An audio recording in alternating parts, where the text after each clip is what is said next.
In this video, I will tell you in what Western European country Lily Putin's killers of Unit 29155 are based, making this part 2 on Unit 29155. Part 1 is here in the same channel, which you can see here. So here is the title. This is the title. Same channel. I made it last year. This is the date. And here in the description is a whole lot of information. So that is sort of part 1 on Unit 29155. So here we can see a flag of Austria with two red horizontal lines and one white horizontal lines. And here there has been put here the Soviet star in it and here the Soviet symbology, which of course normally it is not in the Russian flag. But because of what I'm going to tell you, it is now here in this video inside the flag. And it's all horizontal lines because it is a republic now. It used to be a very powerful empire, vertical rule before. Now it's a horizontal rule. That's why it's horizontal. White stands for the per head White House of Pharaoh, which is the NWO. I can't pronounce the whole thing. Which is the new system, which is the Republic. And the red is the OWO. And it stands for the per Tasser, the Red House of Pharaoh. And because Austria used to be a very powerful empire, and they are still there, they just need to be horizontal now. That's why it says here twice in red and only one in white. Or like we used to be red, starting at the top. Now we are white, you know, being a republic, but we will be red again. And this is very much standing in connection to the things I'm going to explain to you now. So already in the 1980s, when I was still in the army doing the odd stuff for them, we already had intel that the Ruskies had operational killer units operating out of Austria. And as Austria wasn't, and now 2026 still isn't in the NATO, we couldn't just ask them to sort it out and send us SITREP, which means Situation Report. So here we see the Alpine countries. This is a map of all the NATO countries in Europe. And here the Alpine countries are not in the NATO. This is Swaziland here, and this is Austria. You can see the profile of Austria here, the same as this one here, so it fits nicely in here. Here it says Austria, and in red with the Soviet symbols in it. So you could just put it from here to in it. And France has only been a member of NATO under President Sarkozy, who likes America very much since 2009. So for more than 50 years, from 1966 until 2009, France was not part of the NATO. And actually, I didn't know they were part of it now, as it's only been since 2009. So, because of what I'm explaining you in this video. The map of Austria is in red here with the Soviet symbols in it, which is related to the white mark here in the middle of Europe, that they are not part of NATO. They are so-called neutral. Army shorts like SITREP for Situation Report and many others got developed because in a combat situation there's not always time for lengthy words or proper English. Donny would like that, so he can use his typical cartel English with words like hung instead of proper English hanged. Well, notorious military service dodger Donny is more into sending Americans into war, using his tough commander speech, pretending to be a battle-hardened general, General Donny Stupo. Now, why would Ruski killer agents pick Austria for their bases and safe houses? 1.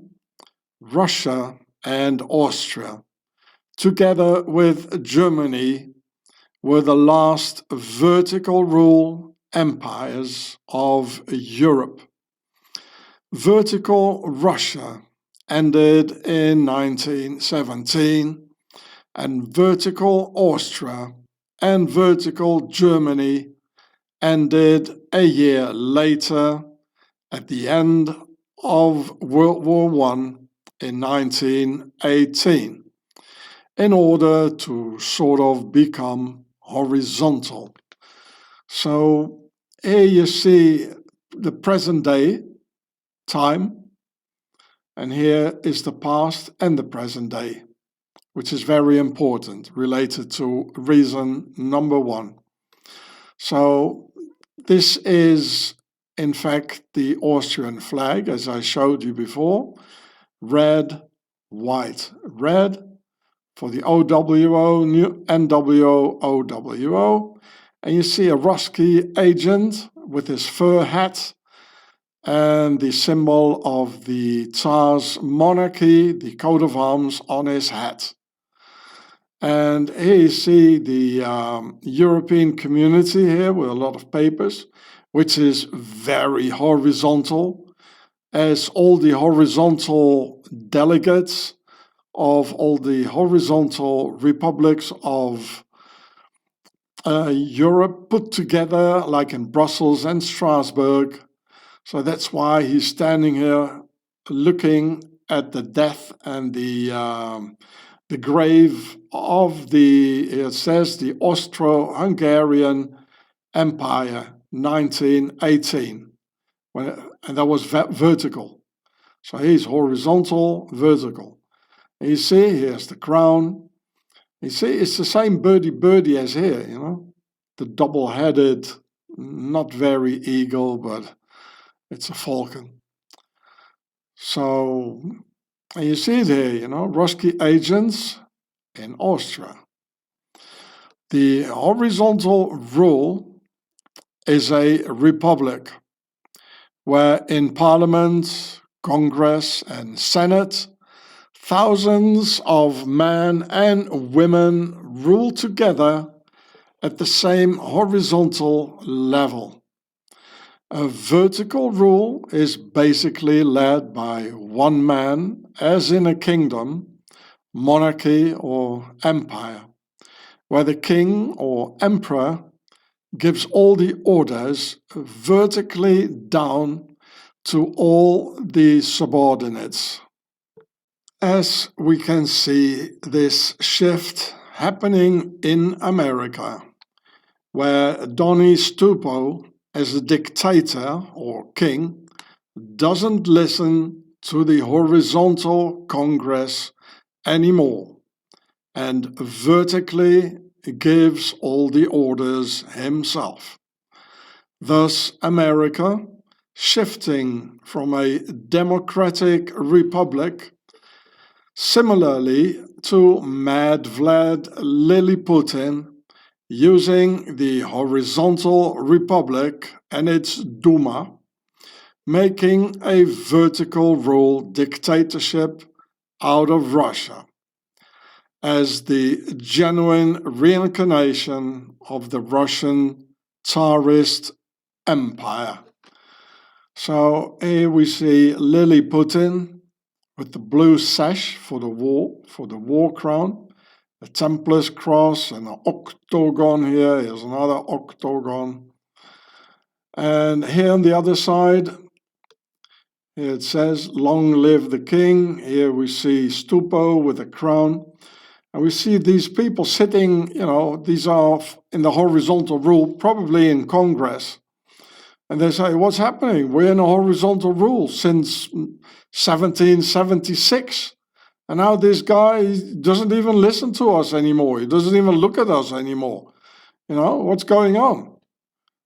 Everything is becoming vertical. So it's the same thing here in Russia. People getting beaten up, they're getting murdered by the state or by the Tsar. As in America, people getting shot down by ICE, and they disappear in ICE camps, just as in Russia. They also have a lot of camps.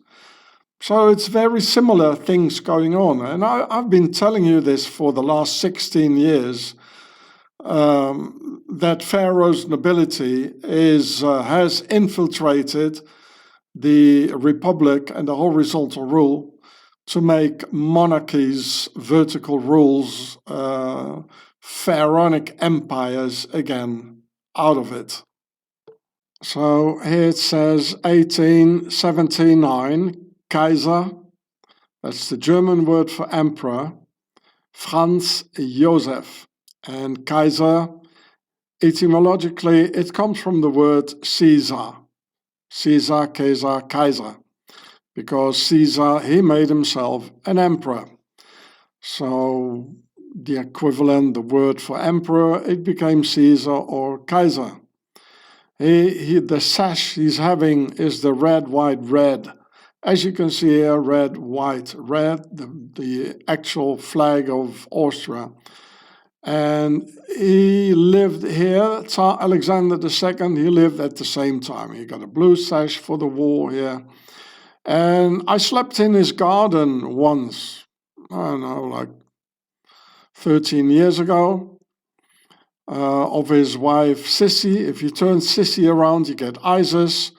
She was murdered in Swaziland just before the First World War because she was a anti-militarist, she was a pacifist. So she had to be removed, to make World War I happen. So it's in the video, Swissy killed Sissy. I don't know if you punch it, if it will pop up, because I'm shadow banned.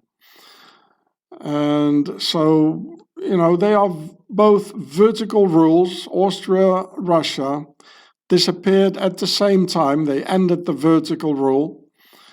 This one 1917, this one here 1918. But the descendants, they are still there. And all over the tendency in the Western world is that the feudal system is coming back. You can see it everywhere happening. And this is why we got this here now. You see Russian agents peeping through the flag of Austria. And here it says Unit 29155 Austria. And I will tell you where they are. I'll give you the address and everything. Oh yes, I was there. So here comes the connection number one between Russia and Austria. Because in Austria too, the adherents for the rebirth of this huge vertical rule Habsburg Empire of Austria is staggeringly on the rise. In order to prove my assumption, here in August 2018 in Gamlitz, Austria, Mad Vlad Liliputin especially came down to Austria to come and dance on this private wedding party with Austria's foreign minister Karin Kneissl to seal the alleged Austro-Ruski vertical collaboration again, a genuine marriage between Austria and Russia against that horizontal Republican West, and have Ruski killer agents based in Austria under full protection of the Austrian Vertical Rule Revival Committee and its staggering growth. Thus, it can only happen in Austria that Mad Vlad Liliputin just goes on a private party and outside Russia, a very thing we saw never happen before nor after, and a true miracle that the person who took all the pictures is still alive. Or maybe he or she isn't anymore, maybe. Who knows?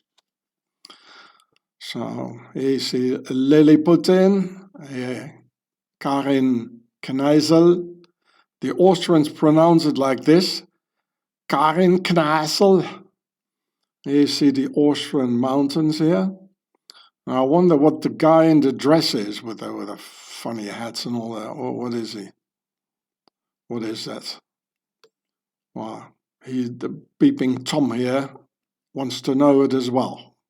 What's he doing there? Now, I have to explain you the previous picture a little bit more because it's important. And here I see the guy in the dress again. He looks to be like a Muslim Nubian. So here it says it was in 2018 in Austria.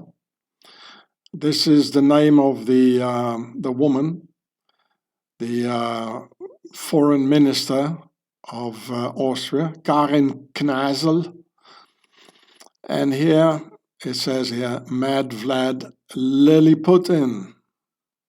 Here it says the marriage between Russia and Austria. Here it says Austria. This is the Kneissl woman. And here is Mad Vlad for Russia. So it's not only her personal marriage of a quite elderly woman, but it's also symbolic of the marriage between Austria and Russia. And in this respect, the date is very important, which I'll explain you next. And look at this material here. It looks like the same material as the Russian winter hat here. There's the microphone. Probably a Russian microphone, eh? Now, this picture is very important. I mean, look at the dates.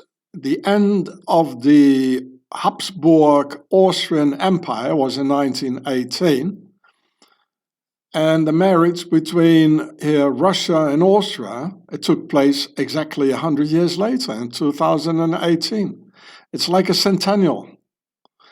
And the Russian Empire also ended in sort of 1918. Well, the October Revolution, October is almost, it's more 1918 than that it is 1917. So this is 100 years ago, this 100 years ago, and now we got this here.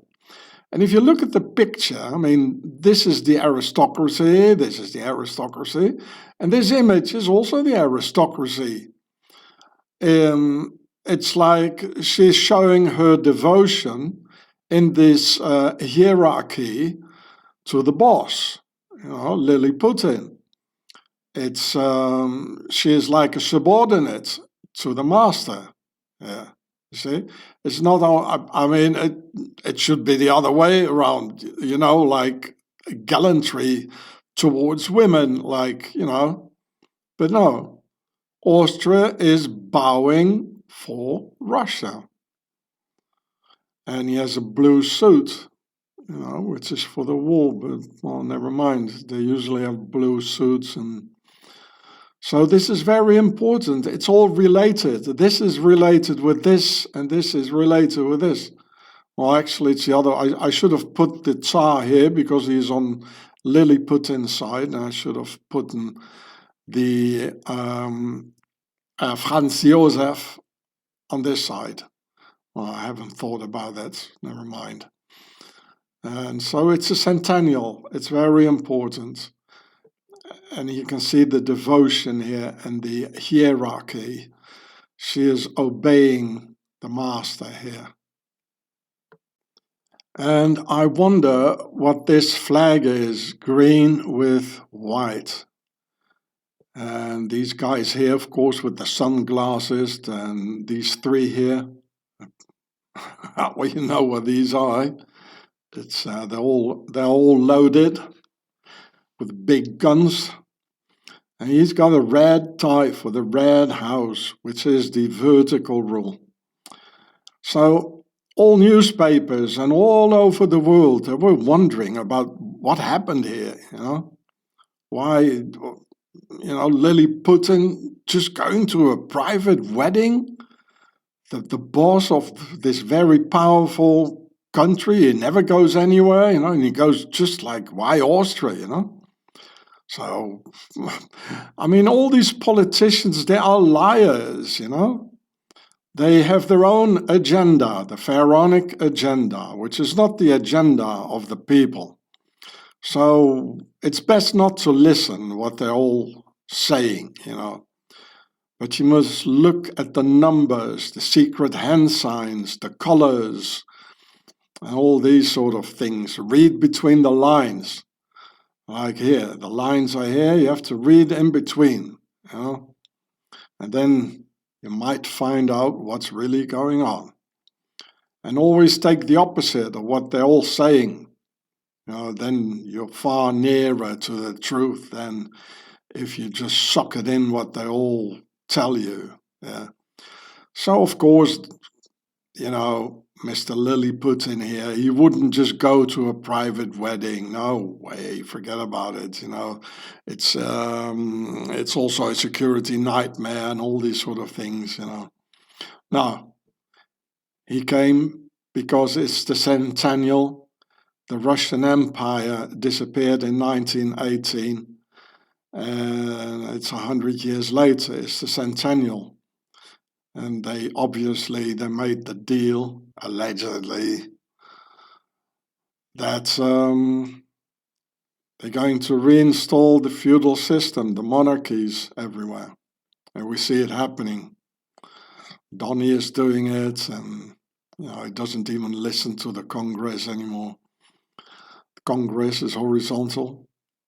If the president doesn't listen, it gets all vertical. So he came because of the marriage, it says the marriage between Russia and Austria. So she stands for Austria, he stands for Russia. That's why he came. Reason 2 for the Unit 29155 Ruski killer agents in Austria is that there's a very large Cossack community in Austria, and officially 30,000 Russians in Austria. Why so many, you might ask, which I will explain to you in this video. So here again you see Karen Kneissl in my Austrian pronunciation. I think this must be the man she married, next to marrying the whole of Russia altogether. These guys here are Cossacks. Nice, you know, they're doing in their costumes, they look so bloody harmless, don't they now, eh? Here they're marching on the Red Square on May 9th, you know. Before there were Nazi uniforms, these guys are changing sides all the time. But let me tell you, they're never at the side of the people. Oh, let me tell you that. They're always at the side of the most strongest and the ones who pay the most, and you know, but never at the side of the people. The Russian people know it by now, eh? Or maybe not. They, after a couple of bottles of vodka, they forget everything, I suppose, you know. That looks nice, nice uniforms. They got music here. Look, they got some cellos here and nice hats, nice smile with an innocent beard. It looks so traditional and old-fashioned. You know, here it says Unit 29155, the Cossack connection. Well, let me tell you, there is a Cossack connection of Unit 29155, and I'll explain that to you in this video. The unit and the Cossacks, they all come together in Austria, and I will tell you in a minute where that happens. So here in the next picture, here it says World War II Nazi uniform, both the Cossacks and the Austrians. So here we see them together 80 years later. You know, the guys 80 years before, their ancestors were walking around in Nazi uniforms and murdering people all over. The Cossacks did, and the Austrians did. You know, probably this guy, you know, allegedly his father or grandfather, and from her lineage probably, and now they're all smiling. Look at how they're smiling, having a nice party together, you know, probably because they have so much in common. Don't you think so? Look, you got the same sort of things here at the chest as these one, as they are both Cossacks. Always got these furry hats, you know, and the long coats like all over in red, in black. So in 1945, about 70,000 Cossacks in Nazi uniforms escaped the approaching Soviet Red Army, as the entire German army had to retreat and ended up in Austria, where on June the 1st, 1945, by their own words, the Cossacks got betrayed by the English and handed over to the Ruskies, where in the town of Lienz about 2,000 Cossack men, women and children committed suicide at the river Drau in Lienz, Austria, out of fear to end up in a Soviet gulag, because the Cossacks are in fact traitors to the people and always formed the police forces for the very brutal Tsarist regime. So here on the map, here you see Lienz. And here's Italy, Slovenia, Germany, here's Switzerland. Switzerland is here where the toothpicks are. And Lienz is about 2 kilometers from the Italian border. And look, isn't that charming? They're doing the Heil 5 together here with the hands, you know. Clap the hands, Heil 5. Charming guys, eh? Both of them. And the party actually of Karin Kneissl was about here, Gumlitz, it's about here. on the Slovenian border, former Yugoslavia. And here it says 2025, homie Ross. So in Lienz, where the Cossacks in 1945 on June 1st, where there were 70,000 of them, and 2,000 committed suicide at the river, homie Ross spent 4 months here, surveilling these guys here. And this is where Unit 29155 are. I can promise you that, and I'll tell you more about it in this video. So let's have a look what the AI, here says AI in French, what they have to say about it. The AI is of course just a resume with all the newspapers and TV, media, historians all together, and then it ends up in the AI.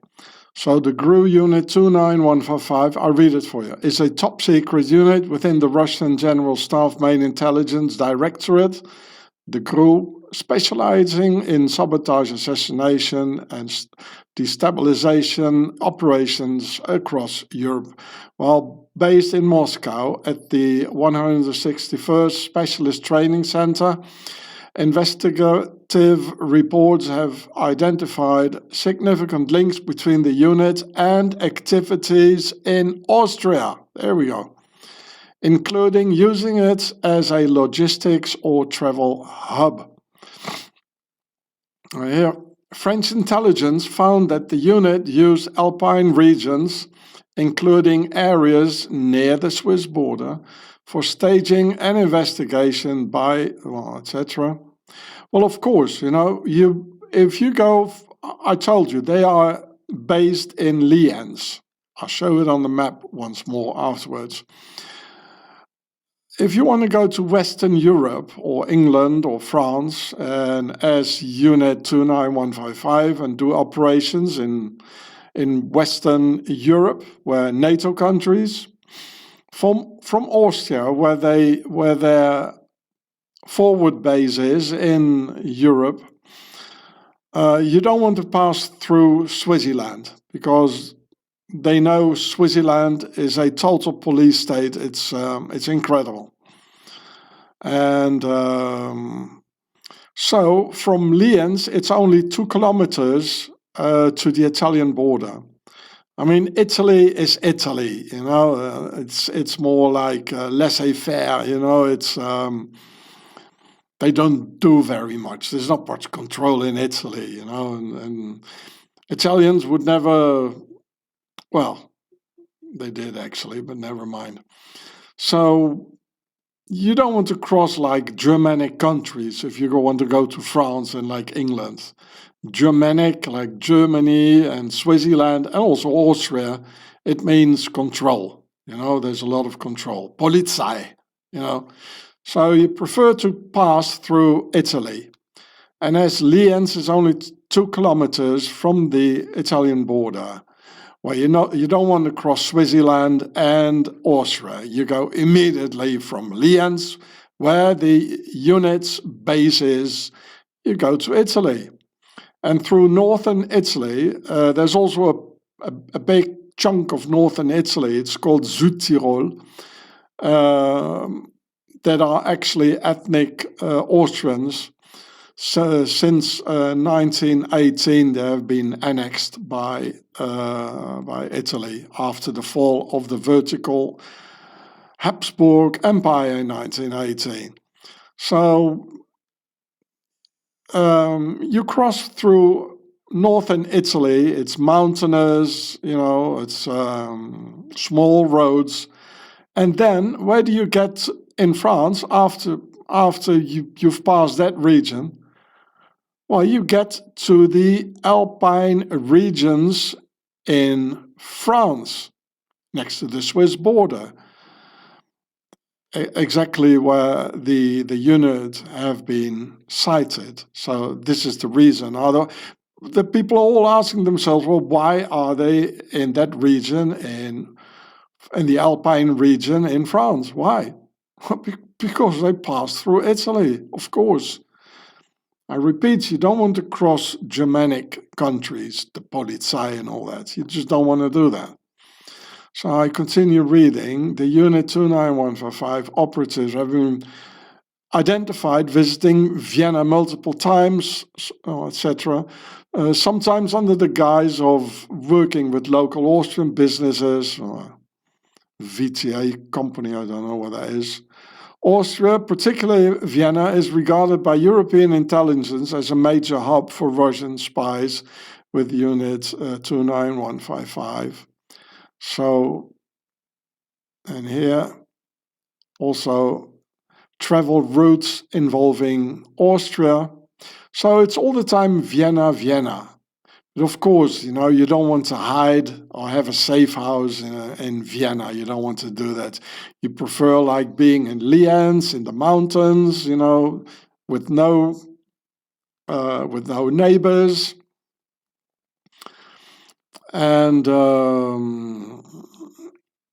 but of course, they were sighted maybe in Vienna because every time you take an airplane or you take a train or a bus, well, you end up in Vienna. But they don't know where they came from before that. Well, I tell you, they came from Lienz. You know? And this is why a big town like Vienna is not a good place to be for a secret unit. And the proof is that they're all talking about Vienna here, that they've been seen there, you know. So here's some more. So this is the reason why they were sighted, like seen in Vienna and in the Alpine regions of France called Le Haute-Savoie, the Savoy regions of France. So here you see Lienz. So you don't want to cross like Polizei, you know, the Germanic, like Germany, here Austria, and here this is already Switzerland, going to France, like, no. If you're already like 2 clicks from the border in Italy, and this is all mountains, it's all Alpine, you know. You go through Italy here, and here Italy ends, and here the Haute-Savoie, the Alpine region of France, about here, starts. And this is why they were seen there. It's so easy. And you need to be, you know, you need to be a historian to understand in Lienz, the Cossacks are there, and there's a Russian base here, there's a community, there's a large community. I will tell you more about it, and I'll prove to you that the Unit 29155, they are based in and around Lienz, and probably also like just across the border in northern Italy. As in Italy, there's not much control. They already got enough to do with the mafia and all that, you know, and they're not as rigorous, you know, like in Germany, the police force. It's more like easygoing. France and Italy is more like easygoing. So this is why you want to pass through Italy and France, and definitely not through Switzerland, and not even this part through Austria, and also not pass through Germany. So this is why, you know, it's like that. And here's Vienna. So every time when they go back to Russia or whatever, you know, they pass through Vienna. From Lienz, there's no airplane going to Moscow or no train. So this is why they were seen here all the time. And all the smart guys in the media, they say Vienna, Vienna, Vienna. No, you know, but you have to be a historian and also have experience and like army experience to understand that it's not Vienna. It never is a big town. Never. So here you can see even Wikipedia, they have this website here, Austria and Russian intelligence. I read it for you, but not everything, because there's really a lot between Austria and Russia. So, due to domestic policies and a history of neutrality, Austria has for decades been a center for intelligence activities in Europe together with Belgium. It has been considered a hub for Russian intelligence. There you go. Austria's role in espionage, particularly as a base for Russian intelligence operations, has been noted by several media outlets. Because of this, Eastern Europeans have at times referred to Austria as Russia's Trojan horse in Western Europe. The New Statesman has described Austria as Russia's tunnel into the heart of Europe. Now, it's true. And that Austria is a compromised state with the country's attachment to neutrality, leading it to cultivate obsequious relations with Russian energy and espionage. The Financial Times have referred to the Austrian Domestic Intelligence Agency, BVT, as regarded as being so compromised that for a time it was cut out of much European intelligence sharing activity. Well, I showed you in the other video that they even have a Jordanian with an Arab name as the head of the Austrian Domestic Intelligence Agency, Mr. Hayavi or something. And we just saw the party of Karin Kneissl, with Mr. Lilliput. So it's quite obvious that it's all very compromised, So, yeah, I guess you need Homie Ross,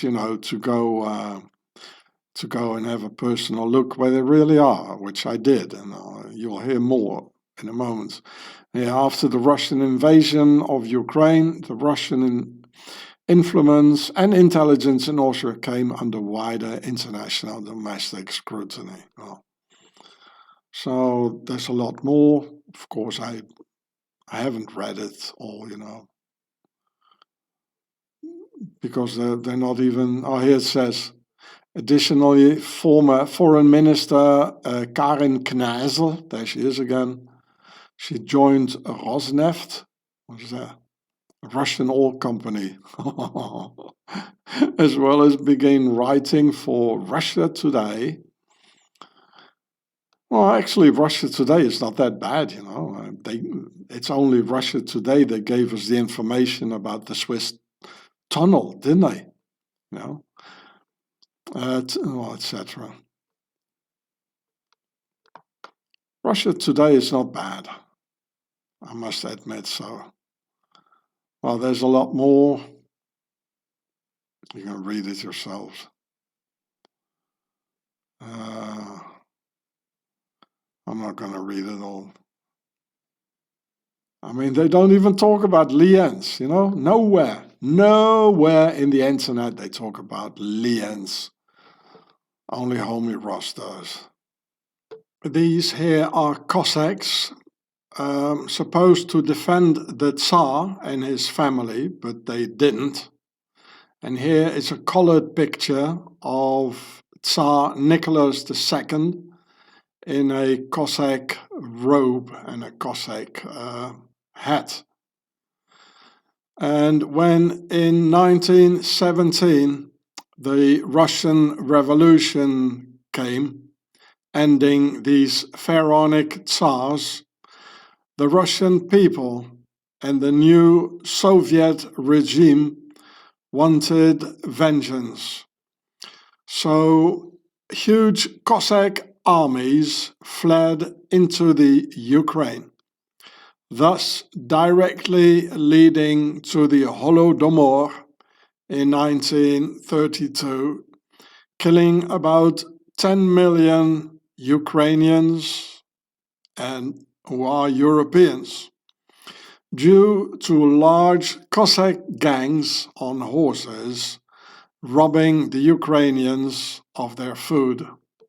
Here in the picture you can see Tsar Nicholas II with his son Tsarevich Alexei, thinking that if they would put on Cossack uniforms, as you can see here, Then the Cossacks would protect the Tsar family as being part of the Cossack family and be protected not so much from the Russian people, but rather to be protected from the principality of the lower nobility in Russia, conspiring against the vertical rule Tsarist empire, replacing it through a horizontal rule republic.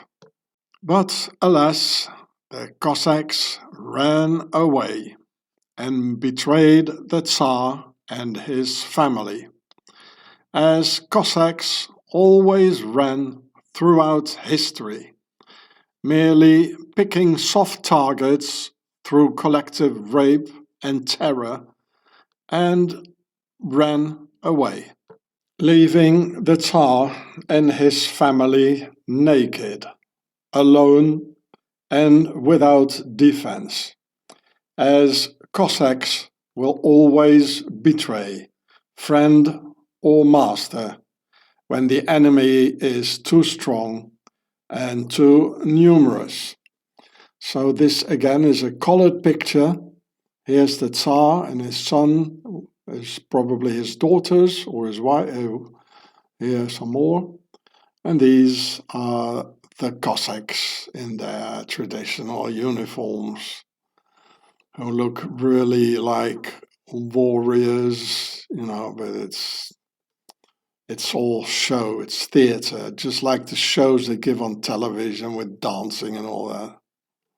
Here, a bit later in history, you can see the Cossacks with a German Nazi helmet on, probably running away from the Russians with the Soviet Red Army on their tails, and ending up in Austria, with here Karin Kneissl in Austria, with the spirit of the Tsars hanging over their Austrian Ruski dance party, all in that traditional red Cossack coat.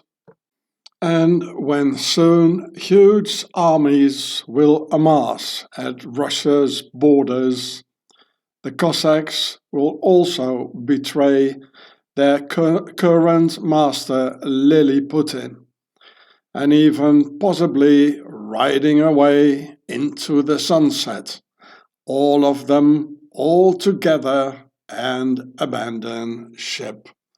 So you can see this is definitely a German Nazi helmet of World War II. And these are Cossacks, as it said under the picture.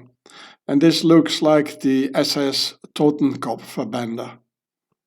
Here you can see Cossacks beating up people today for their leader, the Tsar Lily Putin. Here you see the Cossack hats. It's probably summer, everybody is in t-shirts, but they're having these fur hats on. Eh? Now look here, you see also a Cossack having because it's hot, so he took off his military jacket. But here, appears a Christian angel of death here. They're selling themselves as Christians. Now, I wonder if this is a publicity for Christianity, or is it a publicity for Cossacks being Christians? Or maybe both altogether, probably. So today in 2026, with Tsar Lily Putin having turned Russia into a vertical rule dictatorship by having used the horizontal rule Russian Democratic Republic. That didn't last very long anyway. And Tsar Mad Vlad Lily Putin uses the traditional Tsarist soldiers called the Cossacks again, to beat up the Russian people and anyone else who interferes.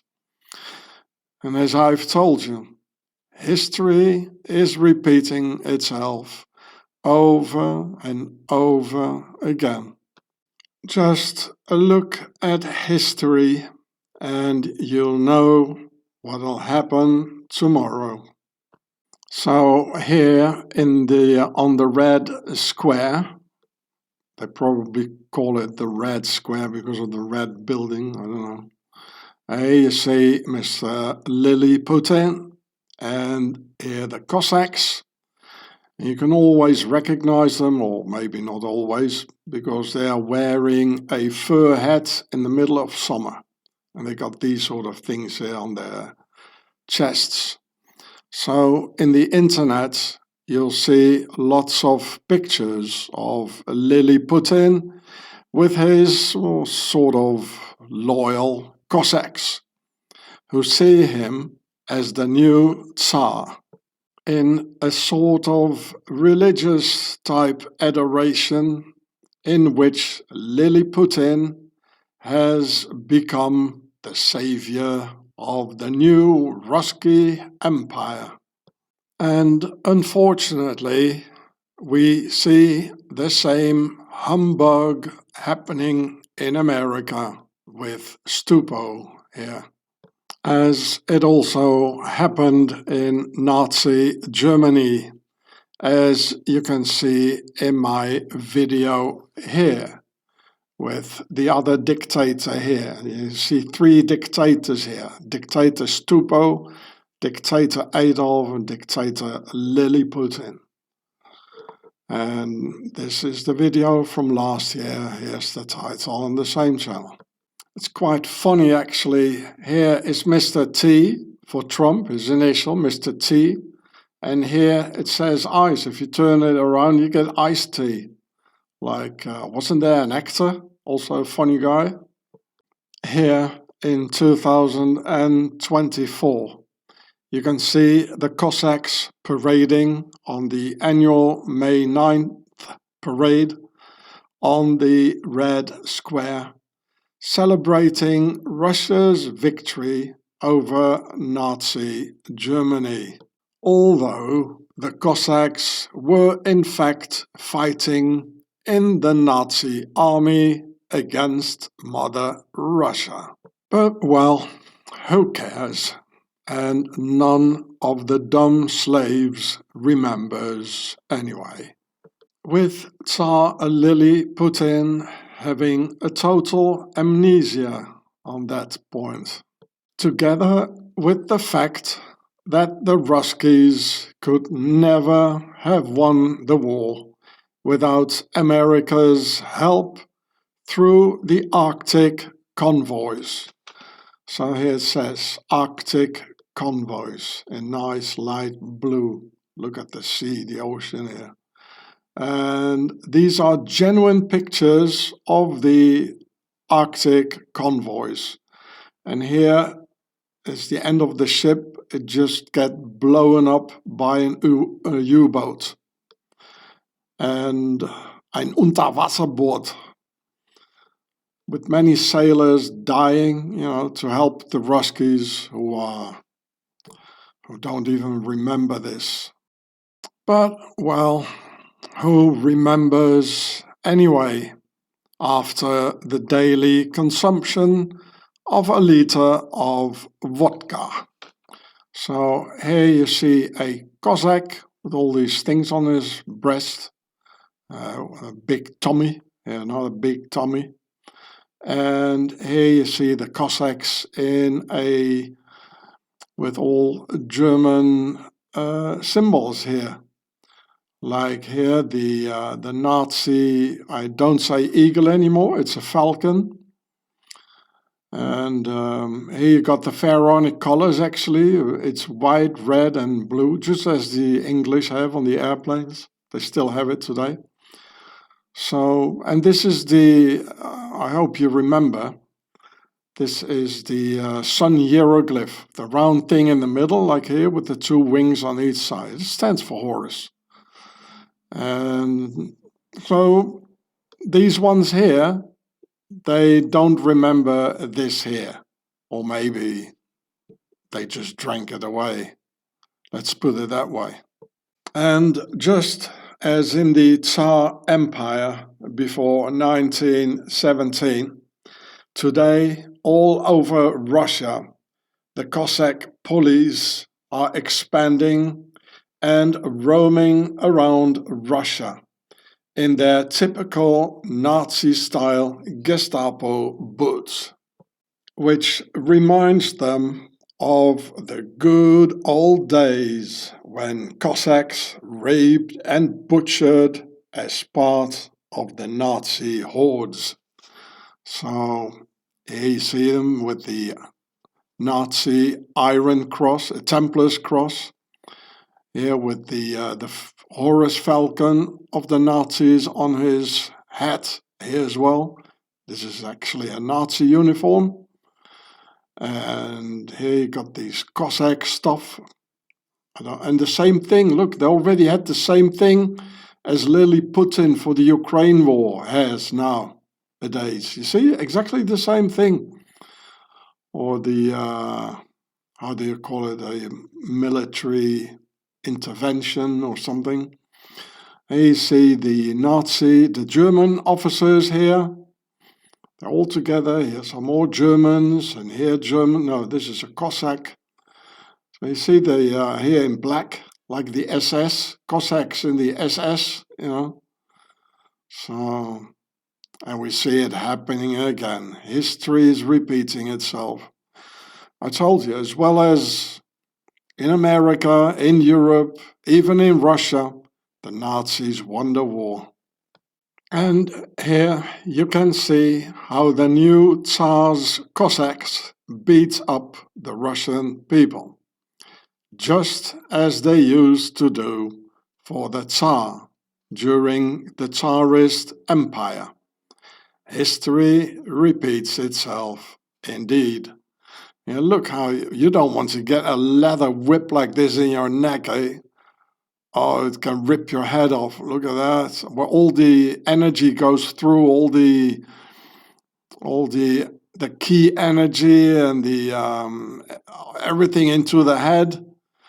You know, you can have you can be damaged for the rest of your life. You know, and this is what I meant. This symbol of the Ukraine war. Funny, the guy, the Cossack in the Nazi uniform, he had exactly this thing on his breast, as you could see before. So, this means history is repeating itself, or what else can it mean, eh? Now, here comes Homie Ross into the picture. In 2025, I spent 4 months here in Lienz, Austria, where the Cossacks are, and where I picked up my old nasty habits of enemy surveillance again. I was a bit rusty at the beginning, but as they say, old habits die hard. So I spent last year 4 months in Tyrol, in the Dolomite Mountains, in that Cossack town called Lienz, where allegedly Lily Putin himself opened a bogus Cossack museum in the year 2014, simultaneously with his annexation of Crimea in March 2014, which is the very same year the bogus Lienz Cossack Museum opened, in order for Vlad's killer agents to have an operational base for Unit 29155. So here again, the town of Lienz, it's all like 3,000-meter high mountains all around. It's quite beautiful. And here you see Cossacks 2014. This is the marketplace. And where the dot's going down. I'm pretty bad with computers. I don't know where any arrows are and all that stuff. So I just do the double dots here. So I double dot down here. And this was the house where they are, the museum. And funny enough, the biggest police station in the region, it's like glued onto this house on the other side. You know, they're protected. And just think about the party, you know, they were having the dancing party. The Austrians protected. They protected all. How is it possible? They're sitting, you know, right at the where the museum, where the Cossacks are. It's just behind it, the biggest police station in Lienz and the whole region. So here you see a part of Lienz, the map. It says tourist information here. And this is interesting. I don't want to pronounce this name here. This here, it means the Jaywalker Alley. But I had a look, there's nothing anymore. Not in the alley, not in the entire Lienz. No jaywalkers, nothing at all. Well, I mean, Adolf is from Austria, I mean, what else, you know. So here is the main police station here. There you go, with all the police cars there.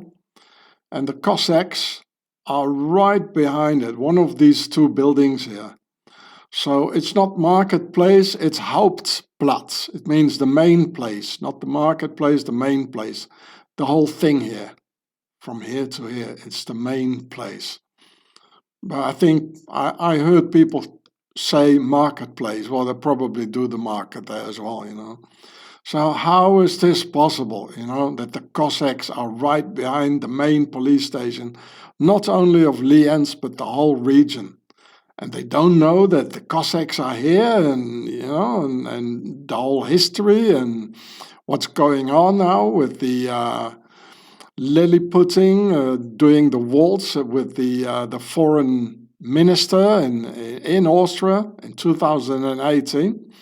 So they opened this 4 years before 2018, in 2014, the same year when Crimea got annexed, and when, as they say, the shit started to hit the fan, you know. So it's not a coincidence, you know, at the same time.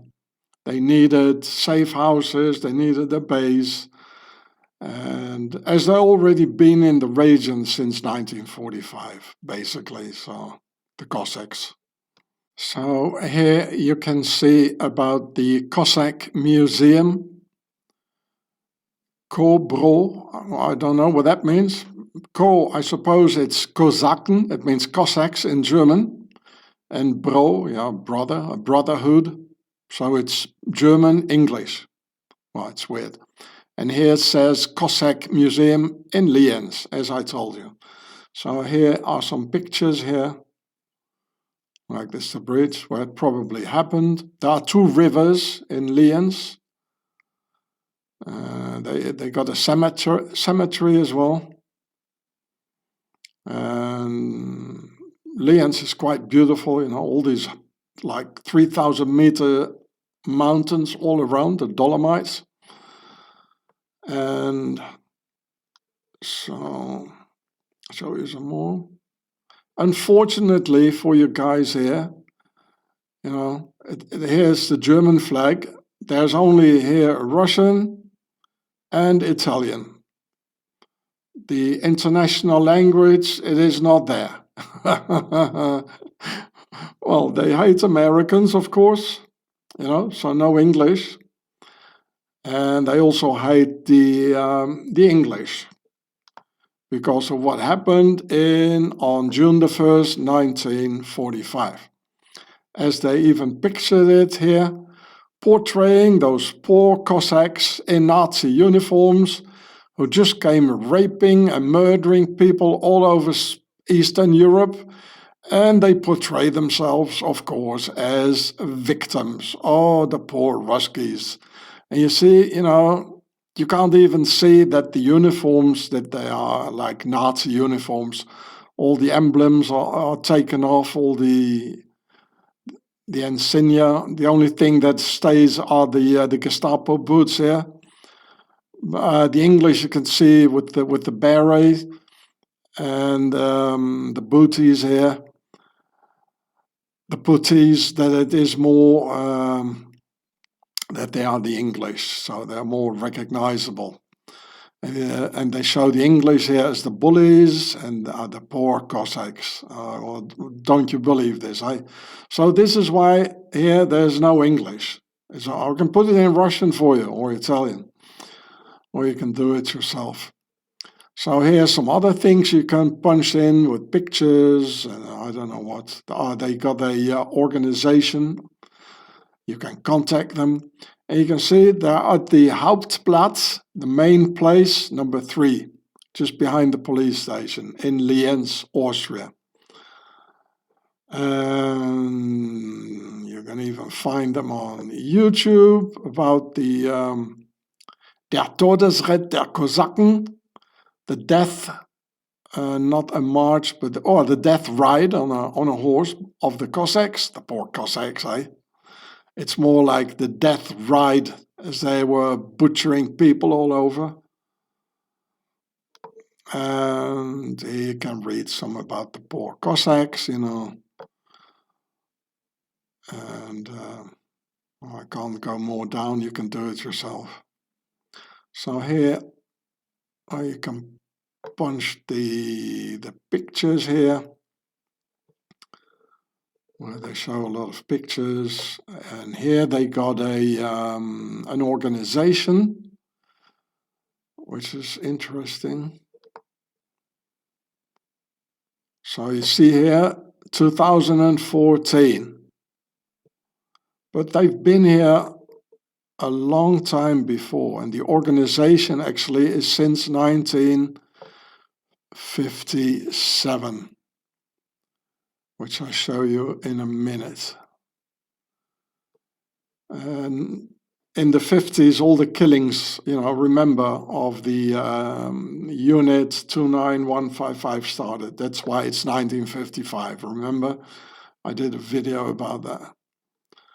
So you can find this all yourselves. And here's the address again. Here's some other, here's another map. And this sounds an Austrian name. Well, that's the that they are teaming up, you see, the Cossacks and the Austrians. It's like the waltzing party. They got a newspaper here, Die Kosackenbote. Bote, it means like it's an ancient name for a newspaper. They got the numbers of it. And they want money, as you can see here, the Dolomite Bank. And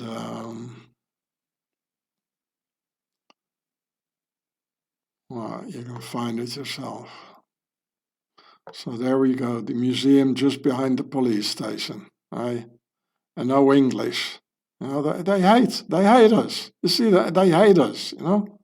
It's so obvious. I mean, what are they doing there in the first place? Why do we let them? Well, it's so obvious they hate us, you know?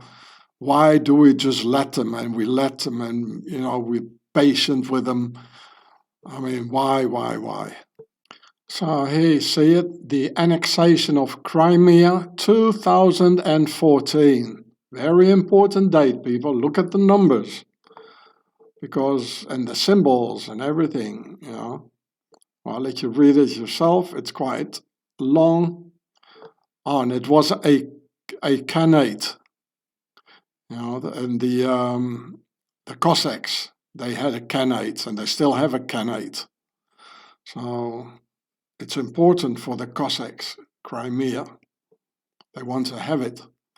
So when in this year, 2014, apparently, Russia and their Tsar, Putin, they decided to show their ugly face, their real face.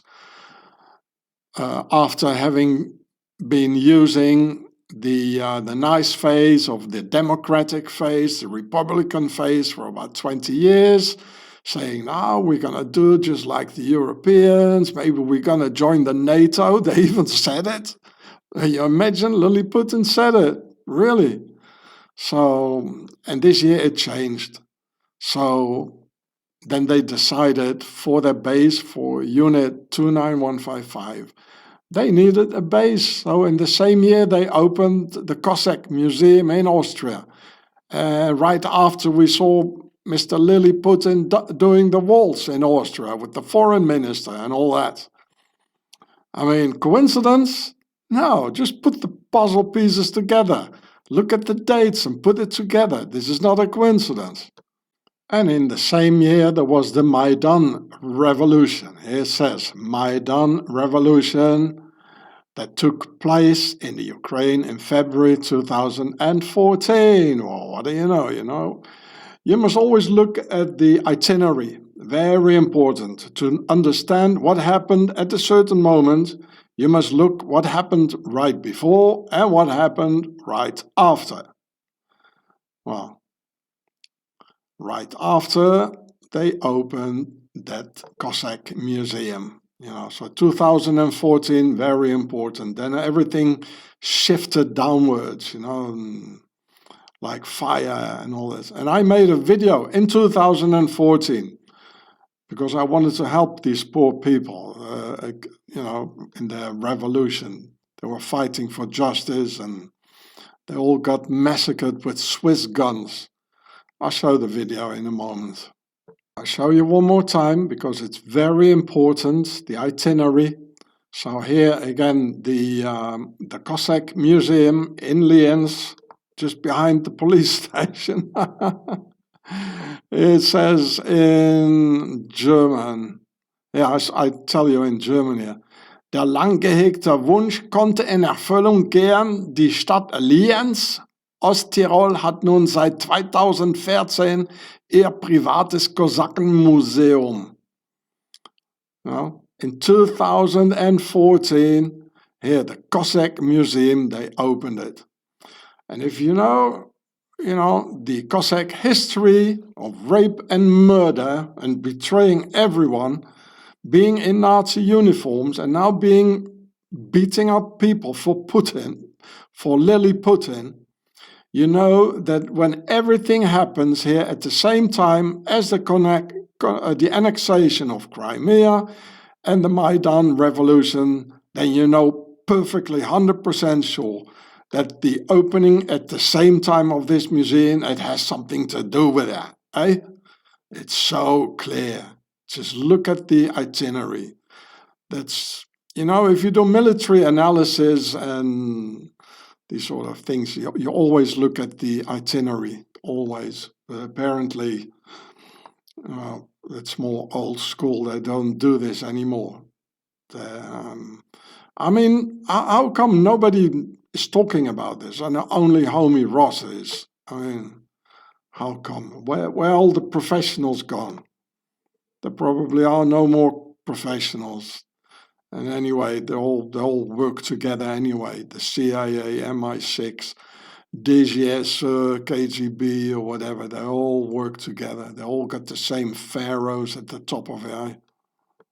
Do you really think that the Ruskies were thinking in 2014, well, we had Maidan, but then Crimea went pretty well. The market is booming. Let's expand and open that Cossack Museum in Austria as a forward base on not so very much enemy territory. Or was it all planned from the beginning? That it all happened simultaneously in 2014 by the rules of mathematics and its probability assessment, rule out a coincidental probability. I mean, aren't there any valid military analysts anymore? So here it says, no coincidental probability concerning the Ruskies in 2014, probability assessment of an AWOL military analyst. When Lily Putin, 4 years later in 2018, practiced his Austrian waltzing skills with Austria's foreign minister Karin Kneissl, I'm pretty sure the new Tsar and his Austrian waltzing partner paid a quick visit to his Cossack homies in Lienz. Moreover, since Austria's foreign minister Karin Kneissl has lived in Russia ever since 2023 for alleged rendered services against NATO and against, most of all, against America. I mean, who the hell wants to swap the gorgeous mountains of Austria for Russia? And who wants to live in Russia anyway? In 1992, Austria's Russian waltzer, Karin Kneissl, graduated from the very same Templar school French President Macron attended 10 years later, and where 8 years ago I filmed you this here. So this is an original Templars commandery in Strasbourg of Saint-Jean de Jerusalem. And here's my backpack with which I have been surviving for the last 10 years, except for the last months here now. And here you can see the title. So you can just punch that in on the same channel. I made it in 2018. I wrote down some stuff here. And here are the comments, not so many, only 70. So she went to the same school. I mean, this is the president's school, where all presidents, all powerful people from Africa, from all over the world, this is where they go. It's called l'ENA, l'École Nationale de l'Administration. I will call this alleged Russian spy from now on KKK for Karin Kneissl Cossack, as Cossack is being written with a K in German, making the alleged spy's codename Triple K. Triple K's father was a pilot for King Hussein of Jordan. Small world, eh?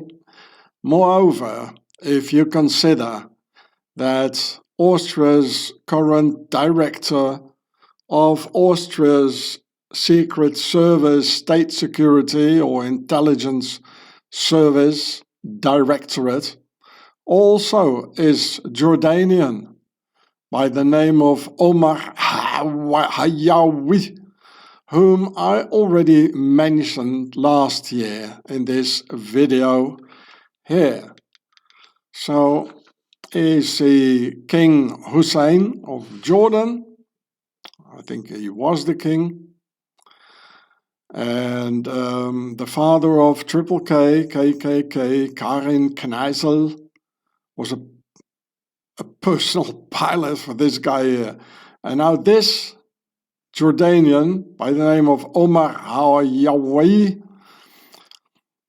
is the director of this here, the Austrian Intelligence Service, the DSN. You see the Austrian flag, the red, white, red.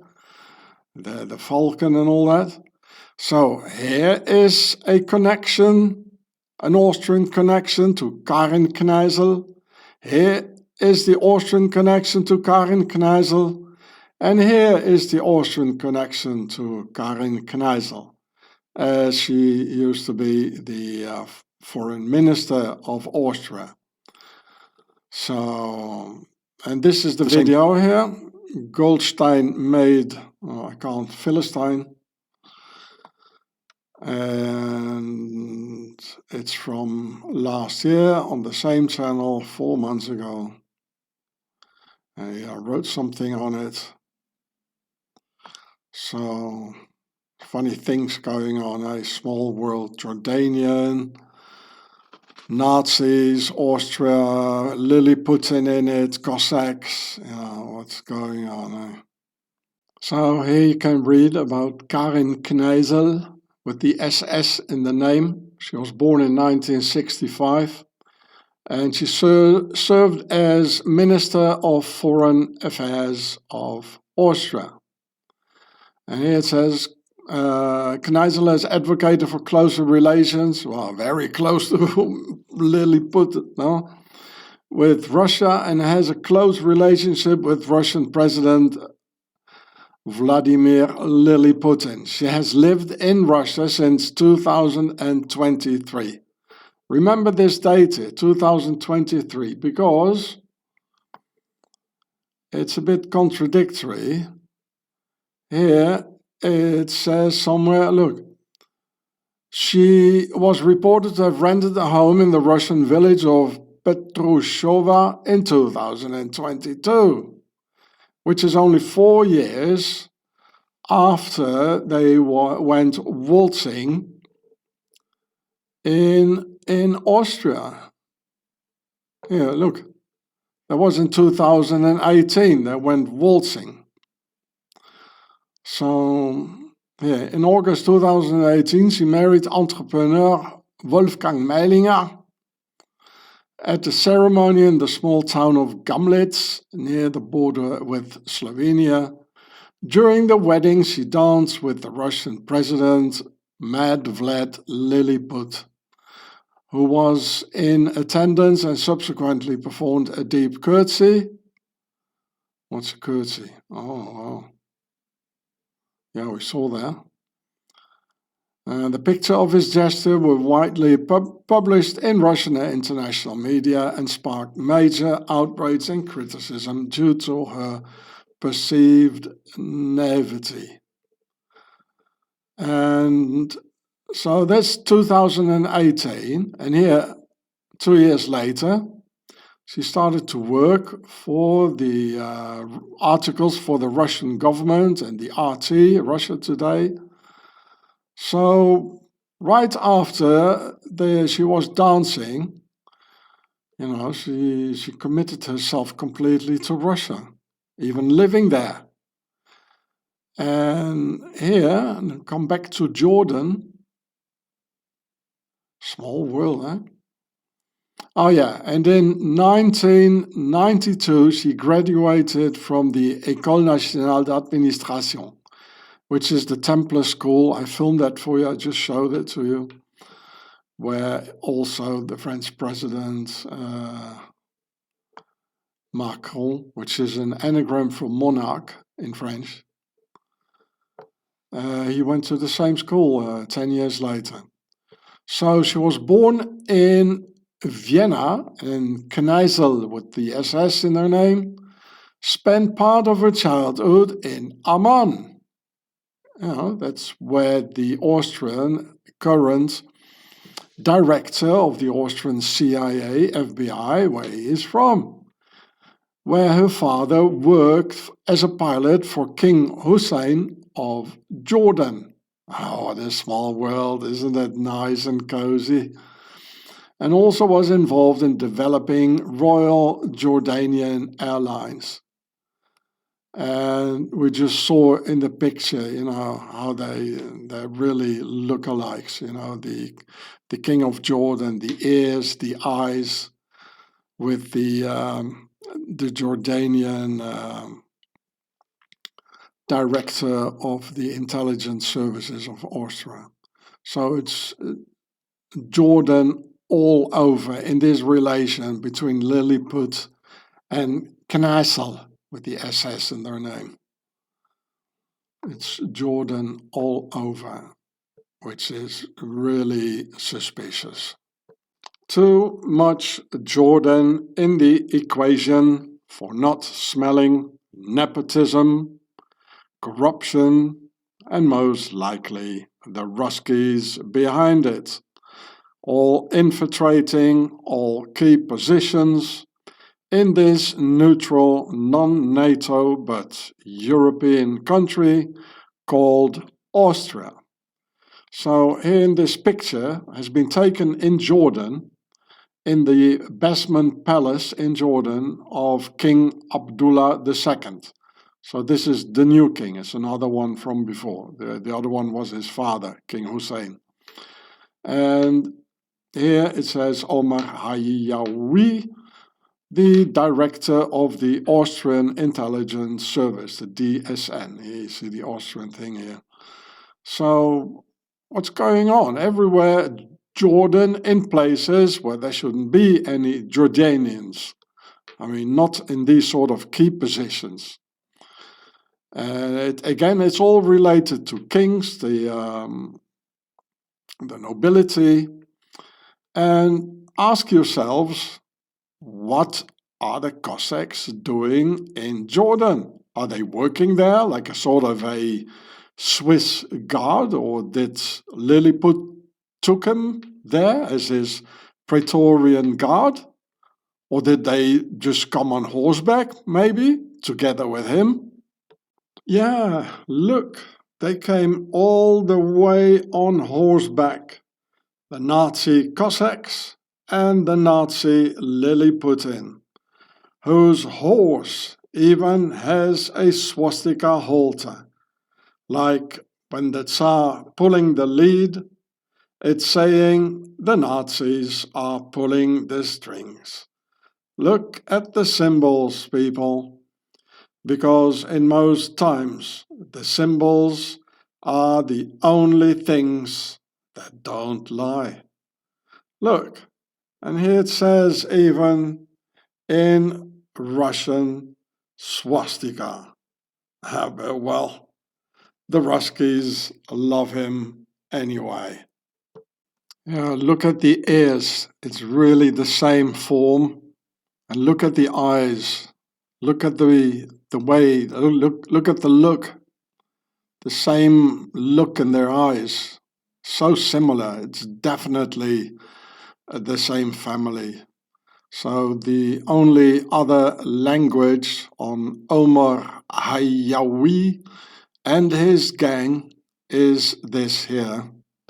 So I guess the other homies here watch Homie Ross his videos too, to whom in this video I really offer some genuine tango targets.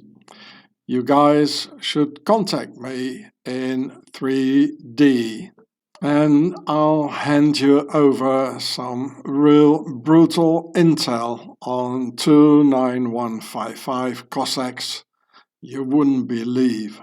But, well, they're all the same anyway.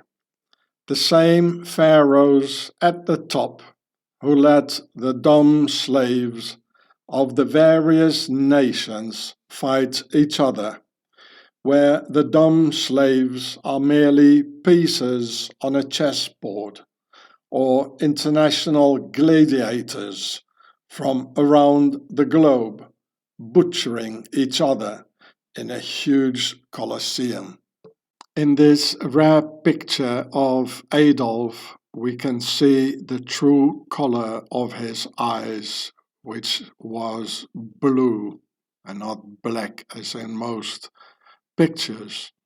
And we must also remember that Austria gave us Adolf, whose anonymous grandfather, Frankenberger, in Vienna, allegedly was of Pharaoh's high nobility of Habsburg, explaining the fact that Adolf was way too intelligent within his family's provincial Schicklgruber family. Adolf had the superior pharaonic genetics through his Vienna grandfather, making little Adolf interested in art, architecture, history, politics, and of course, how to rule over the dumb slaves. Yes, he became the chosen one to be initiated in Pharaoh's base on August 30th, 1923 in Zurich, Switzerland. All this derived out of Austria, where the Habsburg lineage still is very powerful. Where today, and here on the map, in Lienz, Austria's vertical rule pharaohs are conspiring with Russia's vertical rule pharaohs and having that forward base through the Tsar's Cossacks since 1957. When Unit 29155 assassinations started in the very same 50s era, with the assassination on Mr. Hetoft in 1955 and two Roski assassinations in 1959, as you can see in this video here. So here you see the NATO, here you see their first kill, Mr. Hans Hetoff in 1955. And as I've shown in this video here, last year in October, the number of the unit is the same date. It's January 29, 1955, as here, as this guy suddenly dropped dead. And he brought Denmark into the NATO in 1949. So the Russians were very, very angry. So it's like, to announce their first kill.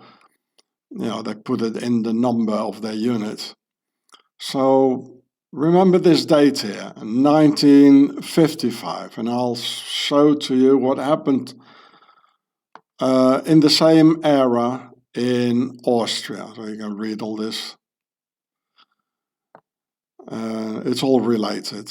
Right? Nazis, Russia, Lily Putin, Austria, the foreign minister dancing, the Cossacks, the unit, Switzerland, of course, is all united, everything, it's all related. So here again, you see that year 1955 as I've shown you just before. Why? What happened? Well, the Ruskies lost their grip over Austria in that year of 1955, which is also the reason that Austria needs to stay neutral, as it still has the shadows of the past hanging over Austria of being divided into a French zone, an American zone, a Russian zone, and an English zone, with Vienna just as Berlin in the Ruski zone, with Vienna just as Berlin being cut up into 4 zones. Because all the great vertical rule empires, like Germany and Austria, needed to be not only defeated, but also humiliated And like in the Middle Ages, the 4 limbs cut off, like into 4 zones, in order to make sure the horizontal rule of the Republic got adopted, controlled, and fully executed. So here you see Austria.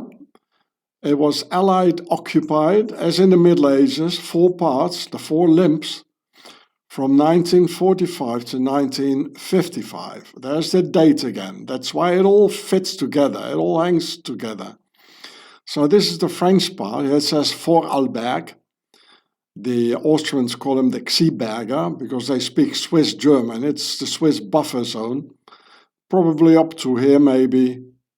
You know, they even write it here. There's even this border here because, you know, during the 30-Year War, the Swiss mercs, they murdered everyone. I already explained it to you. So this is Tyrol, West Tyrol. Here I was here. Here is Lienz, where the Cossacks are, in the British zone, where the thing happened with the Cossacks, where there were 70,000 men, women and children, and about 2,000 committed suicide at the river Drau, here in Lienz, where homie Ross has spent in 2025 4 months. And so this is East Tyrol. And there's also South Tyrol. Already in the First World War, it got, you know, divided into parts, the big Habsburg Empire. And it belongs here now to Italy. And I've met the guys here in Corsica, where at the Giornate Internazionale, as I've explained in a video 2 months ago. So this is the American zone, just as they did in Germany, eh? Same thing.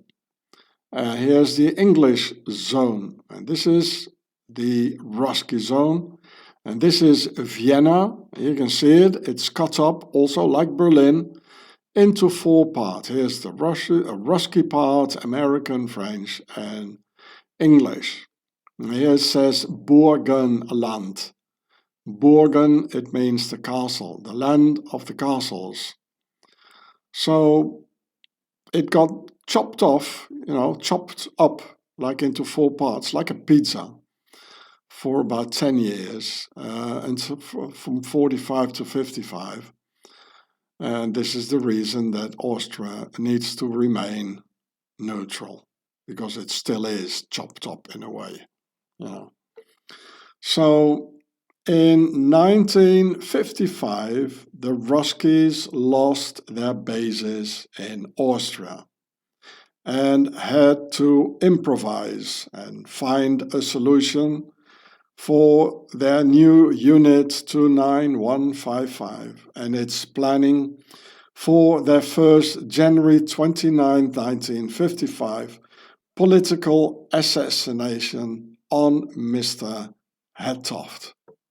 For organized states assassinations, the state usually provides with safe houses, training bases, food, place to sleep and rest, so the hit team can fully concentrate on the assassination.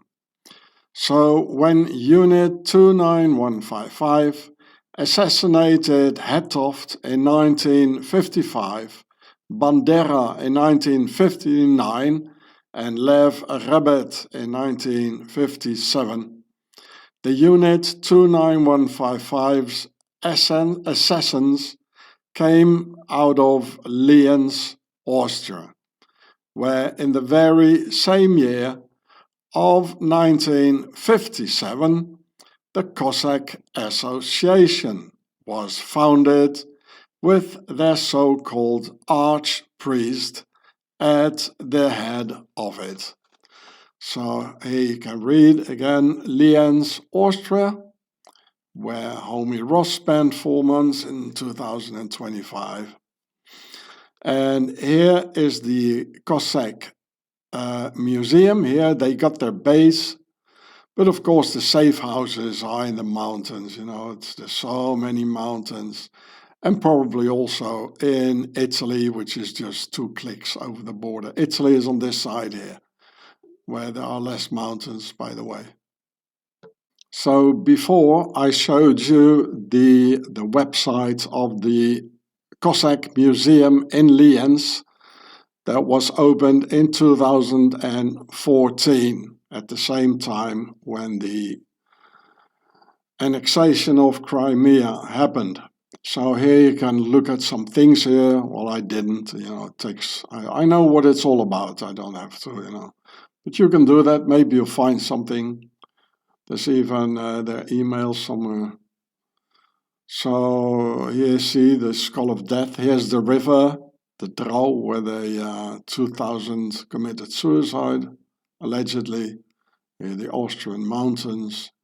And, well, they are showing us that they are so religious. They kill everybody on the way, but, they are religious, yeah. You know what I mean, eh? Just like Lily Putin. So here it says, the association in memory of the Lienz Cossack tragedy of June 1st, 1945. Showing them, the aggressors falling into the victim's role. And, well, you can read it all yourself, but this is what I wanted to show you here in blue. The association commemorating the Lienz Cossack tragedy of June 1st, 1945, has been remembering one of the most painful chapters of recent Cossack history in Western Europe since its founding in 1957. So that's very important, the dates, when something happens, what happened before and what happened afterwards. So 1957, I just told you before. So in 1955, Russia lost its grip on Austria. So they had to find a solution, to go undercover. So here they go undercover, like undercover of like a few things, the Holy Cross and a terrible tragedy, and all that sort of things, Well, I don't want to use any bad words. So here you can read what happened. And here, it's in the same era all the murders happened. So in 55, and they were already here, of course, they organized the 29155. It's all in the same era. It's the same itinerary. The itinerary is very important. 59, they murdered the other 2 guys, the Ukrainian guys, and which was a lot easier for them because they had this base. But also before 57, they already had the base, of course, since 1945. But then, so they want support, of course. Every church wants money. And I thought there was even look, there's even an email. Here's the address. Yeah, Lienz. And well, this is all new, 2026. Maybe the website is all new. Here it is, East Tyrol, as I told you. And so on June the 1st, it will, now to this year, it will be May 30th. It starts, so you can have a look. So look here, the poor Cossacks, they're like uniforms, they're like weapons, they're like killing people. But, when they get confronted with the Brits, with the English, it turns out a bit differently, they're not used to that, I'm pretty sure the English are the most fiercest warriors anyway, because they're all Vikings and Saxons, And the Saxons are probably the most fiercest warriors anyway that ever never walked the planet, you know. So then the Cossacks had a huge problem, and now they're all crying about it every year, you know.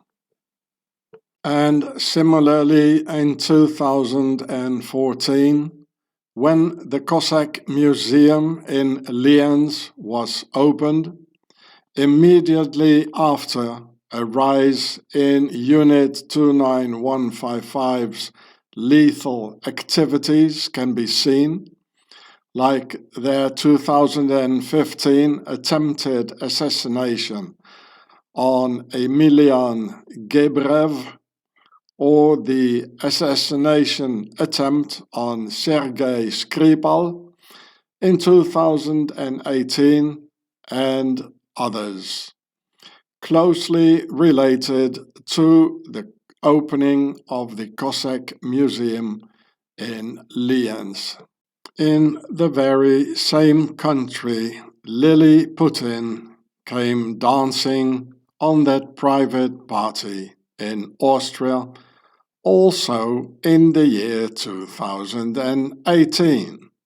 The same year, ex-KGB Sergei Skripal almost got assassinated, as if Mad Vlad personally came over to celebrate the terminations of what he called the traitors of Mother Russia, as if he wanted to thank everyone personally, probably making him feel part of the action personally, feel that energy again around a successful KGB hit that he had missed so much since he left the KGB as a KGB colonel in 1991.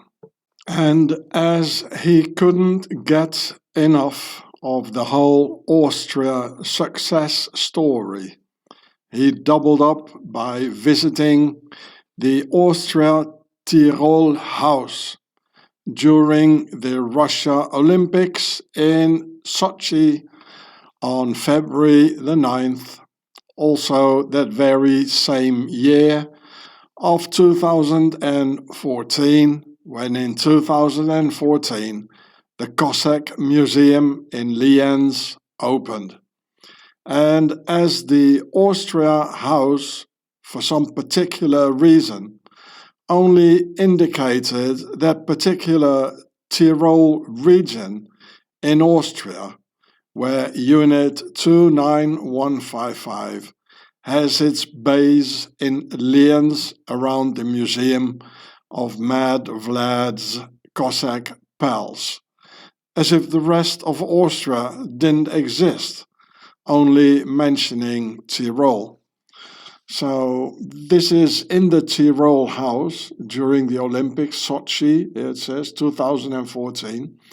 Here you see the Austrian flag, red, white, red. You're never going to forget that one, eh? It seems that they're all good pals, eh? The Ruskies and the Austrians. And these kind of jackets are particularly worn by right-wingers, you know, traditionalists. Right-wingers and Nazis, and I remember the guy when I sneaked into the Hermann Göring castle in Austria. There was a guy who wanted to call up the police, and he was also wearing this sort of stuff, you know, very much related to ultra right-wing, leaning towards Nazism. So here you can see these typical Austrian jackets, traditional for right-wingers when they need votes and when they want to look decent, sort of. Well, you know this guy? I don't want to pronounce his name. You see, this is a typical jacket as we just saw before. And this one too. You know, this is G.I.U.R.E.H. You see, he's a nationalist. You know. Well, I've got nothing against nationalists. I'm neither left-wing or right-wing. I'm just showing you that these type of jackets, as you just saw before in the Tyrol house with Lily Putin, that it is the typical right-wing jacket when they want to look a bit decent. So here it says in the picture, the Tyrol house in 2014 during the Sochi Olympics in Russia. Well, there are too many discrepancies to believe it's all just casual, coincidental. Lilliput showing up in and around Austria all the time in 2018 and also in 2014. The same year the Cossack base in Tyrol, Austria opened up. And why only Tyrol in the house? What happened to the rest of Austria? In fact, it's so consistent, Austria, Tyrol, Lilliputian, Cossacks, 2014, that it becomes an inconsistency. And look at the logo here. This is the logo of the Russian telecommunications. It's the Russian internet and things. Well, to me, it looks like man, which is upside down. You know, here's the head, the arms, the legs. And this is a circle, the head.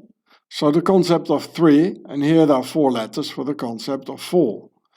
And you can put this side and this side together, the top side and down side, you also get a circle. The same as this here. Why 2 colors? Here are 4 letters in one color, and here are 3 letters in another color. So it says the concept of 3 and 4, which is square and compass, just as here. And here it says, you know, the Tyrol house of Austria. You see the red and white. Here also the red and white. Here the red and white. Here the red and white. They're having a good time here. In 2014, the same year when the Cossack base opened up in Tyrol. Also related to this guy. He's all the time in Austria, go dancing and things like this. There are too many discrepancies, you know. It's not a coincidence, all this. You know, there's something fishy going on, you know. And he's always saying, oh, Russia won over the Nazis. Well, you know, their forefathers or their fathers were the Nazis, you know, and the Cossacks as well. So what's going on, Lily Putin? And of course, the Cossacks also went over to the Tyrol house of Sochi, Russia, to grab a couple of those Austrian beers. And after a couple of beers too many, allegedly saying to the Austrians, oh, you know what, we Cossacks, we also know Tyrol very well, especially in the year 2014. It says 2014 Sochi.ru Russia Olympics. And these guys, this is Cossack police, you know, I saw that before, or I showed it before, like with this black sort of square here, black square. So they can square you in, you know. A little bit bearded, and these sort of tea warmers or coffee warmers on their heads. And so they were all there, again, you know, all the time they're all there. Lily Putin, the Austrian and the Cossacks, they're all there all the time, dancing and doing the Olympics, having a beer together. Oh, it doesn't matter. The grandfathers, you know, they were all in the Nazis. No, you know, and Lily Putin keeps on telling the Russians how victorious the Russian army was, you know, and on the May the 9th all the time. There's too many discrepancies, you know.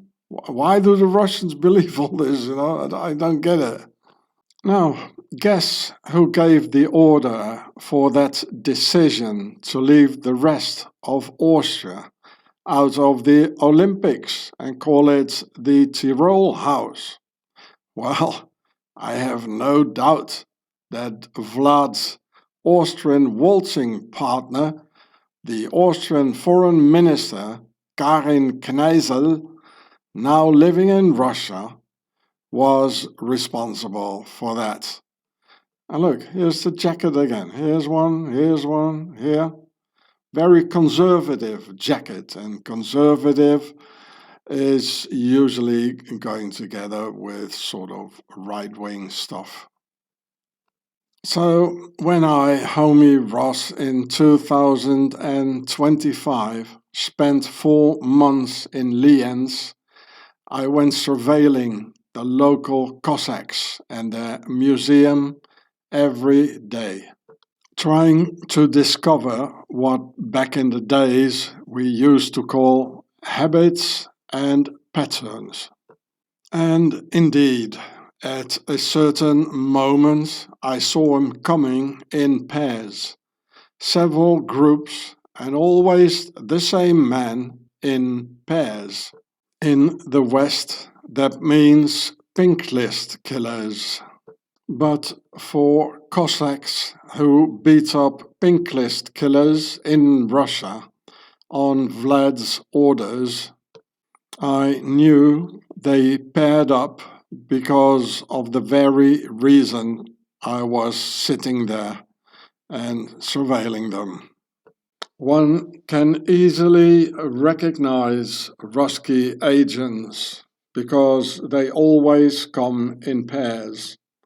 Not so much for security reasons, having each other's back, but mostly to surveil each other, because Russians are known to be unpredictable, where the headshed will never trust their own soldiers or agents, as in this very case, where in that very same year of 2018, when Vladimir Putin went dancing in Austria, and 4 years before that, the Cossack base in Lienz was opened.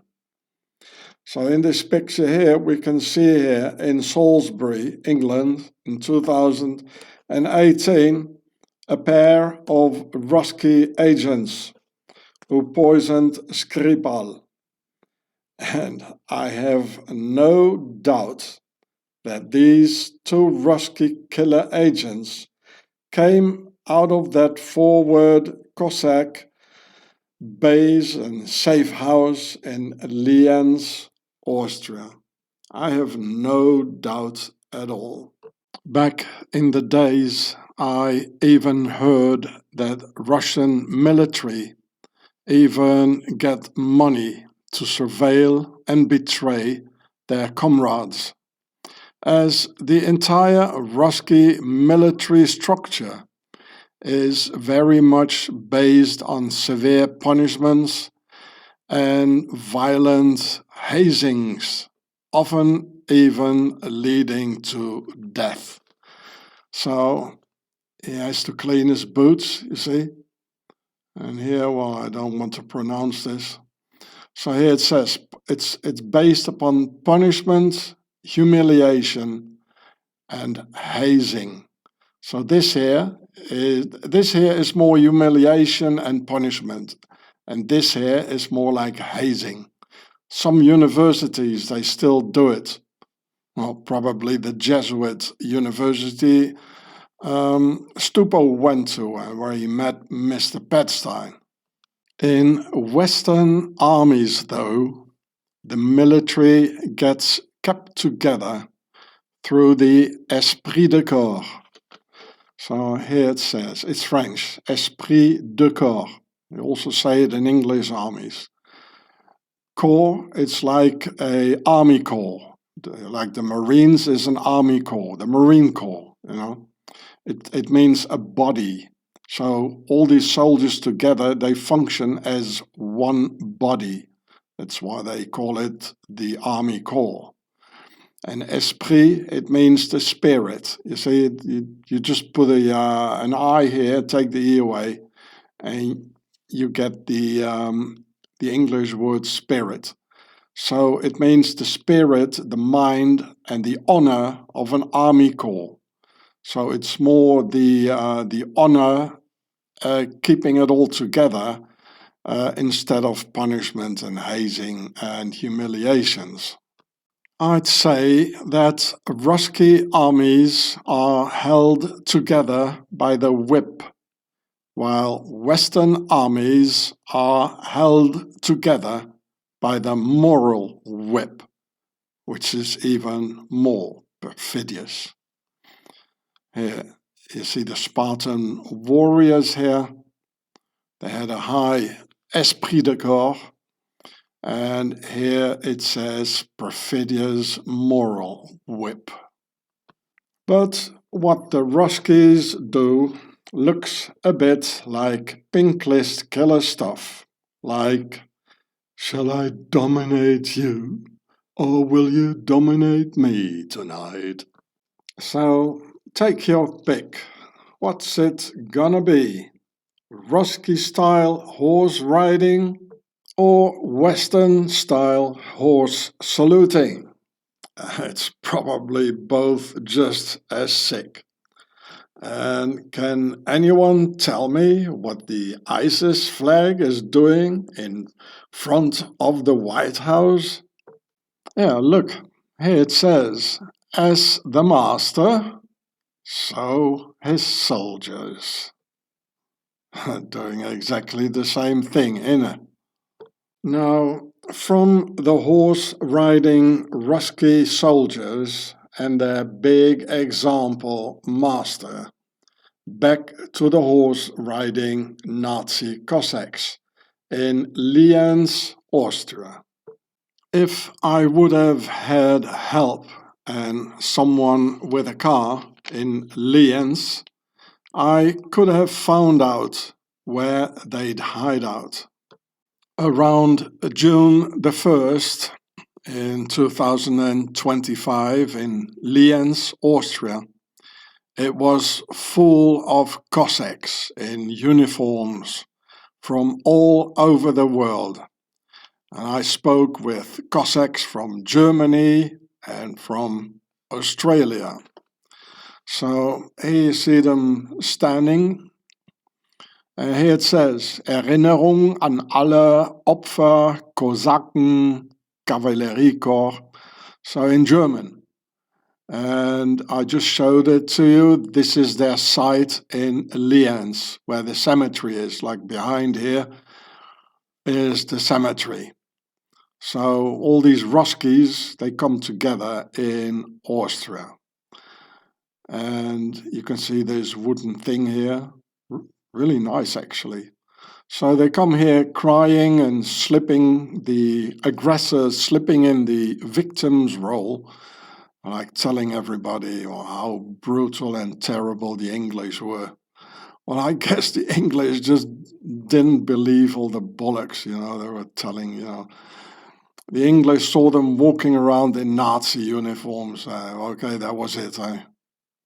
Now, look at this alliance here between the Ruskies and Austrian right-wingers, with that very same Austrian right-wing jacket we just saw before, with Adolf wearing it, the neo-Nazi G.I.U.R.E.H, and on that Lily-Putin waltzing party. On the Austrian sash, which you can see here, you see the Black Templars cross of the Teutonic Knights, under which the vertical rule empires of Austria and Germany went into World War I against the horizontal rule republican powers of France and America. And it says Kameradschaft Matrei I.O. Yeah, Kameradschaft Matrei I.O. in German E.O. Well, which means camaraderie Matrei I.O. Matrei is a town next to Lienz. And IO means Inlandorganisation, meaning domestic organization, which means they also have an Auslandorganisation, like in Russia, probably. Now, what are Cossacks and Austrian Royalist right-wingers doing together? Well, both lost their vertical empire in 1918.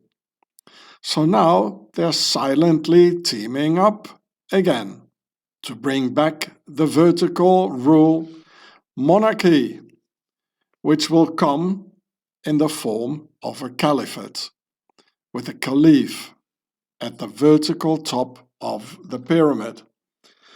But of course, the homies here don't know that yet, nor how they're being used by pharaohs per worldwide nobility, both in Austria and in Ruski land.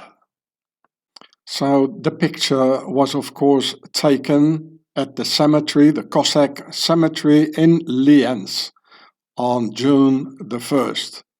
Here you see some of the graves here. And here's that same right-wing Austrian sort of conservative right-wing jacket. When the right-wingers, when they want to look decent, they always put it on, eh? And some white gloves. And remember, you know, how the pink list killers, how they always like this masquerade with uniforms and, you know, white gloves and, you know, these sort of things, you know. We saw that all over history. I've shown you that all these Nazis and neo-Nazis on key positions are all pink list killers. And in Austria and Germany, there are also the Burschenschaften. I'll show you the video I made about this like 15 years ago, which is the same type of thing, the same jacket, the same hats and the white gloves and the masquerade. And apparently these ones here are from a different company, probably another town. But it's the same sort of idea with the flag and black here. So it looks like they are a different royalist company as this one. But this picture was taken also at the cemetery here. So with the Ruskies and the Austrians together. What do they have in common? Well, they all want to see the vertical rule empire coming back.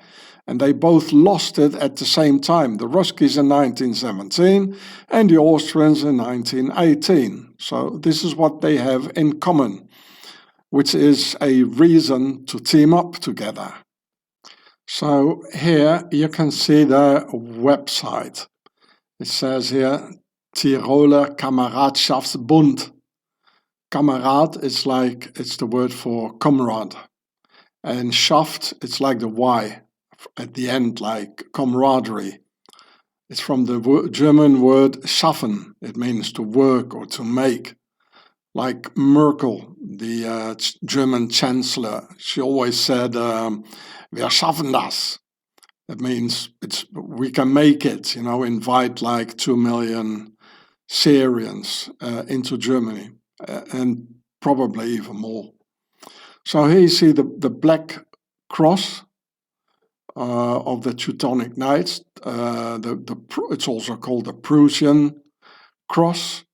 And of course, the Teutonic Knights, they were there where what became Prussia. And here it's the eagle of, they say it's an eagle, but you know, no, it's a falcon of Tyrol. This here, Tyrol. And so I show you this one, the historic here. And there's a lot more. You can see pictures and here, contact them, service, info, whatever. And so what's interesting is this here. Here it's the Landesstandarte, the flag like this, a military flag. It's called a Standarte. like it's actually a Roman word. And they made the flag when Franz Ferdinand, when he was murdered on June 28th in 1914 in Sarajevo. And this is why World War I started. So he was going to be the emperor, Franz Ferdinand, vertical. So the horizontal ones, it was a Freemason lodge, the Black Hand. They murdered him.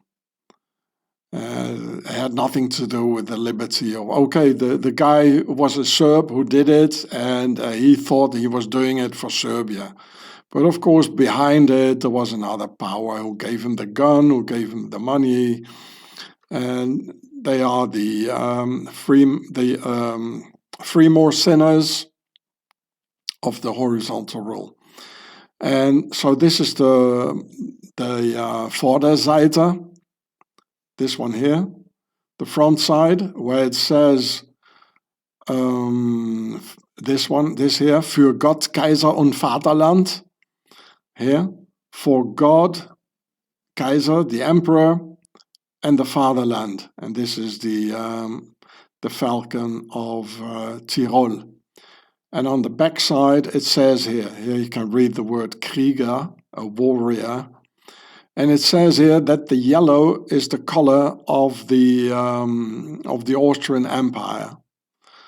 So it's very royalist, the whole thing, the whole organization. And as I've been telling you for the last 16 years now on YouTube here, that there really is a tendency that there are vertical organizations, and they're using the horizontal republic to bring back a vertical rule emperor, which of course it's gonna be a caliphate. So now we had this here, historical, and Galerie, it means the pictures. So let's have a look at the pictures. You can see it's a real military organization. They're just waiting for a new wind, a new political wind. And then it all starts over. It starts all again, So here you see their flag again, what I've shown you just before. Look at these traditional dresses, just like Karin Kneissl with Lilliput here as well, in the snow. And there are quite a lot of them, even probably actual generals and all that, like the Pope again. So it's always hiding behind religion.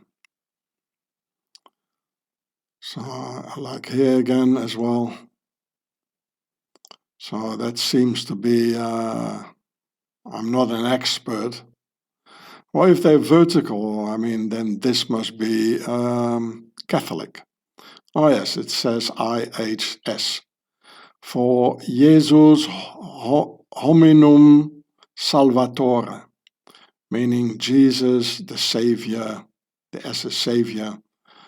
Hominum, it means man, mankind, Savior of man. So yeah, it's Catholic, of course. They were always with the king. The Protestants are Republicans of the Knights Templars. This picture doesn't come out, but it looks like a big eagle or a falcon, of course. And you see actual soldiers today.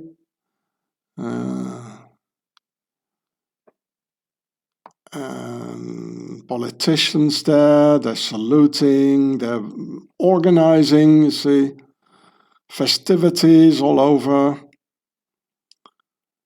with these nice dresses, just like, you get a feeling like Adolf could pop up any moment,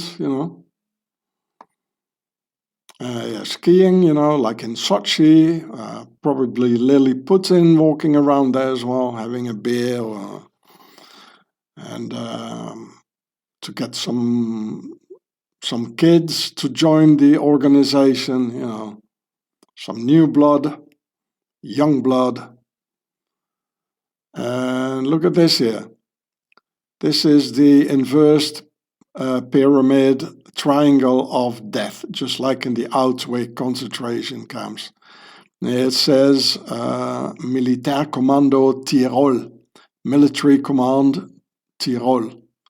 So I guess probably some generals here or whatever, actual generals. It says, Wir schützen Österreich, we protect Austria. Against what?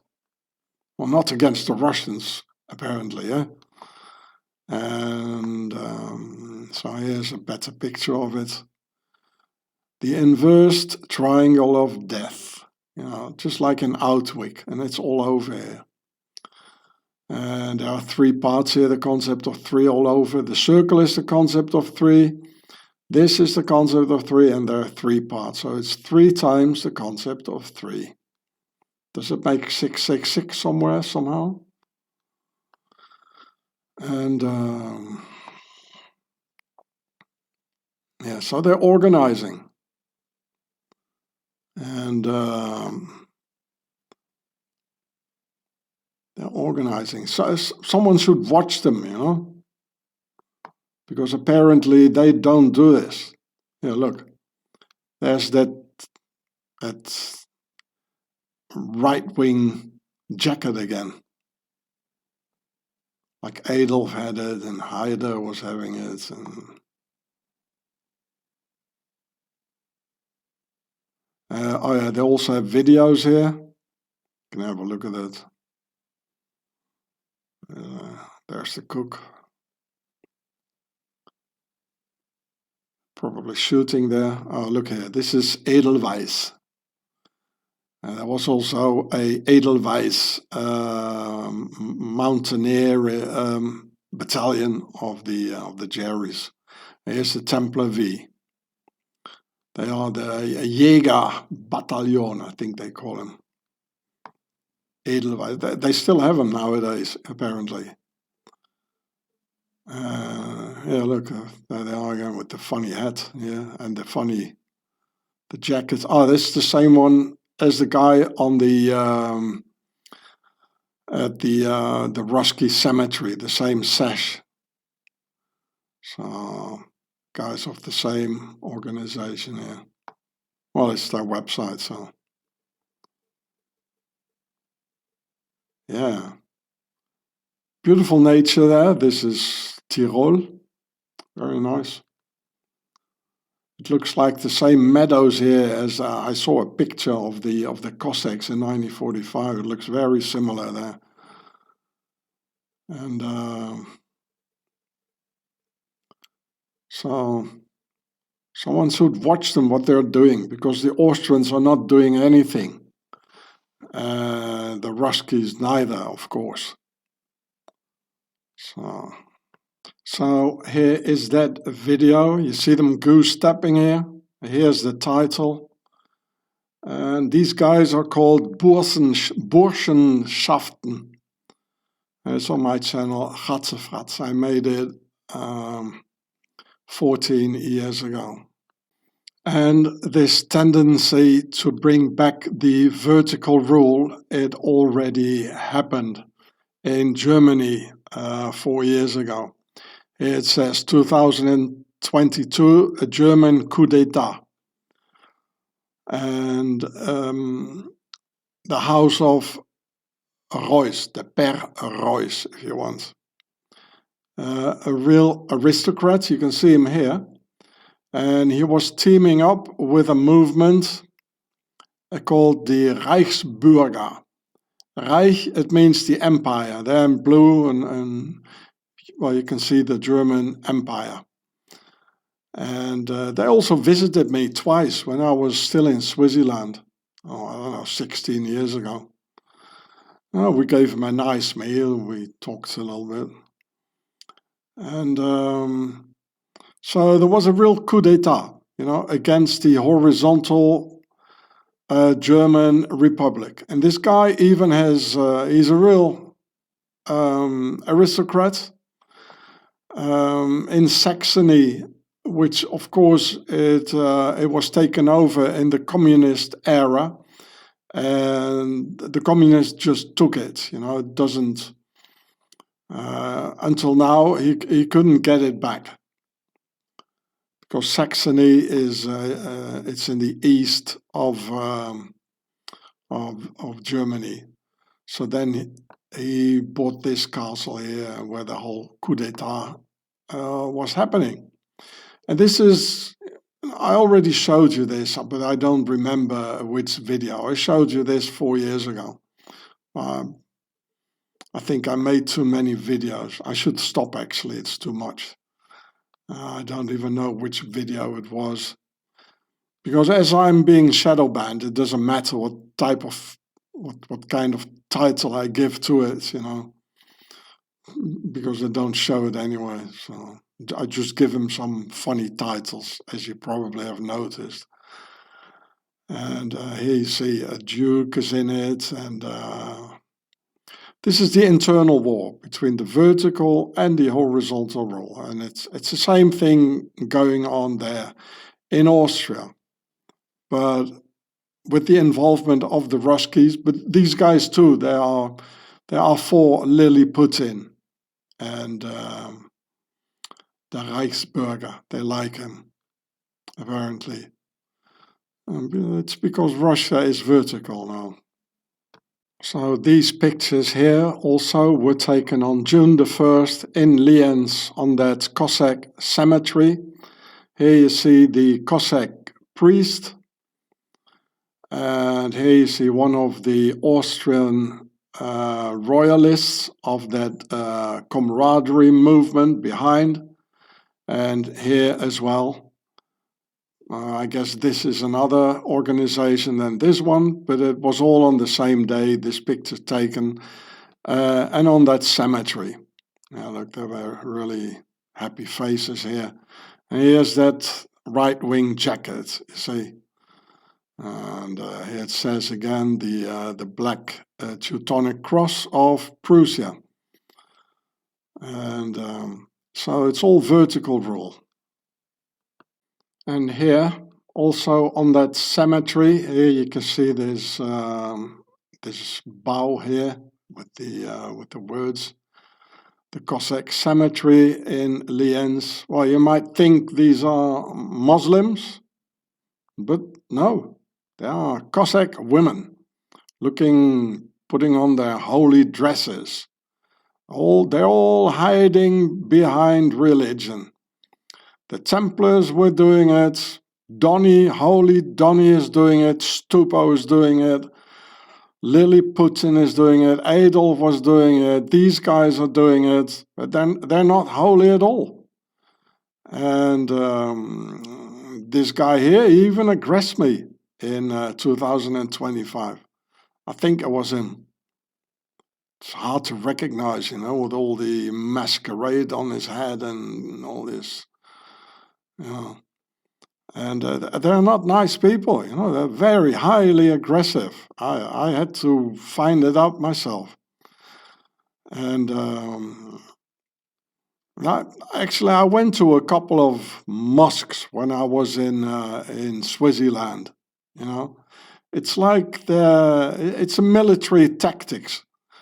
As soon as they finished praying, they all came well, let's do something against in the JJ base, against the jaywalkers and for the Philistines.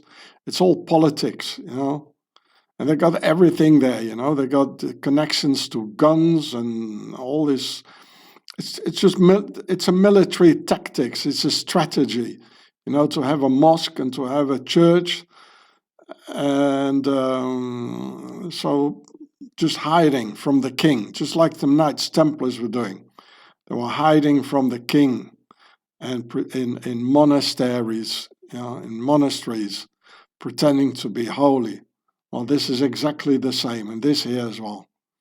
They all do it. They're all so sly with this religion stuff, On June 28th, in Lienz, near the Cossack Museum, I saw one of the presumably Unit 29155 pairs talking to two young Arabs whom I addressed afterwards, telling me they were Moroccans, and it was obvious there was something going on there.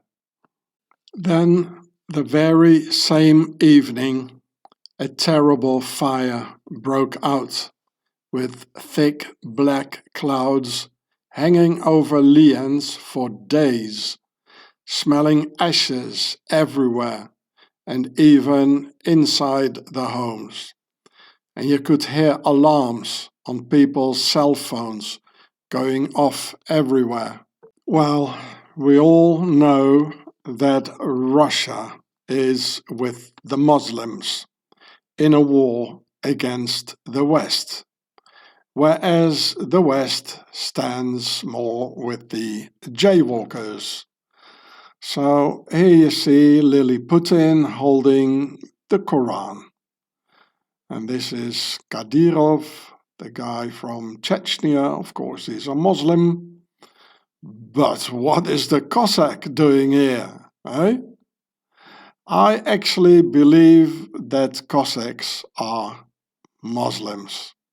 It's all part of the taqiyya. It's just a strategy to pretend to be a Christian. I'll tell you more about it later on. So a moment later, he even went as far as kissing the Quran. He was still holding it next to the Cossack, and here he went kissing it. Now, if you do this, it means you're a Muslim. I mean, look at what's happening, the Ukraine war. What's happening? It's white Europeans killing white Europeans. Nice strategy. You see what I mean? I personally believe that the Rusky pair has given the order to those Arabs to set ablaze that power grid you can see here, for whatever reason that might have been, and probably a test. So here you see the mountains of Lienz. I saw it out of the window all the time where I was staying. And also on the other side, mountains everywhere. And you can see this is a huge power grid, probably for the entire region. A big part of Tyrol being given electrical power through this here. I think this was the aim. Maybe to see if they would make good agents for the Ruskies, to see if they could trust them, and I don't know, but it was very weird when I saw them talking. It was in the air. I knew there was something going on. One of the things to do for a military analyst would be to find out in what Tyrolean farmhouse provided by the Cossacks, the Unit 29155 are hiding, would be to analyze where specific Rusky foods and specific Rusky goods are being consumed the most. Like having a sudden peak of vodka consumption in some countryside supermarket that before the sudden peak had only sold one bottle of vodka in 50 years, but where all of a sudden 3 bottles are being sold in a week. But where get the vodka statistics for Tyrol, considering Austria definitely corrupted, having a Jordanian intelligence director, an almost Russian foreign minister, Austrian Royalist right-wingers involved with Cossacks, and the Lienz police station right behind the Cossack museum. So Austrian authorities are definitely compromised by the Ruskies. So better not wake up the Austrians. Don't ask for their help and don't have them involved at all, because the situation is very clear. So here it says Karin Kneissl, there she is, with the big nose. And here it says Lily Putin with the long nose, which is very pharaonic, these big noses. I mean, look at the profile of Pharaoh Ramses the Great and the mummy. You'll see the same like this here, you know. This is not European. And look at how long this is. I mean, look at old pictures of old paintings of the nobility. They got these long noses. And this is what she said about him. Here, I quote, "He is the most intelligent gentleman. What Jane Austen wrote in Pride and Prejudice about the accomplished gentleman amounts to Putin's standard," by Karin Kneissl. And I recognize here two members of Pharaoh's nobility, because even if you have people murdered by Unit 29155 all over the world and European children blown to pieces in the Ukraine, you remain calm and gentlemanlike according to the etiquette. Best would be to rely on G.I.U.R.E.H for human intelligence, in which the jaywalker agents of the JJ base are quite good, as there are helpful jaywalkers to be found in all countries of the world, thus providing the best G.I.U.R.E.H of all. G.I.U.R.E.H is a military acronym for human intelligence that gets obtained on the ground in 3D by speaking to other humans. Not that they'll make you more intelligent, but it'll make you more knowable on the enemy. Intelligence is a weird expression for this kind of business. The word is basically wrong, sounding nice and intelligent for a dumb job. So here it says G.I.U.R.E.H is the military acronym for human intelligence. Basically a stupid job with a smart name. By the end of my stay in Lienz, as I was leaving anyway, I decided to tickle them a little bit and went back to the museum and apparently asked them a bit too many questions. So they got very aggressive and potentially violent towards me, circling around me like a pack of Siberian wolves. Especially their Cossack archpriest got very aggressive, feeling confident with all his pals backing him up.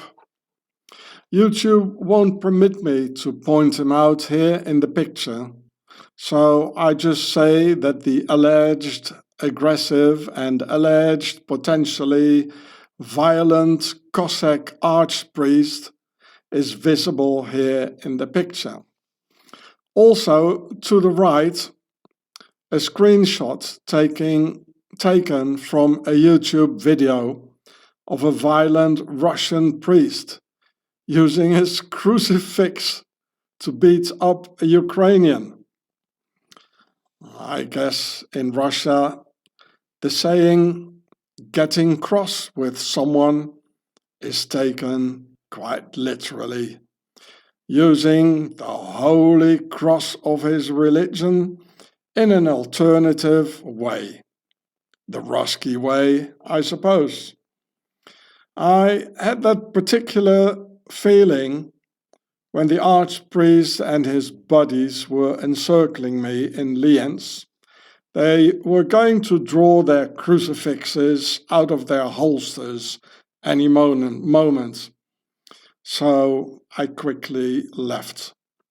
Moreover, because I have the experience that bold aggressors always slip into the victim's role after homie Ross retaliated and then call up the cops. So this is in Lienz, and this is the YouTube video. You can see it's a very bad quality, but you can see the crucifix here where the Russian priest is attacking the Ukrainian. So if you punch in YouTube, Russian priest attacks a Ukrainian with a crucifix, it will pop up. Or you might also put it in the Google Translator from English to Russian and then put the Russian words back into YouTube and it will certainly pop up. And I saw many more of these videos of extremely violent Russian priests attacking mostly Ukrainians. Shortly after I left Lienz and Austria as a whole. During my last days in Lienz, I even saw a woman with the notorious Royal Austrian Habsburg jaw, of a protruding lower jaw due to the high levels of inbreeding and consanguinity within the Habsburg dynasty. A true pharaonic tradition prolonged by the descendants of Europe's nobility, to preserve their wealth amongst each other and to preserve their truly superior pharaonic intelligence that cannot be mixed with that of those peasant European commoners. So I assume that woman I saw in Lienz must have been a descendant of the Royal Habsburg dynasty. In 1917, at the October Revolution in Russia, there were 4.5 million Cossacks terrorizing the Russian people. And today there are 10 million Cossacks worldwide. In Russia there are about 7 million Cossacks, of whom 300,000 in Russian paramilitary states service, and about 50,000 Russian Cossacks in the Ukraine war, killing the Ukrainians and allegedly raping women. So here you can see a map of the Habsburg Empire in 1914. Here it says 1914. Here you see here's Swaziland, and here you see it says Ukraine. So this is the actual, today, the border of Ukraine. So this large chunk of the Ukraine, it belonged to Austria. And there were Austrian families living here, which is one of the two main reasons that in the Ukraine of today you find, European-looking people, like blonde women, probably especially in the West, like here. And here you can see what the Cossacks did with Austrian families. They raped them. You know, here's this is a girl. You know, she's very small and tiny, and this is the mother trying to protect the other child. But well, I don't want to dare to think what happened to them. So here in what is now Ukraine, but then part of the huge Austrian Habsburg Empire, you can see the Cossacks raping an entire Austrian family in a time without cell phones to videotape the Cossack crimes against humanity. So people made drawings afterwards so future generations would know about the Cossack danger, about which today's Austrians apparently don't care about. How innocent Austrian children only 100 years ago were torn apart by the Cossacks, who today are in Lienz, Tyrol, and very obviously in a dangerous conspiracy against the West. So, dear Austrians, I absolutely do not understand why you let this danger grow and feed them at your bosom. Why not send them back to where they came from, since they apparently love Russia way more than Austria? I really don't get it. So here in this rare picture, you can see them standing in Lienz in 1945, allegedly at the very same spot where the fire was on the power grid in 2025, which there might be a connection, if you see what I mean. So here you see the mountains here of Austria, of Lienz, of Tyrol. So here on this website, it says here the Jaywalker and German minorities on the Eastern Front. And so if you want to find it, I think you just punch in Cossacks and rape or something.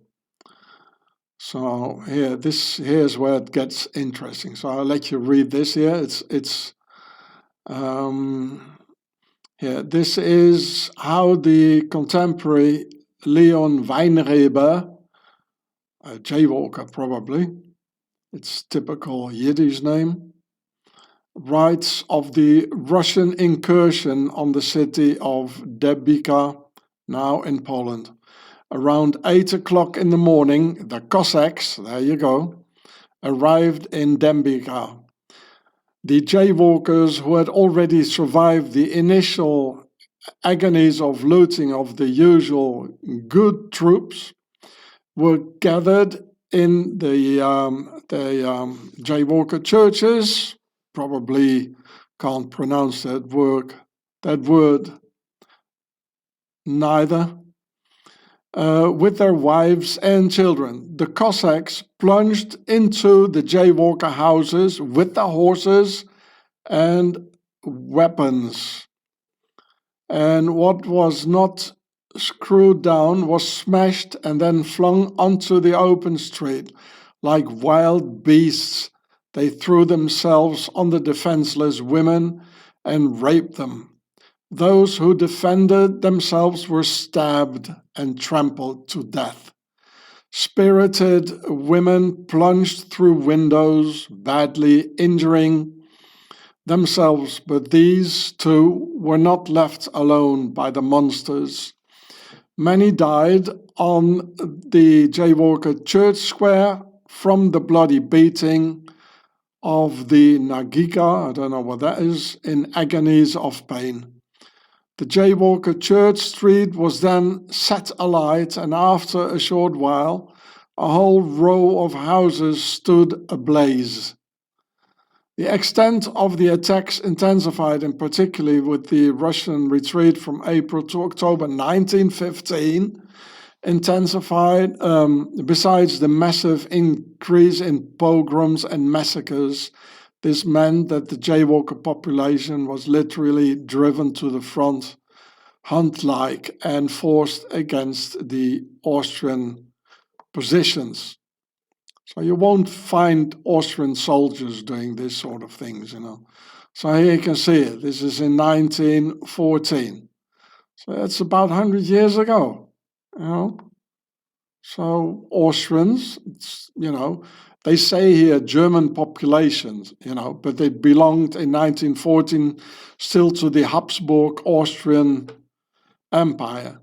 So I guess the Jaywalker just heard them speak German, but they were not Germans, they were Austrians, which should be quite clear. So Austrians, why today do you let these Cossacks at your bosom and conspire against you? Why? Well, why don't you do something against it? Why do all Austrians forget about this terrible crimes of the Cossacks against Austrians? Why? And here you can see how in 1915 the Cossacks here, with their heads here on horseback, how they slaughtered Japanese civilians, just like that, everything. Look, with the long spear, trying to get the pig here. I mean, they surrender, you know, look at them. They are really brave warriors, the Cossacks, aren't they now? I don't think they ever really fought real battles, you know, they're just there to slaughter civilians and to rain terror for Pharaoh, actually. Just Pharaoh, Praetorian God. So here it says the White Movement, and the White Movement, and here they had a white army, like here with the black double-headed. It's a falcon, and they were, you know, the army of the Tsar against, what says here, against the Red Army, the other ones. But the Tsar actually was vertical, and White House and White Army, like the per head of Pharaoh, they are actually horizontal in Upper Egypt. So it's the other way around. They should be, the Red Army should be by the Tsar, and the White Army, like the White House, the biggest republic in the world, with a big obelisk behind the house, behind the White House. The communists actually should be white, because they wanted to get rid of the Tsar. So why did they choose the color red? Well, they chose the color red because they said we want to get rid of the red ones, the monarchy. So they call it the Red Army, in order to get rid of the red ones. So this is actually where the name comes from. And as the other ones already had chosen their name, then their opponents, they had no other choice than to call themselves the White Ones, because they were against the Red Army. So it's all upside down. Well, I mean, Russia is all upside down anyway. I mean, so that's why it's a good name, because it's all upside down.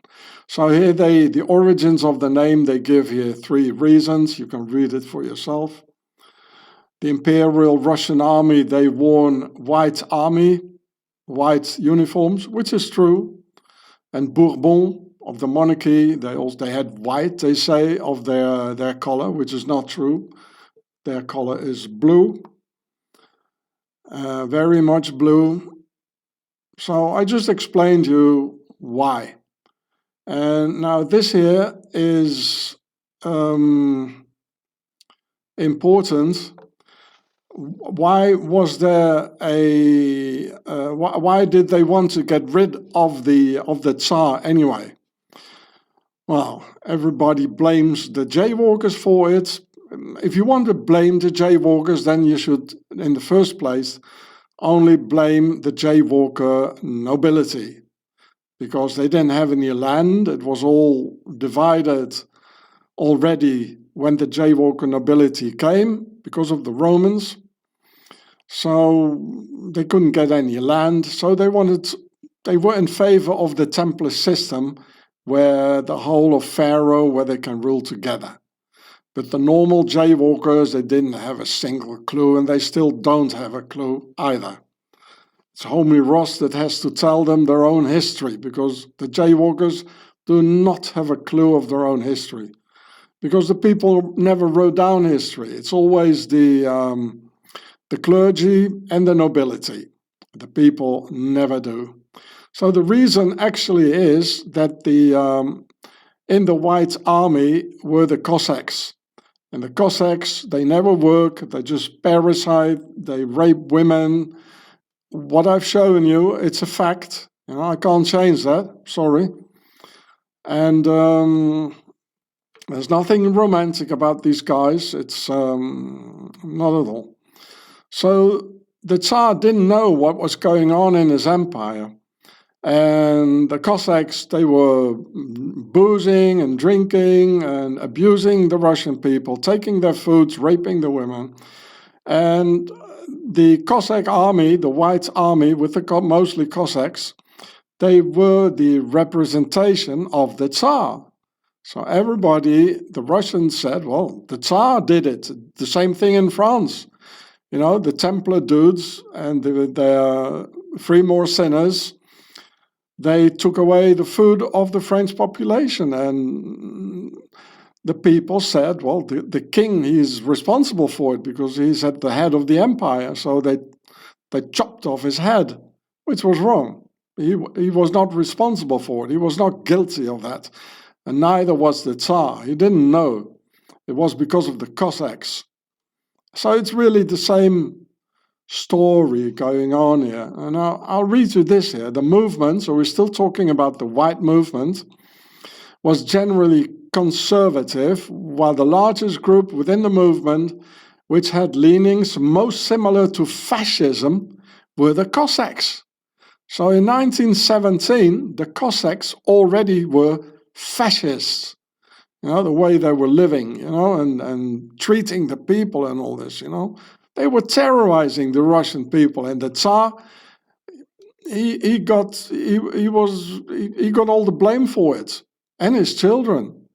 So not the jaywalkers, it's all wrong. The Cossacks are behind it. You just have to interpret history as you should. And the Cossacks, who were led by the economic motive, you see, they were parasiting, just, on the people.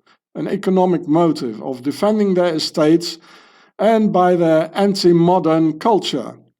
I'm still talking about the Cossacks. Their primary leader was Pyotr Krasnov. That's a Cossack. Maybe the moustache gives him away. A staunch anti-jaywalker who appealed to the Cossacks with demagogue rhetoric and ideas of a mythical Cossack past. That's the whole romantic idea again. Well, in reality, they are not real warriors. They are a gang of murderers and rapists. That's all. And during World War II, Krasnov would become a prominent collaborator with Nazi Germany. Of course, well, they saw an advantage, leading collaborationist Cossack units. So this is very important, you understand it? Very, very, very important. So there's some more about the Cossacks. I'm not going to read it all to you. Read it yourself. It's very important. Now Finland, I'm going to explain that to you, what the Cossacks did in Finland. And so you read it yourself. You see there's a lot of anti-jaywalker stuff. I'm a historian and I'm neutral. I just want you to know the real history, who was really responsible. And you can see them still doing it today, these Cossacks. Oh, look, you got the Templar V in it. Why they put the Templar V in the middle of a, what is it, the White Army probably? Yeah, it's the White Army. Or is it the Red Army? I don't know. I got a pyramid in it here. And yeah, it must be the White Army. That says in the, it says the White Army. Yeah. Talking about the 1919, the Don Cossacks joined the army. The volunteer army of Cossacks grew from 64,000 to 150,000 soldiers. And the Cossacks, they don't fight other armies. You know, they take their horses and run away. They terrorized the population. That's what they do. 150,000 of them. And I'll explain you why, actually. Look here, they got the death skull. Kornilov shock detachment. Nice. Yeah, General Kornilov, a Cossack as well. They even had generals, you know. Look at that. They also had German Nazi generals being at the head of the Cossack armies of the SS. I'll show that to you. So you just read it, you know. I just read it for you. Already in the First World War, the Cossacks were fascists. And they also were in the Second World War, fighting for the Nazis. Yeah, again, the Cuban Cossacks, they gathered in the North Caucasus. And I could dive more deeper in it, you know, but this video, it's I just want to explain the general lines of what happened, who's behind it, who perpetrated the crimes against humanity. Of course, this is all very much very interesting here. So the Cossacks in the White Army against the Red Army being a bunch of fascists. In 2 world wars, the Cossacks were the fascists. So what are they doing with Putin? Well, Putin is a fascist too. So the white movement has nothing to do with white power, guys. Like in America or whatever. So it says, the white generals viewing the revolution as a result of the G.I.U.R.E.H conspiracy against the Tsar, against the vertical rule.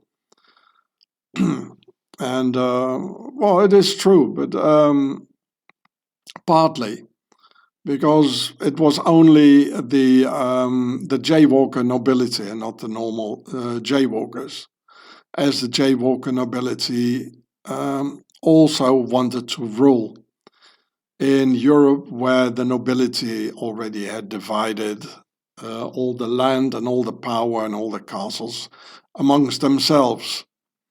So the only way for the G.I.U.R.E nobility to get in it is by a republic, a horizontal rule, also being led by the nobility, of course. And this is where it comes from, this G.I.U.R.E conspiracy. And again, not by the normal Jaywalkers, who don't have a clue. I already told you that. And yeah, the structure. You see here the Cuban Cossacks. Oh, that's where the Cuban cigars come from, eh? They joined the White Army. You see a lot of numbers, and also the Don Cossacks joined the White Army, or the white, non-white power white movement. Let's put it that way. And, well, there's a lot more. And here, this is what I wanted to show you. Again, about the White Army here. Look at the, so the White Army against the Red Army. Here you got these symbols of the White Army. As I just showed you, there was a Templars V. And, no, it doesn't come. And this actually, it's the same as the Austrian army has. Only they got the inversed pyramid of death and not upwards. So it's again the same. And here's a pyramid with the Swiss cross in it. All symbols of the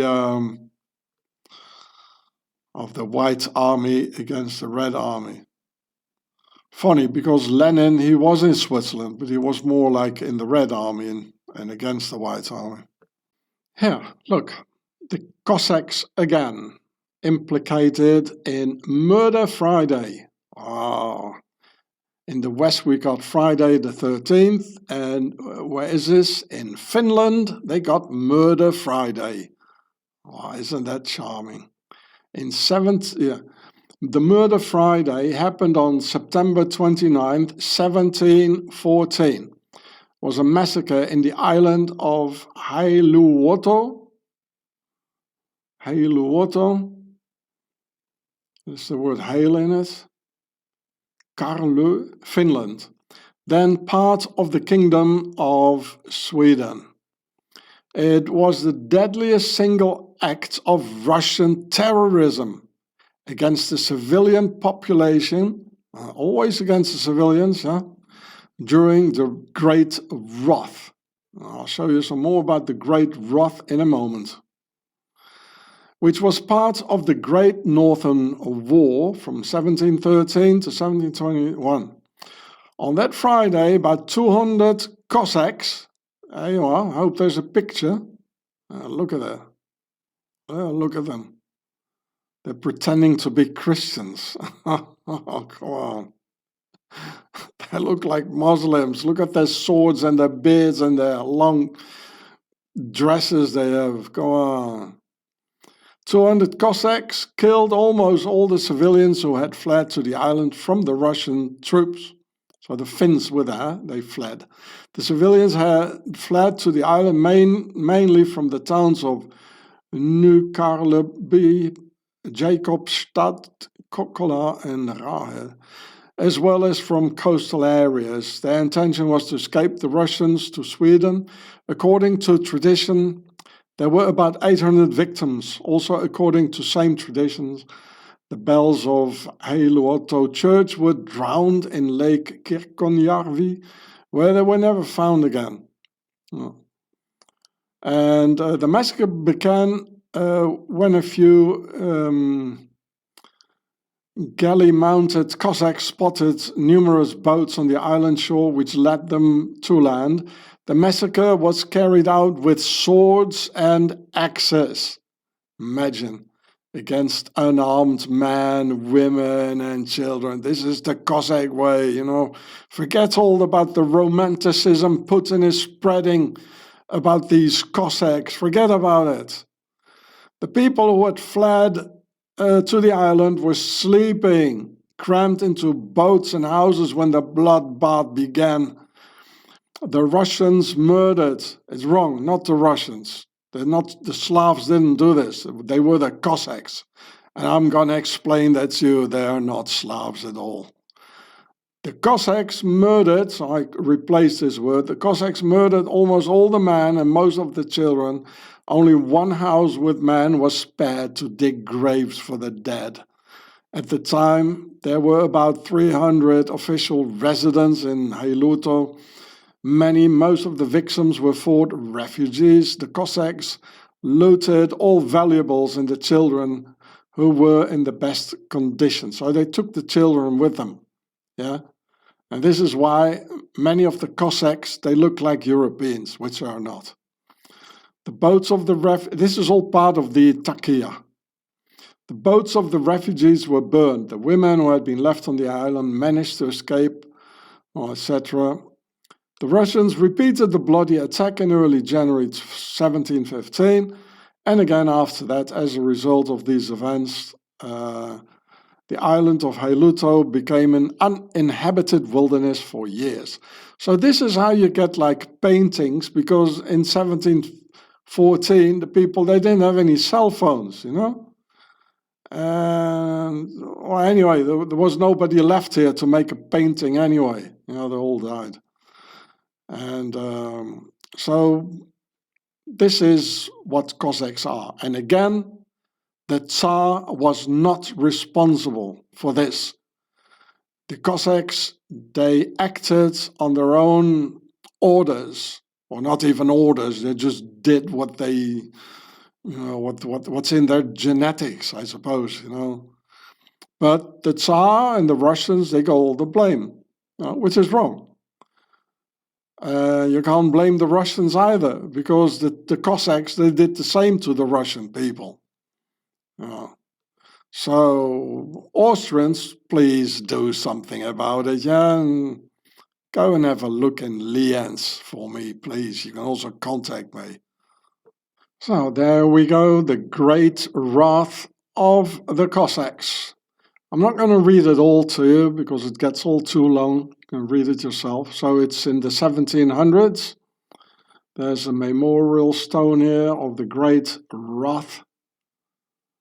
And there we go, the Russian military occupation of Finland. And here, at least 5,000 Finns were killed and some 10,000 taken away as slaves, of whom only a few thousand would ever return. So this is 300 years ago, eh? According to more recent research, the number of casualties would have been close to 20,000. Recent research also estimates the number of enslaved children and women to have been closer to 30,000. The most severe of these massacres took place, we already had that. The Cossacks killed about 800 inhabitants with axes. Well, it goes on. And for all this, the Tsar was being blamed, which is so wrong. It's so wrong. Yeah, the torture methods were in hanging. That's something for Donny. Hung. They were not hung, Donny, stupo. They were hanged. Okay. And children were taken as sex slaves. So you read it yourselves.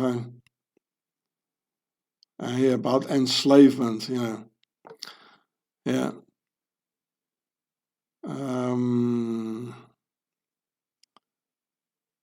The Russian military, Cossacks, abducted and enslaved a number of people, many of whom were trafficked via Russia and the Crimean slave trade. Oh, look at that.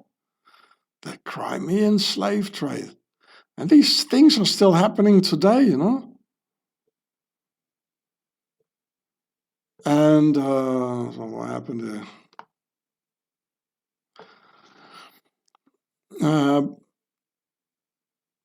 Between 20,000 people were taken as slave laborers during the building of St. Petersburg. 4,600 people, majority of whom were children. Many Swedish citizens captured and sold by Russian soldiers ended up via the Crimean slave trade. Well, Crimea, that's really has become the base of the Cossacks. There you go. So if they say the Crimean slave trade, that means the Cossacks did it. And it also said here somewhere that the Cossacks were in it. And the Cossacks are always in it. And this is why many people might say, oh, they look like Europeans. Yeah, they're not so bad. They're brothers, like, well, I mean, just let's be tolerant and all that. They're not. They're not like us. They just took over the white skin through rape. And the kids, looking white with blue eyes, they were being raised as Cossacks. And Cossacks are neither Slavs, they're neither European, they are Orientals. It says here, the Cossacks here. Cossacks, Crimea, they are the ones behind it. Now let's have a look at this slave trade. Where was it? Oh, here. The Crimean slave trade. Oh, wow. Wow, that's horrible. Here, look. A Crimean Tatar. And it's always like going to the Middle East, it said before. Why always the Middle East, Why always the Middle East? Remember the Corsicans, the Corsican chief? He got back his wife because of the Barbary raids on at the Mediterranean, and he went and got back his wife that was kidnapped by the Arabs, and he came back with the head of the Arab chief, which is now the national symbol of the Corsicans. The Black Sea slave trade, the Khanate, the Crimean Khanate, Corsicans. A Khanate is it's not Corsicans, it's Cossacks. There was even a German general. He was the Crimean Khanate. There's the word Khan in it from the Mongols, you see, like Genghis Khan. A Khanate is by Genghis Khan. And in fact, the Cossacks, they are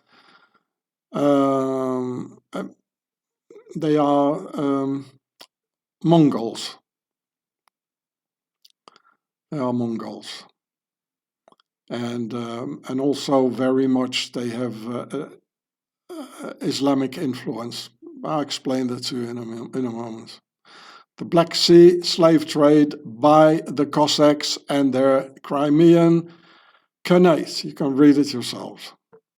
Yeah, look, it's interesting how in the word of the island Crimea, there's the word crime in it, because it was the Crimean and slave trade. That's where the slaves passed by. And Crimea, as I just told you, is really the base of the Cossacks.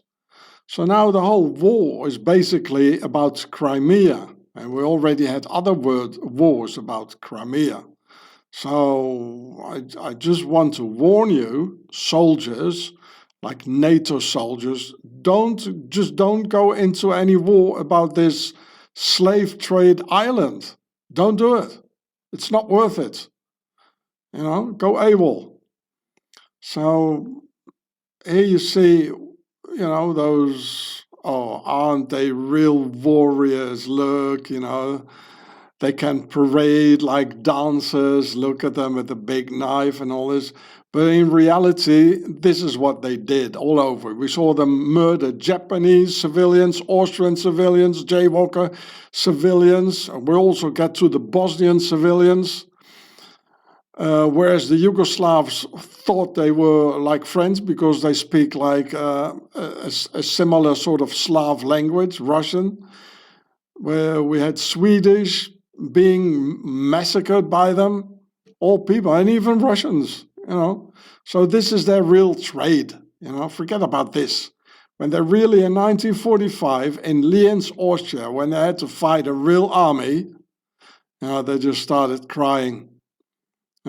When they had to fight the English army. They didn't fight, because this is what they do. They don't fight, come on. And now they're still crying today. I saw them in Lienz in the summer, June the 1st.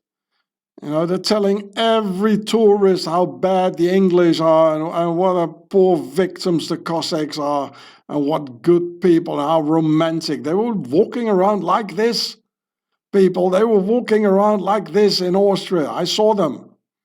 I talked to them. You know, like a romantic picture. Well, here's the romantic picture, you know, raping the women, killing civilians with a sword and axes. And there's so many examples in history, you know, and they never fought any battles at all, you know. So I would love to put them in a real battle, you know, against NATO. Oh boy, I would love that. Look, if you'd asked me, the Cossacks look like a bunch of jihadi boys with their long beards, with their long oriental sort of Islamic looking gowns, and with their Arabic looking round swords, as you can see here in the pictures. Look at the round sword here. That's not European. Here also it's very oriental. Well, the Crimea is just on the other side of the dip of the Orient, of the Muslim world, isn't it? Where all the enslaved girlies went to, all the blonde enslaved Austrian girlies, Finnish girlies, Swedish girlies, they all went through, because of these guys, into the Muslim world. And probably what they got back are these type of swords. I mean, it's not difficult to put it all together, isn't it? There's an Arabic-looking horse, or how do you call them, the full blood.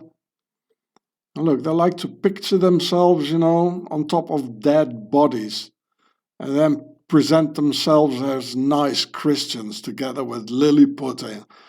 Come on, I don't believe any of that. These Islamic-looking Cossacks also behave like the Islamic State or Hamas, raping white European women everywhere, kidnap white European children, and butcher all the white European men, and preferably slash and stab their way around in the traditional way, just as the Islamic State prefers to do.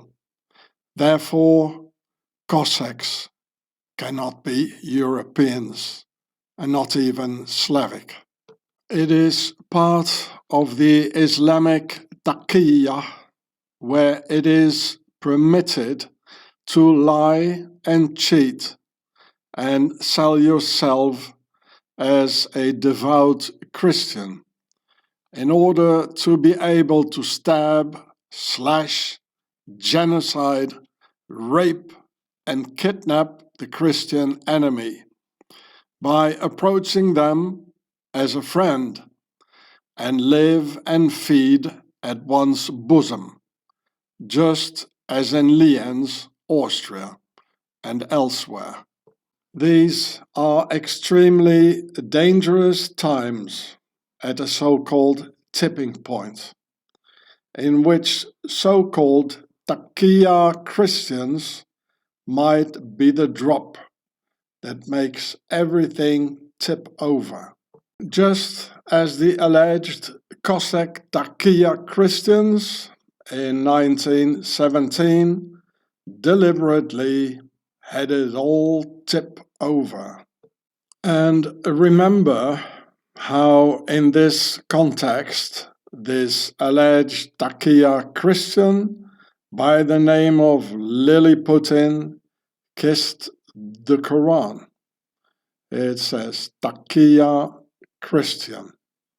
Putin kissing the Quran, holding it dearly on his heart. A Taqiyya Christian is not driven by religion, but he's driven by a war strategy to come at the enemy's bosom and then stab his falsely acquired friend in the back. So There you see him. You know, before he was kissing the Quran, now he's got a holy cross on his head. Nice with a picture together standing with the Russian Pope, with Horus here. Here standing with some Cossack priest. It says Takia Christian. So now you know what that means. And these things here, now I know what it is, they are metal tubes. They used them to put gunpowder in it. So now they're empty, or maybe whatever other powders they put in there now. Then who really are the Cossacks, who partially look more Oriental than European? The name Cossack is pronounced more like Kazakh, which is Turkish, means conqueror, and as I feared, there are also Muslim Cossacks. The Turks, however, are originally Mongols. The Cossacks come out of the golden horde of Mongols, whose last leader was a Muslim by the name of Sheikh Ahmed of the Muslim nobility. So there you go. The Cossacks are a Mongol horde led by the Islamic nobility and pretending to be Orthodox Christians for the Takia. And they have Slavic, Finnish, and Austrian DNA due to rape and kidnappings of blonde European women, thus making the mastermind of the Islamic nobility inside change bodies from Mongol bodies to more European bodies in order to destroy Europe from the inside out. Starting with Russia, 1917, then Ukraine's Holodomor, and now, since 2022, the Ukraine war progressing, and possibly entirely tipping over. This is why the Nazis called the Russians Mongol hordes, as the Slavic people are under Mongol domination through this literal enemy within, who look like Russians, have Slavic and Finnish DNA, pretend to be Christians because it looks so much better concerning the basic camouflage, who are basic shamanist Mongols led by the Islamic nobility, because of which this homie here had kissed the Quran, while pretending to the dumb slaves to be Orthodox Christian. And I'm very sure that the Cossack here on the left side grabbed the occasion to also have a go at it and press his lips onto the holy book containing a big octagon. The lands those Cossacks conquer are afterwards called a Khanate, after their great Khan, Genghis Khan, and therefore Crimea is the Crimean Khanate and base of the Golden Horde Cossacks, the slavery island of European girlies shackled and on their way to the Middle East. So here you see that priest with a Christian cross around his neck. These are all Cossacks. Charming guys, aren't they? And it says the Khanate. It looks like a picture of the Godfather here. And you can all see the name Khan, like from Genghis Khan, in it. It's all Mongol stuff, eh? And here, this is how you can remember the word. It says ate. It's like how the Cossacks, how they ate or how they consumed young European girls and have them to be further consumed and send them to the Middle East. Khan ate. Okay, you remember it? So here it says Cossacks in Turkey.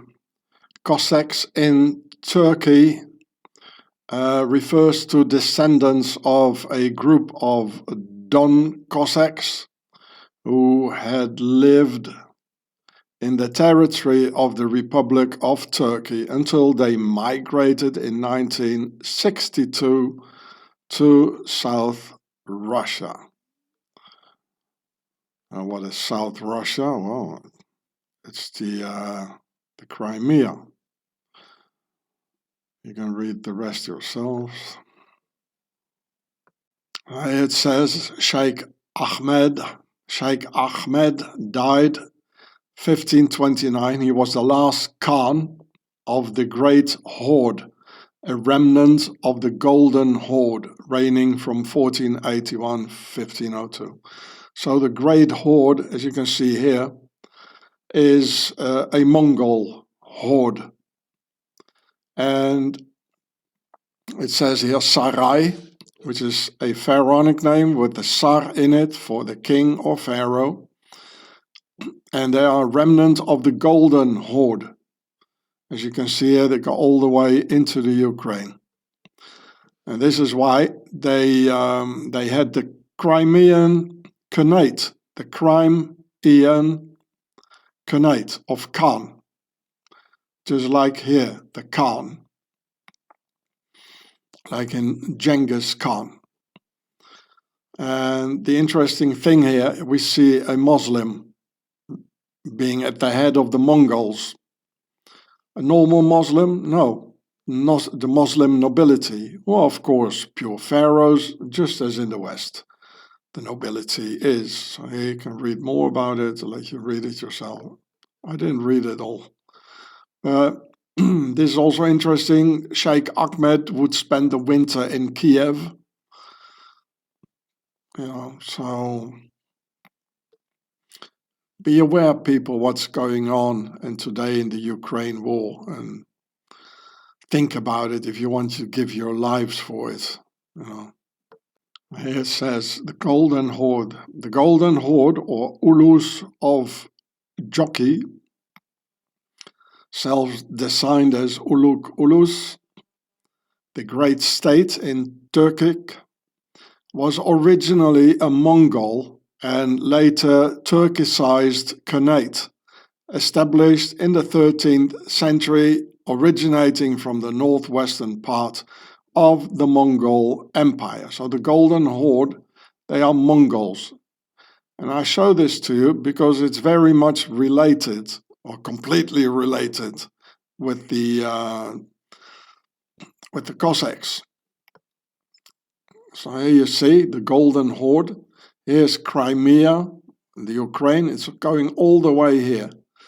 So there's a lot of, as I just explained to you, it's Mongols with Finnish and Slavic DNA, led by Muslims, and they are a real danger. And apparently they call themselves a horde from these Mongol Ulus, probably, or Uluk, because they were proud of it. A horde is like, raping their way and slashing and stabbing and genociding their way, through Central Asia. So they were quite proud of it, just as we can see with the Cossacks today, being proud of it and have a picture taken next to a dead body and all this sort of things. So this is the Golden Horde. So this is very important to understand the Ukraine, Crimea, the Cossacks, Russia, the Ukraine War. So there's a lot more. So here he is again, Sheikh Ahmed. And here also another ruler of the Golden Horde, Mahmud bin Kuchuk, another Muslim. See? Muhammad in it. And it says monarchy, of course. And finally it all leads back to Pharaoh in the end. So it's quite long. The Mongol origins. I didn't read it myself, but the rest. So it's from Genghis Khan, the Khanate. So Genghis Khan, if you look at what's happening in the Ukraine war and the Cossacks, Austria, Lienz, in a way you can say Genghis Khan is not dead. It's like Elvis, he's not dead. Here's some more, I'll read it for you. A brief history of the Cossacks. The Cossacks owe their origins to the mixing of Asiatic and Slavic cultures on the Russian steppes that had been a part of Russian life since the first Slavic migrations out of the Carpathian Mountains. And the first group of horsemen to gain the term Cossacks were Tatar descendants of the Mongol Golden Horde. There you go. Freebooting outlaws, robbing and raiding, and raping and genociding without Tatar permission. They were called Cossacks by Greek and Turkish traders in the early 14th century, a Turkish word of Arabic origin. And there's the word ka in it, which means the soul in Pharaonic. The Kazakh soon found its way into the Tatar, Polish and Russian languages. By the 15th century, bands of Tatar Cossacks organized on Mongol principles, groups of 10 forming the base unit, were roaming and raiding, still nicely put, in the Russian principalities, Lithuania, Poland, and even Tatar Khanates. Soon their numbers grew to the point, where they were braving direct confrontations with organized forces. Why did they grow? Why? They robbed children, the Finns and Austrian children and Slavic, and then raised their children as mixed children as Mongols. So there's a lot more. It's quite long. I'll let you find it yourself. It's probably a lot more. But now let's see what the AI says about it, about the Cossacks. The AI Cossacks, if you want. So AI is quite good, as long as they're not going to use it for total control, which they do. So I'll read it for you. While Cossacks are traditionally associated with Eastern Orthodox Christianity, Islamic Cossack figures or groups arose through interaction with Turkic, Tatar and Caucasian Muslim populations, or via state-run units. Notable examples include Muslim Tatars within Cossack ranks, the Persian Cossack Brigade in the 19th century, which was a Russian-trained unit in Iran, and various Siberian Ural Tatar groups. Mixed heritage. Key context regarding Cossacks and Islam. Early Cossack groups were formed from diverse peoples, including Tatar populations of Turkic origin. And here again, the Persian Cossack Brigade. formed in 1879 by Russian officers, nobility, to aid the Persian Qajar dynasty.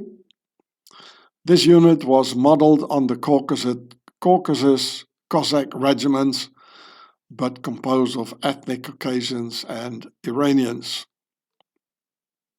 Here's some more AI Cossacks. Cossacks emerged the 14th, 15th centuries in the Eurasian steppes as a multi-ethnic military class comprising Slavic peasants, adventurers, and Turkic Mongol nomads from the declining Golden Horde. The Mongol Golden Horde of Genghis Khan and the descendants of his. While initially clashing with Mongol Tatar descendants, early Cossacks adopted nomadic egalitarian structures and in some cases incorporated Tatar lineages. The name Cossack comes from the Turkic Kazakh, meaning a free man or bandit or conqueror. Well, it's more bandit conqueror. They formed in the Wild East, a region previously controlled by the Mongol Golden Horde. The Cossack society was a mix, and here again about the military tactics. Okay, you can read it yourself. Military structure.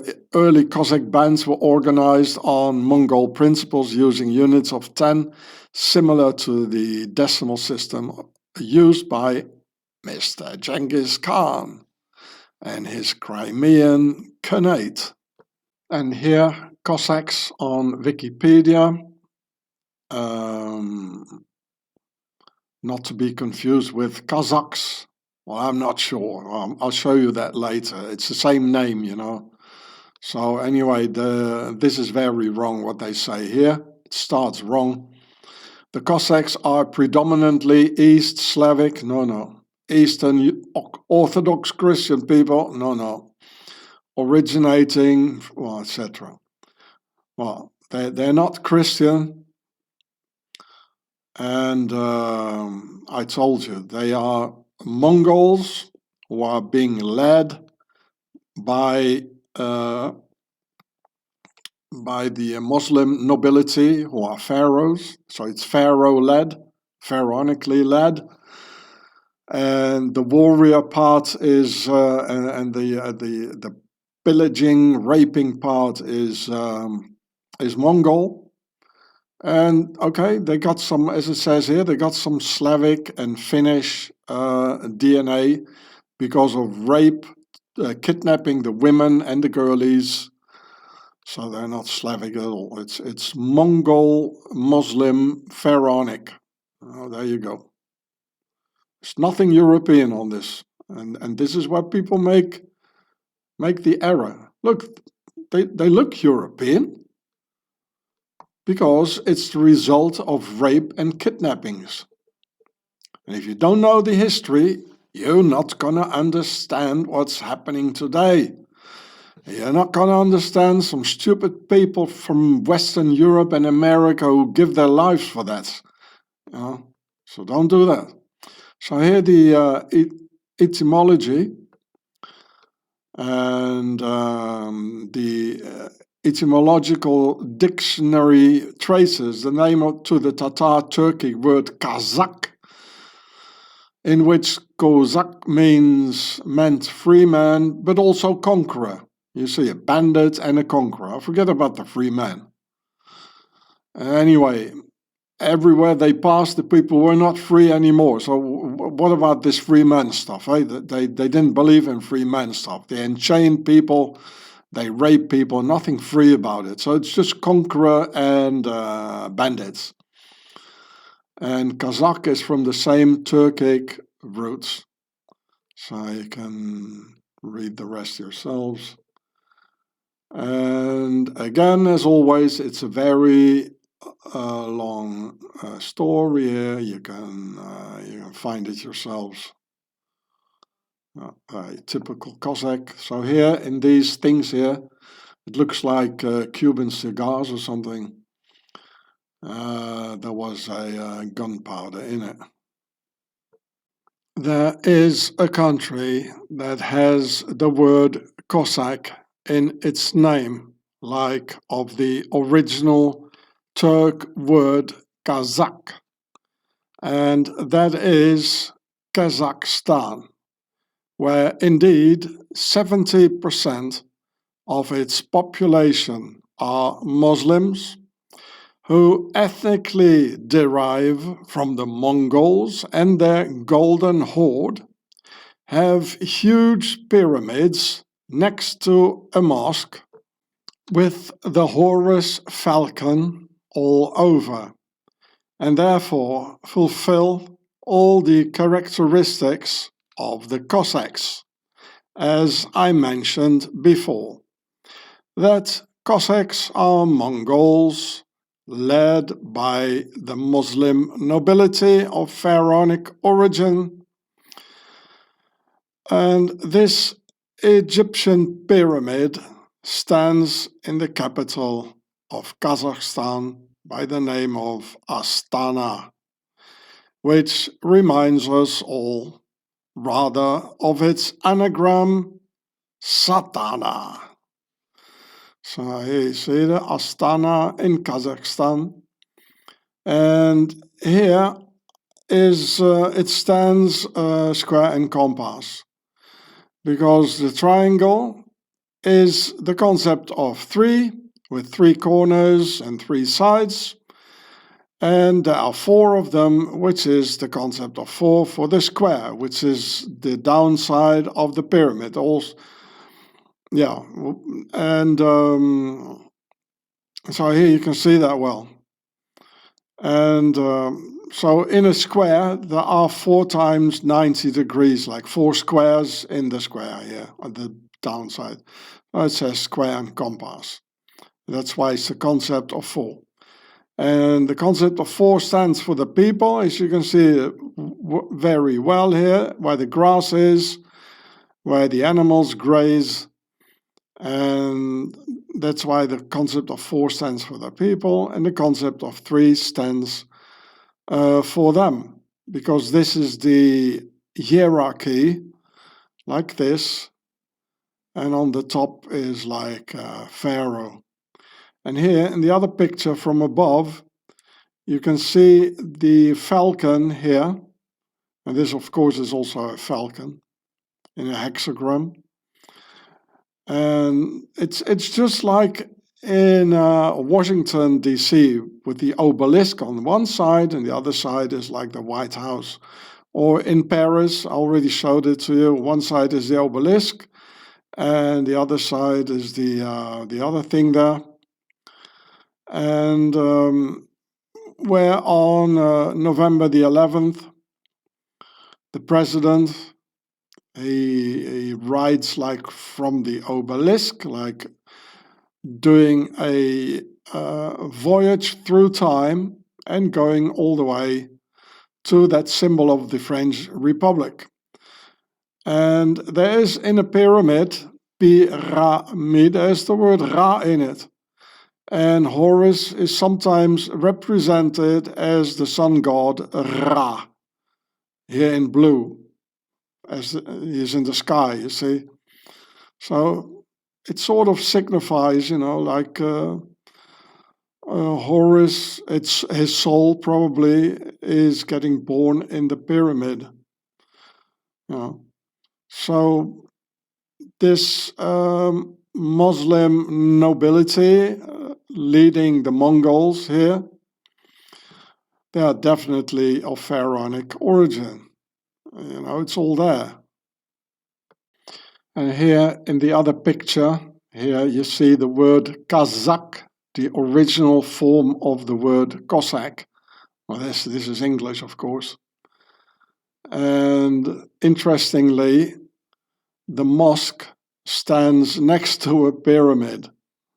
So I guess the guys here, they never read the Quran, because the pharaohs in the Quran are the baddies, so they could never stand next to each other, So, and I wonder if the people in Kazakhstan, the Golden Horde, if they are circumcised or not, I wonder. If there are at all Mongols who are circumcised, wielding their big swords and, cut it off like, on horseback and do the horse as well at the same time. So here we can read about Kazakhstan. Is exactly the same, the original way of Cossack, Kazakh, Turkish for conqueror or bandit. So these are bandits. The capital is Astana. Oh, they don't show the pyramid this time. Oh, looks nice though. And here they got in their flag the sun Amun-Ra and the falcon, of course. Well, it's not standing, it could be an eagle, but next to the sun it's always the falcon. For Ra. And here you can read about the Mongol Empire under Genghis Khan, the Golden Horde, the whole thing, the Cossack Khanate, just like the Crimean Khanate, all the things I just told you before. Here the etymology. Yeah, the word Cossack derives from a Turkish root meaning, well, they took some nice words, wanderer. No, it's conqueror. And looks nice. Yeah, it's probably the government made the website here. It's conqueror and bandit. And here too, you see here Mirza Mohammed Haider Duglat, or Muslim stuff here. Kashmir, the Prince of Kashmir.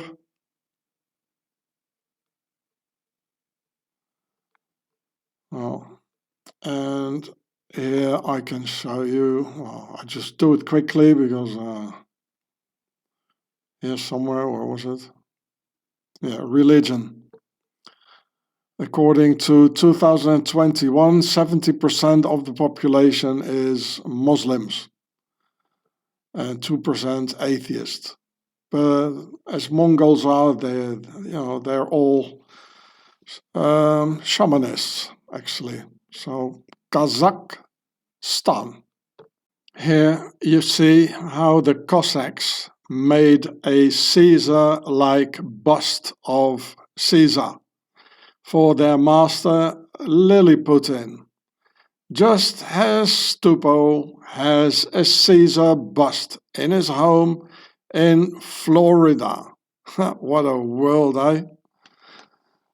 You want to take orders for this here?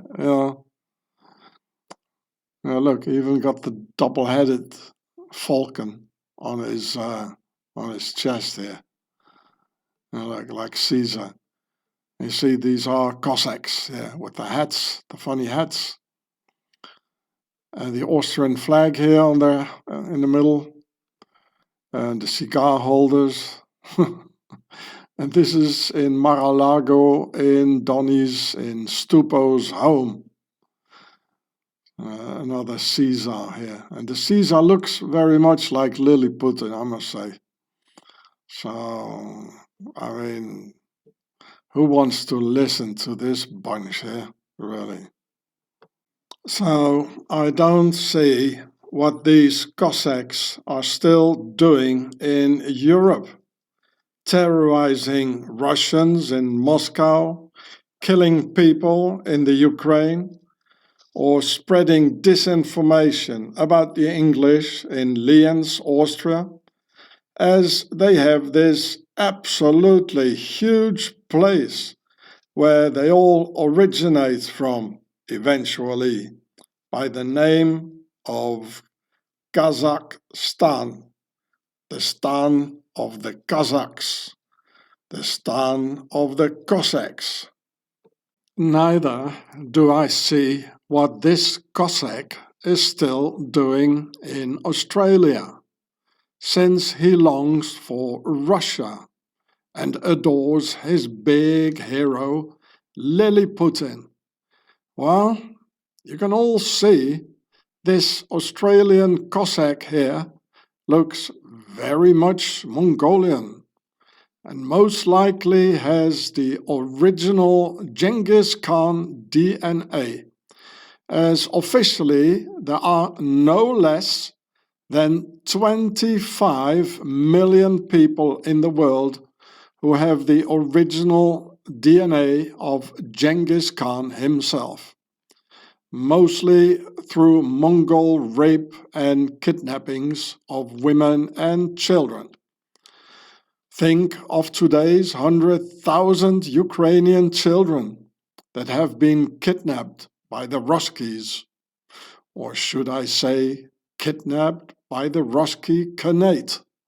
Now, today, Cossacks fight on both sides of the Ukraine war, and Russia says that only Russian Cossacks are real Cossacks and only Russian Cossacks are the good ones.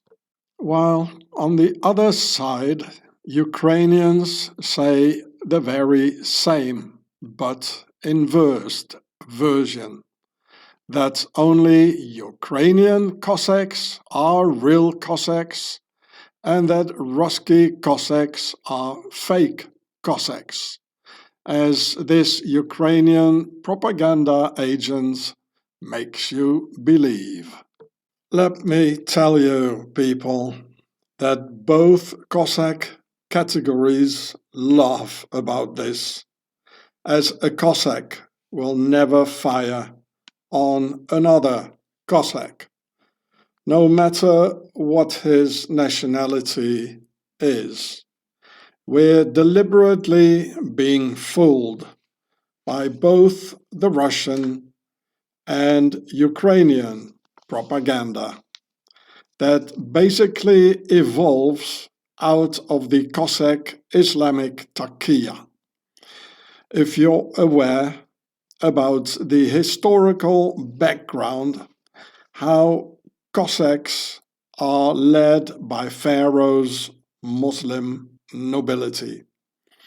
Here you can see the Persian Cossack brigade 100 years ago, and still being used by the actual regime in Iran to terrorize the locals.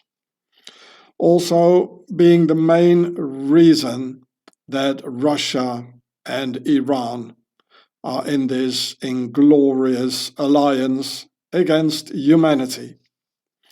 Cossacks are an international brotherhood who will never fight each other and make intensive use of the taqiyya to fool the dumb Western slaves and their equally degenerated Western leaders.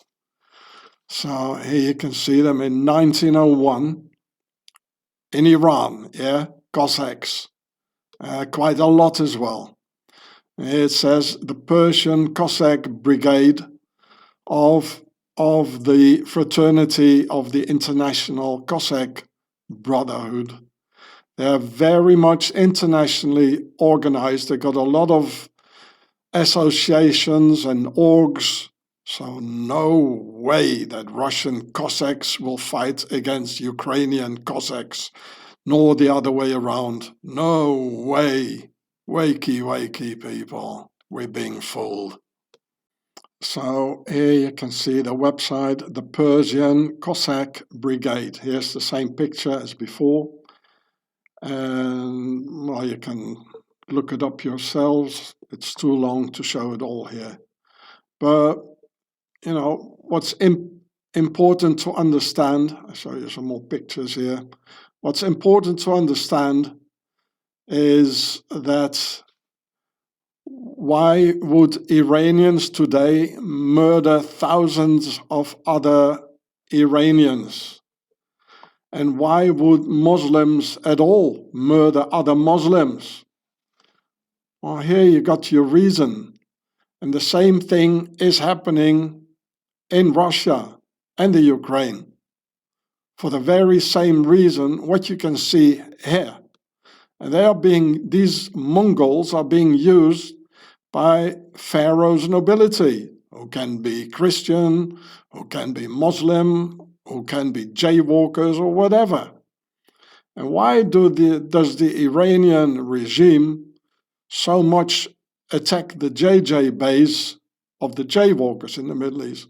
Well, because these blokes here, as I've shown you before, have always been doing pogroms in Eastern Europe against the jaywalkers. So they just continue what they've always been doing. It's so simple.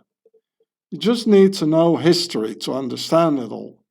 If you want to understand the Iran situation, the Ukraine or Russia situation, you have to understand history, what I'm teaching here.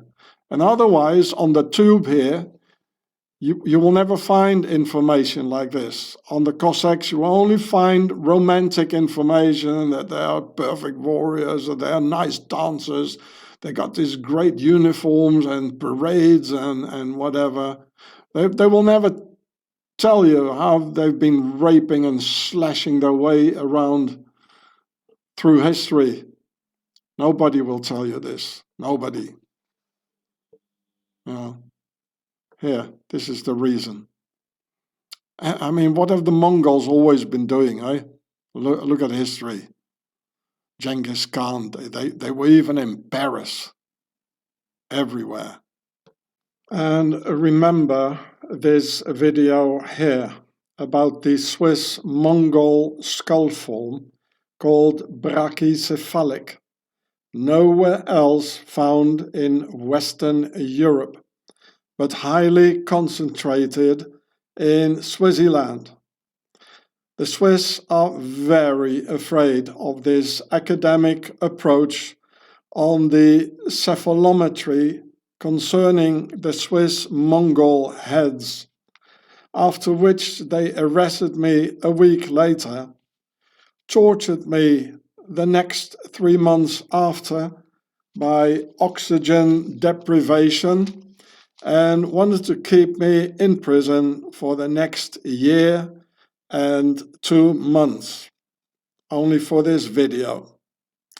I made the video on July 5th, 2015, and a week later, on July 16th, 2015, they arrested me with cops literally everywhere. My 3-year-old daughter crying, my 12-year-old son traumatized, my wife terrorized, and me shackled and off to a high-security prison where I lost over 30 kilos in 3 months. So here's part 2 of that video, Swissy. Your criminal behavior will not beat academic proofs of who you really are and where you really come from. So here from the video I made 11 years ago, and after which I almost immediately had to leave Swaziland for good. I've been away for 11 years now. I had to leave my family 11 years ago, and we're all suffering because of the endless Swiss terror. So here you can see this skull form is called, it says, brachycephalic. Cephalic, it means the cranial form. And this is a Mongol head form. They got really huge, broad heads, just like the head of that Australian Cossack. Just have a look at the picture again, and then you will find this. And this is predominant in Swaziland here.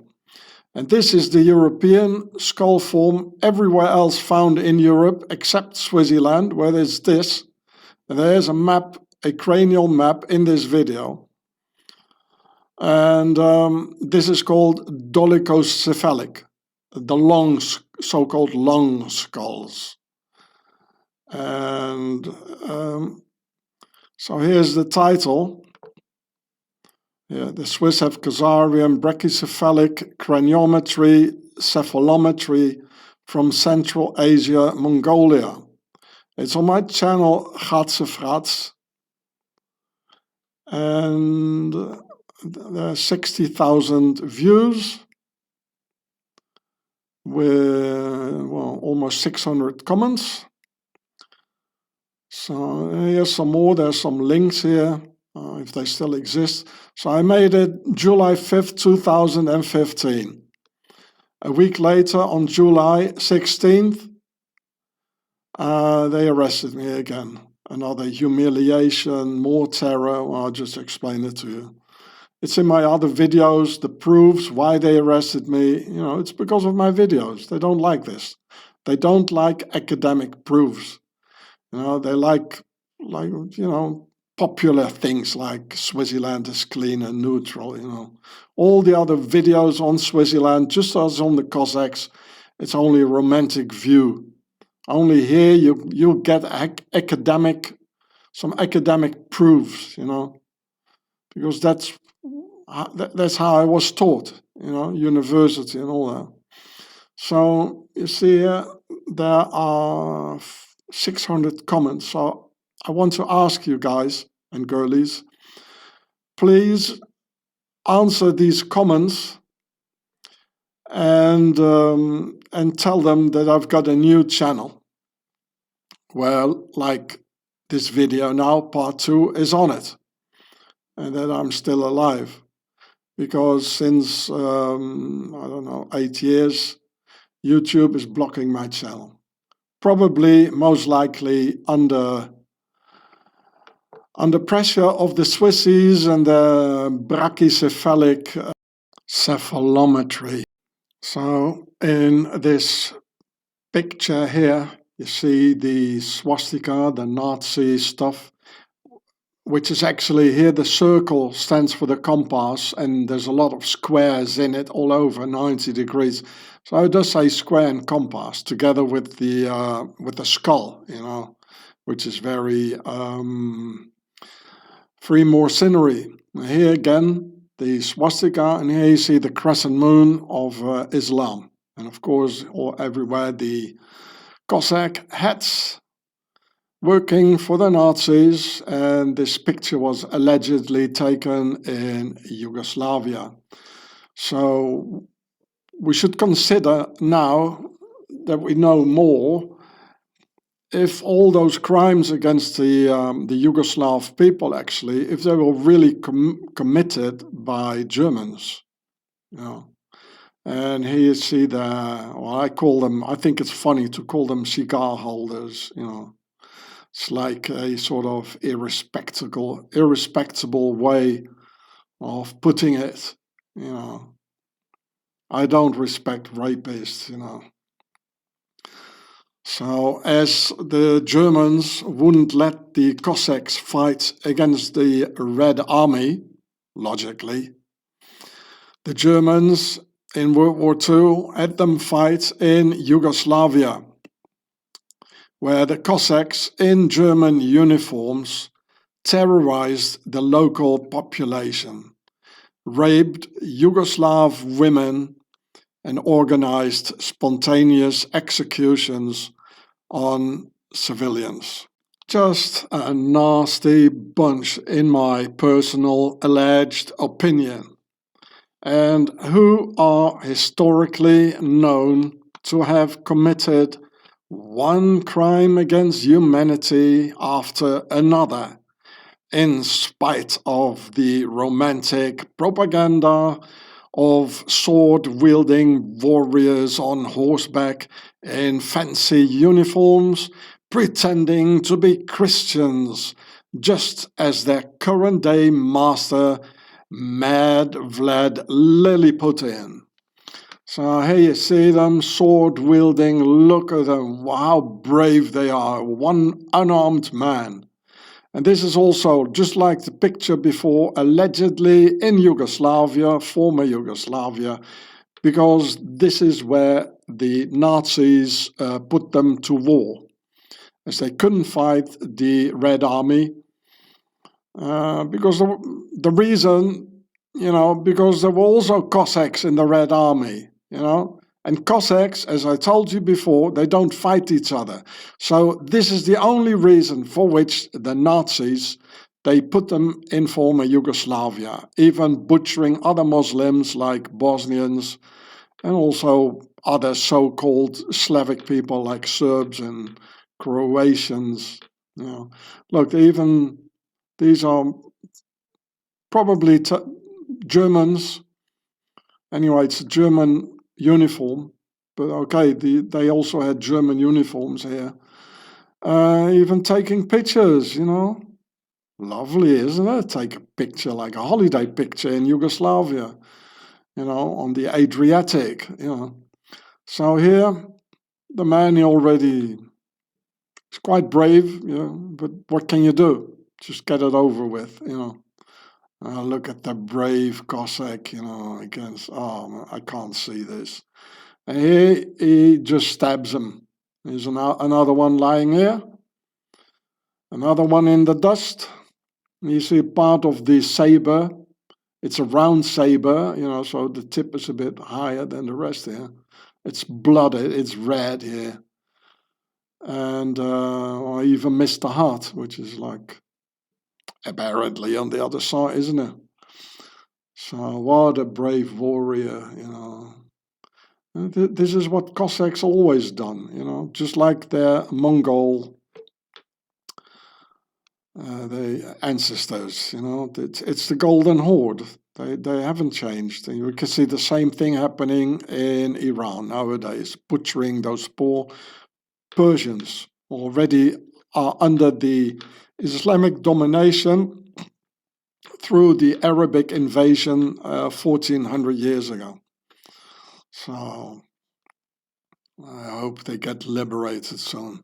You know, I don't think Iranians are bad. The general, most of them, they're not bad.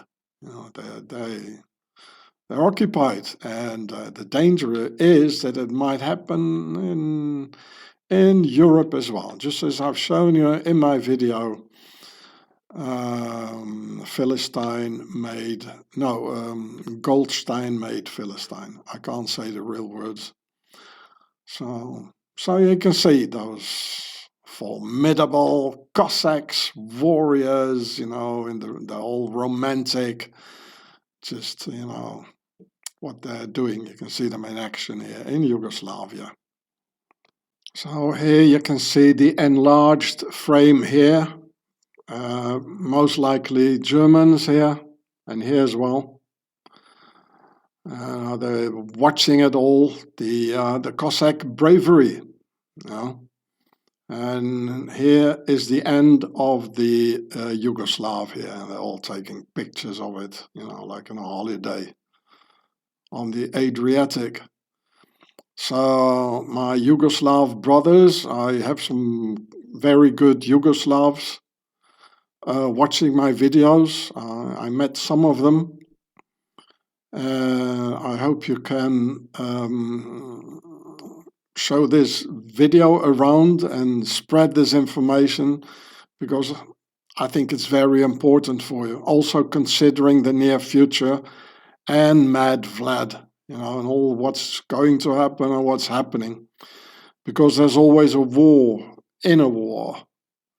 And these are the ones we want to get. And these ones do a war within a war. These ones do the war, this and this. This is a war within the war. You see what I mean? So I'm sorry for the Yugoslav guy here. He is waiting quite bravely, and here the Cossack ended his earthly existence. Better luck next time, I'd say, eh? The hetman of the Cossack hordes in Nazi uniforms was the German nobleman, Hetman General Major Helmut von Panvitz, whom you can see here in the picture. So here he is, Helmut von Panvitz. So in Germany, everything in the name with von, it means from, Panvitz is probably a town, or that means his royal house or noble house ruled over the region of Panvitz. So it means from Panvitz, a nobleman, vertical. Yeah. You see here he got the black Teutonic cross around his neck. And here is a Cossack general also. You see here with the Cuban cigars there. And look at the skull forms, you know. The Germans, you know, they got this narrow heads, or you call them long heads. This one too, here too. And look at the Cossack. So this was dolichocephalic. This here is brachycephalic. It's a broad head. You can see the difference here. So very Mongol stuff. And here the name Hetman, well, you would say it sounds like German, or there's the name Hetman in it. But in German it would be with a double N. And actually it's a name for the Cossacks of their Führer, sort of, you know, the one leading it all, like in a military unit. For me, it sounds like a hitman, you know, like in a Hollywood movie, you know. So he was the hitman, but he wasn't really the hitman, which I explain to you in a moment. You know, these were the hitman, but they gave him the name, so nobody thinks of them here, probably. You know what I mean? So. And he was the general hitman of the SS Cossacks. So there were actually 2 divisions of SS Cossacks. Can you believe it? I mean, you imagine Mad Vlad hearing this, that there were 2 SS Cossack divisions in the Nazi army. He's probably never going to talk about that.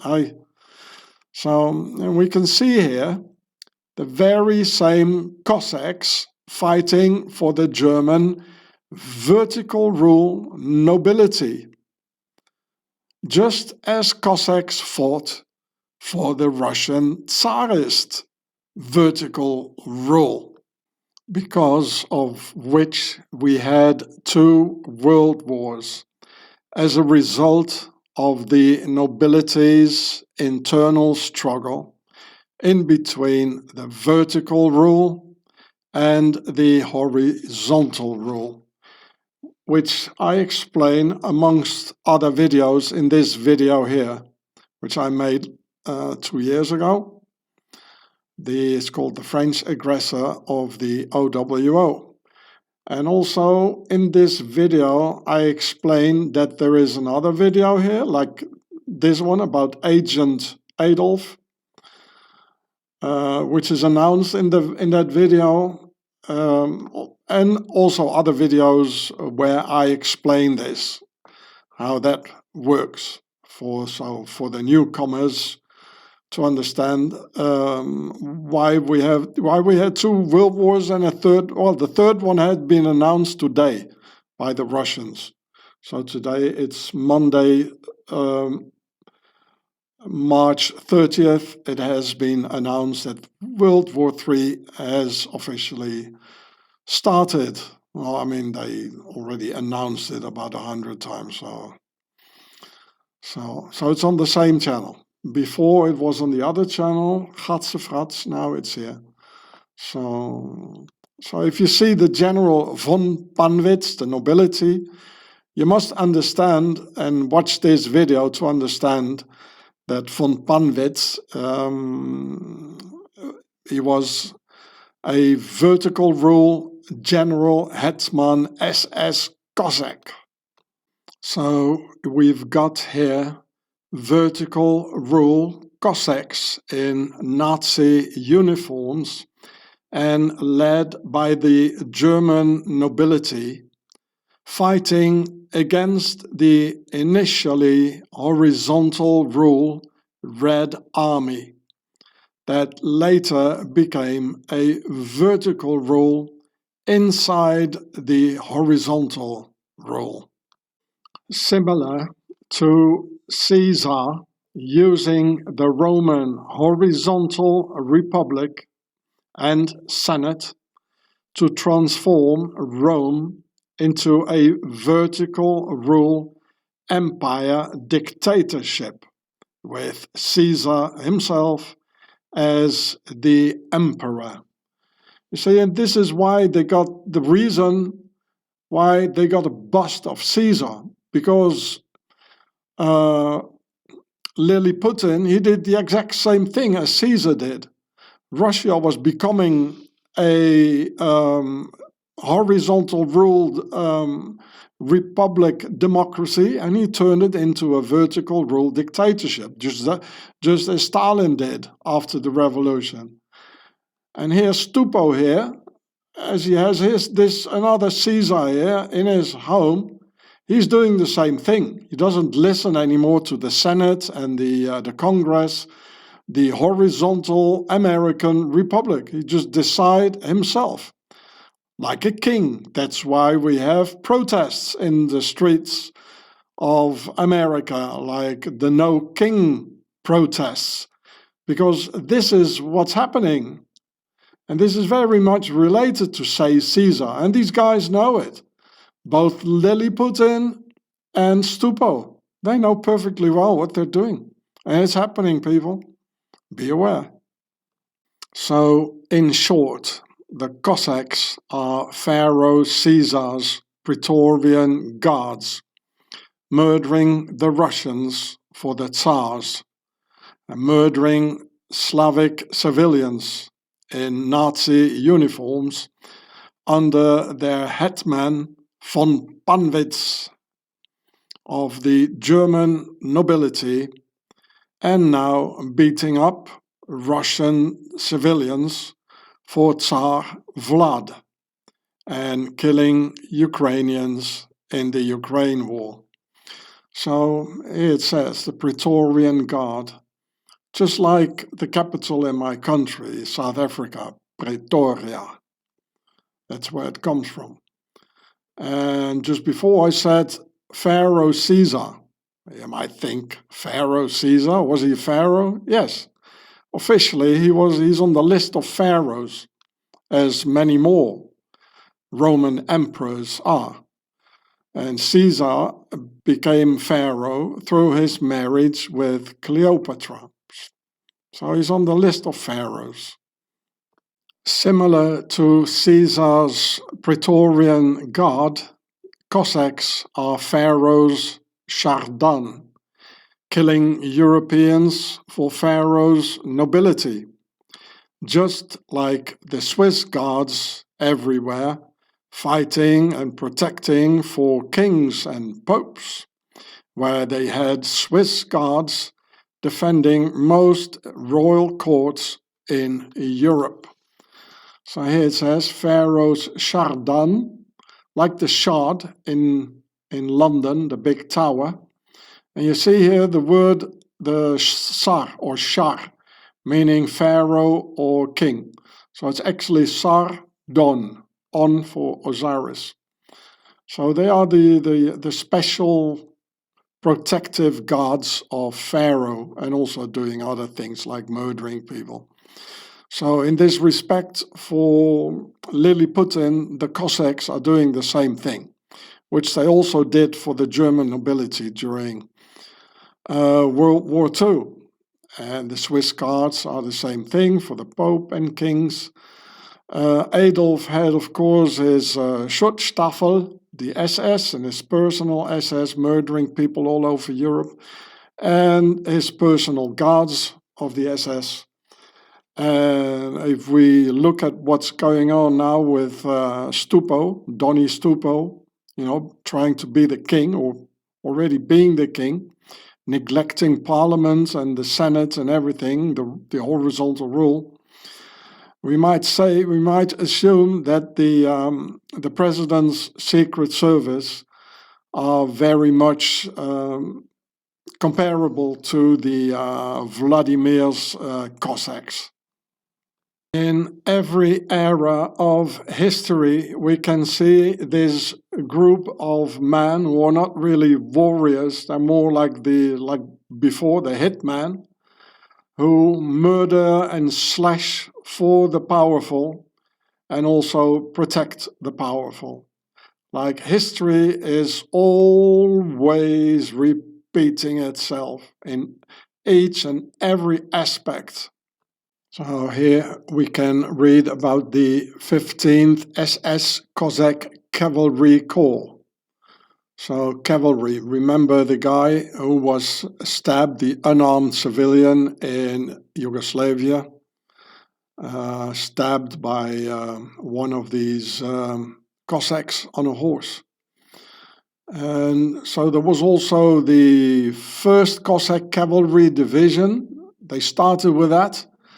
And later on, it became the 15th SS. So they joined the SS, because they were good at genociding people, and everyone who was good at genociding, you get to the SS. And there was also the 2nd Cossack Cavalry Divisions. If I look at this, the logo of their coat of arms here.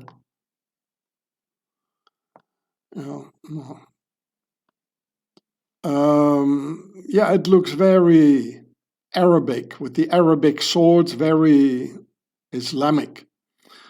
And now in the new age of internet, if you see this, you would say, okay, this is a microphone. Here are the Arabic swords. This is for the core for the Islamic State's propaganda, sort of.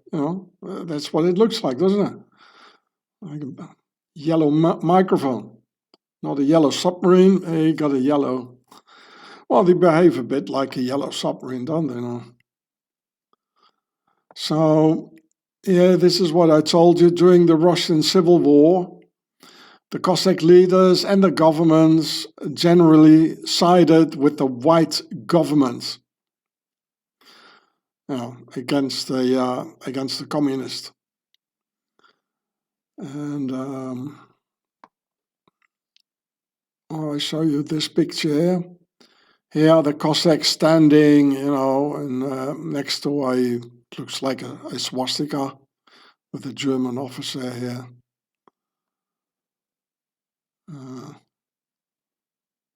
Well, they're all Cossacks, aren't they happy? Murdering people in Europe. And they look so European,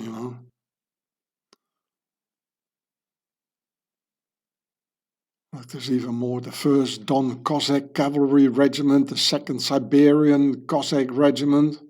Oh, they were all in the first one. Even in the Luftwaffe.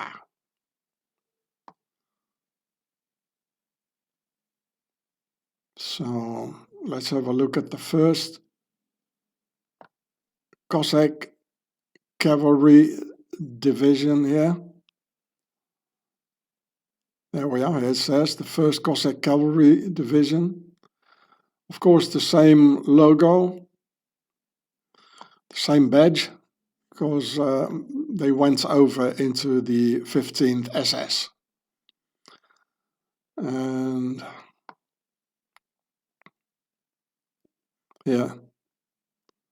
here's about the anti-partisan operations. And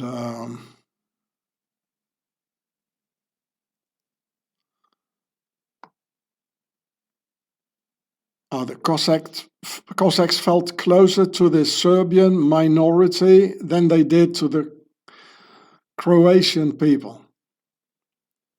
Well, they killed the Serbs anyway, felt closer to them, like, you're my friend, I kill you for nothing. And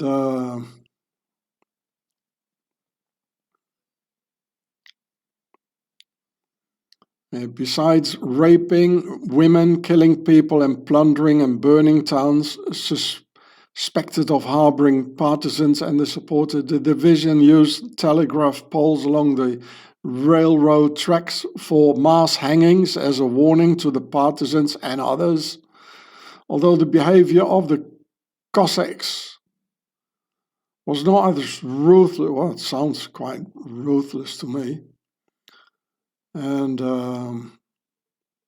so in Croatia, the division quickly established a reputation for undisciplined and ruthless behavior, not only towards the partisans, but also the civilian population, prompting Croatian authorities to complain to the Germans and finally to Adolf himself. And besides raping women, well, I just told you this, so even the Croatians, they did quite a lot of killing, raping, and murdering themselves. Even they couldn't stand it. So that means a lot.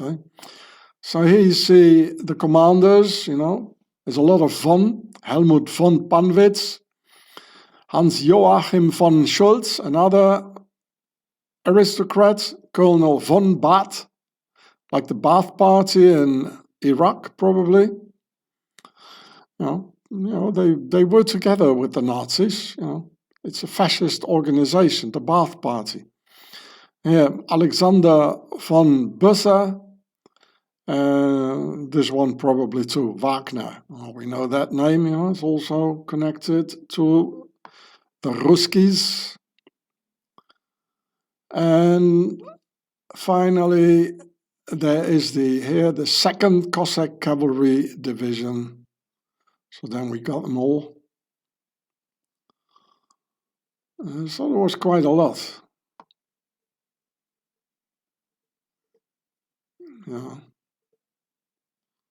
So the Nazis, they gave him, all the opportunity to continue to murder and rape.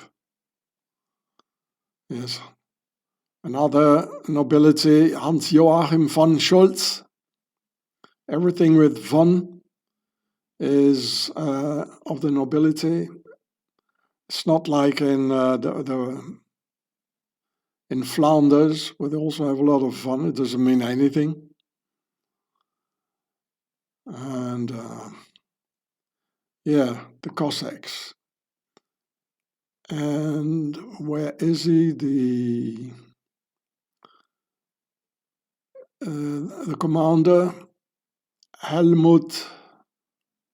Where are you, Helmut? Okay, now I'll show you Helmut von Panvitz.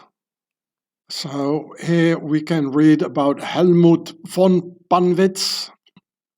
Here we can read it. Panvitz was born into a family of Prussian nobility on his father's estate, etc.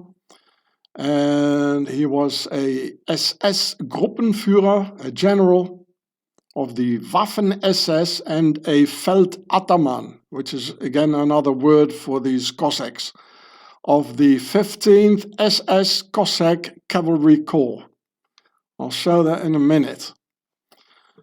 And you see that it looks very much with the cross swords, the round swords. It looks very Islamic, and it was, in fact.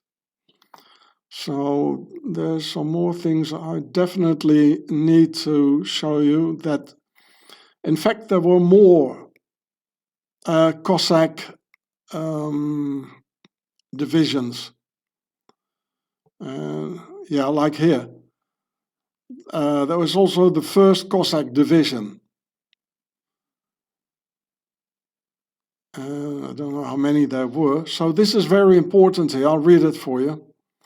Panvitz was instrumental in establishing a Cossack force, the Cossack Cavalry Brigade, which was formed on April 21st, 1943, and soon merged into the 1st Cossack Cavalry Division. Oh my, what happened? Okay. Under his command, the unit, I'm here.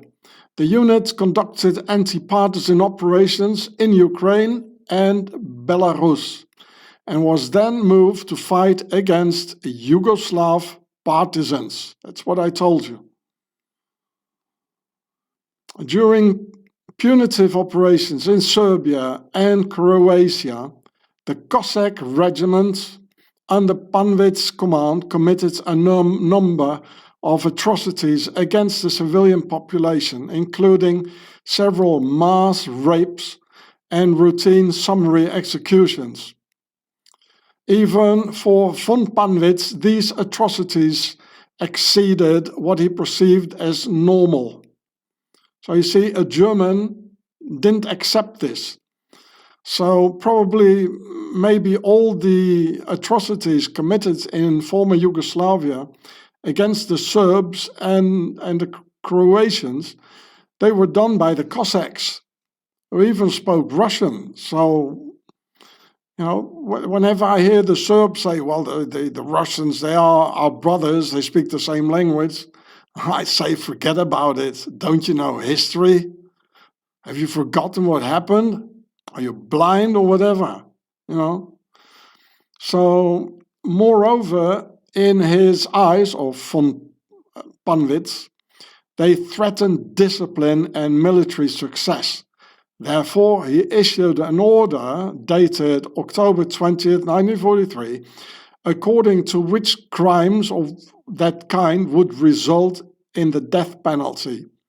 So he wanted to give a death penalty for every Cossack who continued to rape and do these atrocities in executing Serbs and Croatians and Croats.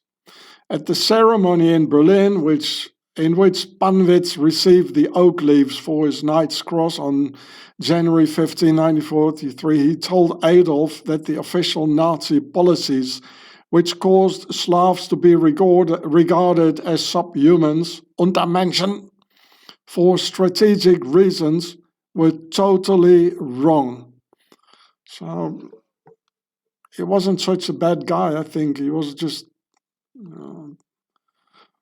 he didn't approve of raping and all the atrocities and the racism towards the Yugoslavs and the Slavs in general. So, and therefore, the aftermath here.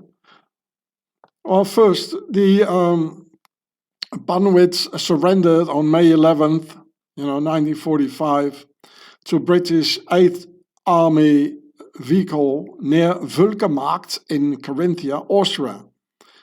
And this is where the famous thing in Lienz of the Cossacks on June the 1st. It was obvious that the Cossacks would be handed over to the Soviet Union, which is correct, for all the crimes they did, And on June the 1st, the Cossacks in Lienz, well, they don't say a word about this. All the atrocities they did in Yugoslavia and the Ukraine, raping and executions, torturing people, with which even the Germans and even the SS generals, they didn't agree with it, But of course, in Lienz, they just portray themselves as nice dudes and, oh, we all cry, we are victims of this horrible English and all that. We never did anything wrong, So it's horrible, So this is interesting. This is what I wanted to tell you. Attempted rehabilitation of von Panvitz almost 50 years later, on April 23rd, 1996, during the Russian presidency of Boris Yeltsin, the alcoholic, members of the Panvitz family petitioned for a posthumous reversal of the 1946 conviction. The English, they gave him to the Soviets and they executed him, right? It's somewhere in the text. And the military high prosecutor in Moscow subsequently determined that Panvitz was eligible for rehabilitation as a victim of Stalin-era repression.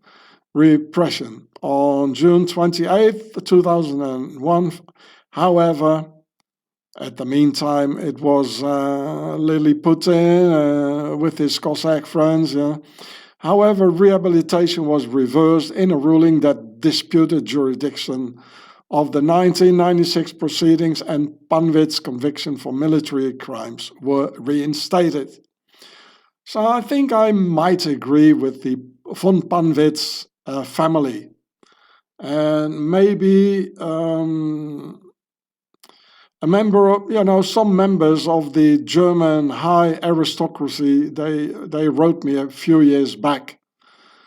And the name starts with a K. I just keep discretion here, discretion, von K. And some others who contacted me. So maybe you can give this information, please, to the von Panvitz family, that I might agree with what they did to have him, the rehabilitation of Helmut von Panvitz, because he did try to stop the atrocities of the Cossacks, the rapes, the executions, and everything. But he wasn't able to do it. Why? I don't know. I guess he was just alone, against all these hitmen, murderers, with this Mongol tradition of genociding everyone. So I suppose even von Panvitz even tried to protect the jaywalkers at the same time, possibly, most likely. This guy von Panvitz, he did not agree, that's quite sure. Maybe he could have done more. But at least he talked to Adolf, and that was already a dangerous thing to do. So let's say he rescued his own life for protecting the people in former Yugoslavia. Let's put it that way. Because you don't address a thing like this with Adolf, except, especially in the end times of the Second World War, you don't address a thing like this just like that to Adolf, right? He executed more generals only for talking about certain things. So, what can you do, eh? So again, my Yugoslav brothers and a few Serbs and Croats and Bosnians as well, also Slovenians who contacted me, please bear in mind that in spite of the Nazi uniform of Germany, that even the German generals, they couldn't see the atrocities the Cossacks were doing on the Yugoslav population. So it might be very much possible that all the atrocities happened in Jasenovac, where, of course, the Cossacks were involved, and also, of course, the Albanian SS and the Muslim SS, and it's quite complicated. But it's important to know that that there were Germans like this general who tried to do something against it. But how do you stop an avalanche? And in due respect, he was executed anyway. So I think he should have risked his life a little bit more to stop it. Really be hard to stop the atrocities.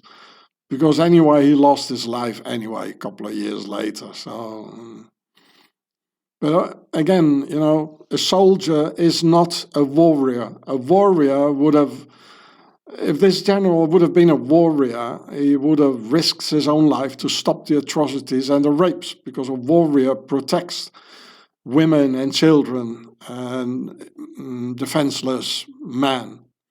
A soldier not. A soldier execute orders. So maybe you remember my text I did about it. I'll show it again to you right now. So here it is, a warrior versus soldier on my channel Gatsefrats. You see, it's 13 years ago. And read you this text here. Most of it you can't read it here now, but if you search for this video, you find it. Although if you just punch warrior versus soldier, you will not find it, because I'm a shadow banned. They will never show my videos. Instead of this, they will show you a lot of nonsense videos, So you have to go first in my channel, and then just like here, find this thing here, put warrior versus soldier, and then it pops up. So I'll read it for you here. Mothers, raise your children as warriors, so the pharaohs can't snatch them and make soldiers out of them. So von Panvitz, they made a soldier out of him, and he was never a warrior, because Pharaoh, in spite of the fact he was part of the pharaohs, but probably the higher pharaohs or his total group, they would never take a warrior and make him general, because a warrior would be insubordinate. Insubordination, that means he's not obeying orders. So they need soldiers who obey orders, just execute anything. And sometimes they have a bad conscience, just as von Panvitz. He didn't like it. So I don't think he was a bad person, only he was not warrior enough to stop the atrocities and the rape, because only a warrior can do that. A soldier can't. Never. Whereas the Swiss mercs and the Swiss guards with their brachycephalic skull forms were in Western Europe and protecting and murdering for Pharaoh's nobility in the West. In this respect, the Cossacks are like the Swiss mercenaries and various Swiss guards of the East, defending the Tsar's royal court and even the Chinese emperor of the Qing dynasty in the 17th century, which you can see here. So here you can see all the Chinese characters, and here as well on the boxes. And all of a sudden, probably a lot of Chinese girls getting raped and got disappeared and all that. The moment the Cossacks come, that happens, eh? And here as well, you see this typical Chinese longsword, like a pike. It's like a mix between a pike and a sword. Now you can read it. They were called the Oros Nero, and apparently Oros, it means Rus, it means Russia. In Manchu Chinese, literally the Russian Neru, whatever Neru means, was a military unit of Qing dynasty of China. It consisted of Russian Cossacks, also known as Albazinians. Oh, they were everywhere. Just like the Swiss mercs in Europe, the Cossacks were doing the same thing in the East, and all working for Pharaoh's nobility, like terrorizing the local population. So you can read it yourselves. There's more here. So just look for this here, Oros Nero, and you can find the website yourselves. So here it says World Economic Forum. You all know what it means and where they are. It's the WEF. It's founded by the Swiss Klaus Schwab, where in Davos, Swaziland, all the most powerful people on the planet, here's the planet, they come together here. So the WEF, it's on the earth here, the entire globe, meaning they control the entire world. So this is why, and then, just cynically they wrote here, welcome, very cynically. So because of this here, the WEF on our earth, this is controlling the earth, so this is why I wrote down here the world government Swaziland, which I already told you. Swissies and Cossacks always at the side of Pharaoh, the powerful, working for the world government and against the people. Therefore, it's no wonder that Tsar Lily Putin, who basically has been ruling Russia since the year 2000, being off and on either prime minister or president, that Tsar Lily Putin initiated state subvention for the Cossacks in 2007, and in 2009 founded the Russian Council for Cossack Affairs, as he was going to use the Cossacks as thug squads to beat up the Russian people, as Pharaoh's nobility has always used other ethnic minorities to keep down the people to be controlled. Like, for instance, the Arab minority holding down the Iranian people, also by using the Cossacks, among others. The Norman minority holding down the Saxons, and of course ordered by the nobility, like in Ceylon, now Sri Lanka. The British Empire imported the Tamils to control the indigenous Sinhalese, like giving power to the Sikhs to control India's Hindu population, like royal houses of Europe giving power to the Swiss Guards to control the Europeans, or in this case Russia giving power to the Cossacks in order to keep the Russian people down. Just as very soon from now, Pharaoh will use the Muslim minority to keep the Europeans down. So I've given you plenty of proofs here how Pharaoh, the ones in power, they always use a minority to keep an entire people down. They use the Cossacks, they use the Swiss Guard, the British Empire did it everywhere, and in Ceylon they used the Tamils. They imported them to keep down the Sinhalese. The Norman minority, they kept down a very large people, the Saxons. And actually the Saxons, they never had any kings, you know. So Pharaoh needs to give him a king to rule over them, you know. The Saxons are probably the last very free people of Europe, and they were smashed by Karl the Great in the 8th century, which I already shown you before. So history will always repeat itself. We saw it before. We have to know their techniques. I'm showing you their techniques. I gave you all the proofs here that they did it before. They're doing it in Russia, using the Cossack minority to keep a very large people down, Slavic, to keep a Slavic people down by these Mongols under Muslim nobility rule. And it works. It always works, you know.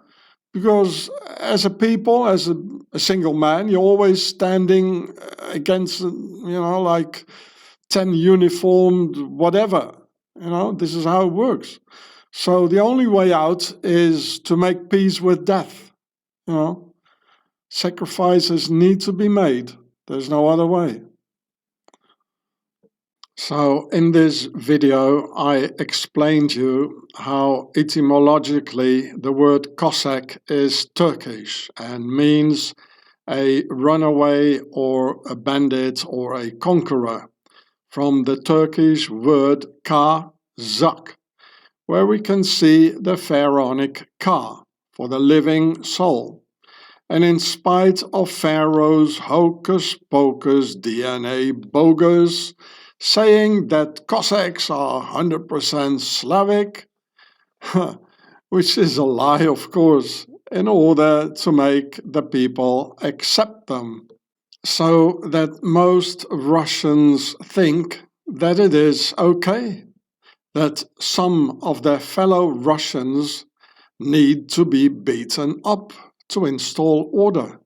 Well, just use your brains. The word Cossack is Turkish. And why would Slavs like to beat up other Slavs? And why would Slavs massively rape other Slavs, as the Cossacks did in Yugoslavia in a German uniform? So the whole world could blame the Germans for it afterwards. I mean, this is a typical false flag operation. I mean, look at the flags and look at these guys. It's false, it doesn't fit. Well, the answer to my question is that they didn't. A homogeneous people wouldn't treat their own to such an extent, a minority full of hate for their host will be willing to do, and rape, torture, and genocide their host for Pharaoh. This is why Pharaoh's nobility will always delegate some minority to do the dirty work, including, of course, the pinkless killer minority to the left, with the right-hand side minority speaking for itself. Here, on the official website of the President of Russia, you can see how Pharaoh's nobility instrumentalizes a minority against the Russian and Slavic population by literally breastfeeding the Cossack minority through the Presidential Council for Cossack Affairs, which you can see here. So here it says, a meeting of the Presidential Council for Cossack Affairs. So you see, this is important. It says the Presidential Council. It's not the Parliamentary Council by the Duma, no, or by the people. No, it's by the President, you know, the Tsar. He's taking the decisions himself. That's why it's a Presidential Council for the Cossack Affairs. So here, you know, they're standing here, the Cossacks. So if you want to see some more pictures, you know,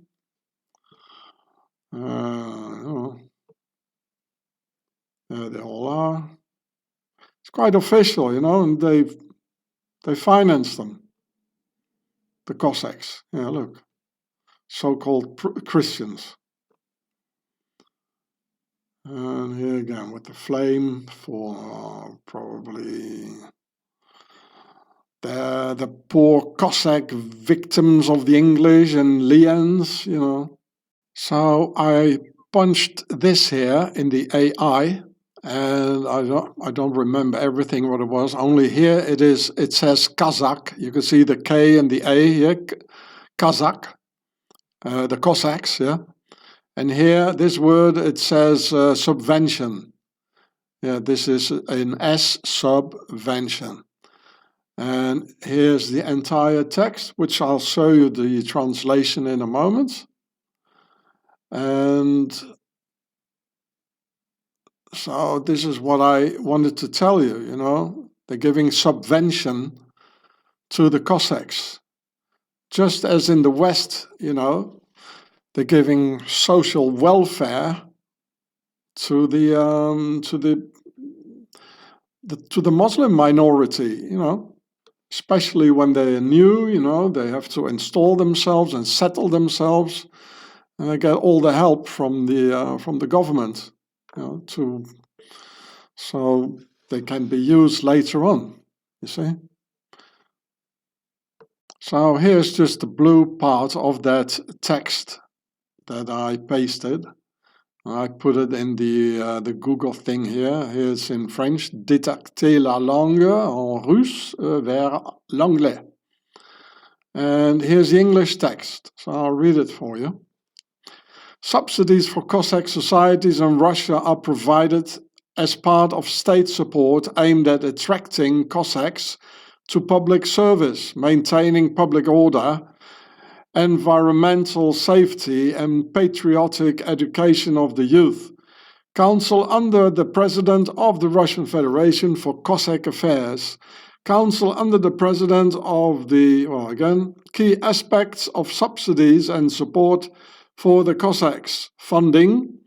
Cossack troops receive state funds through specialized programs and federal projects.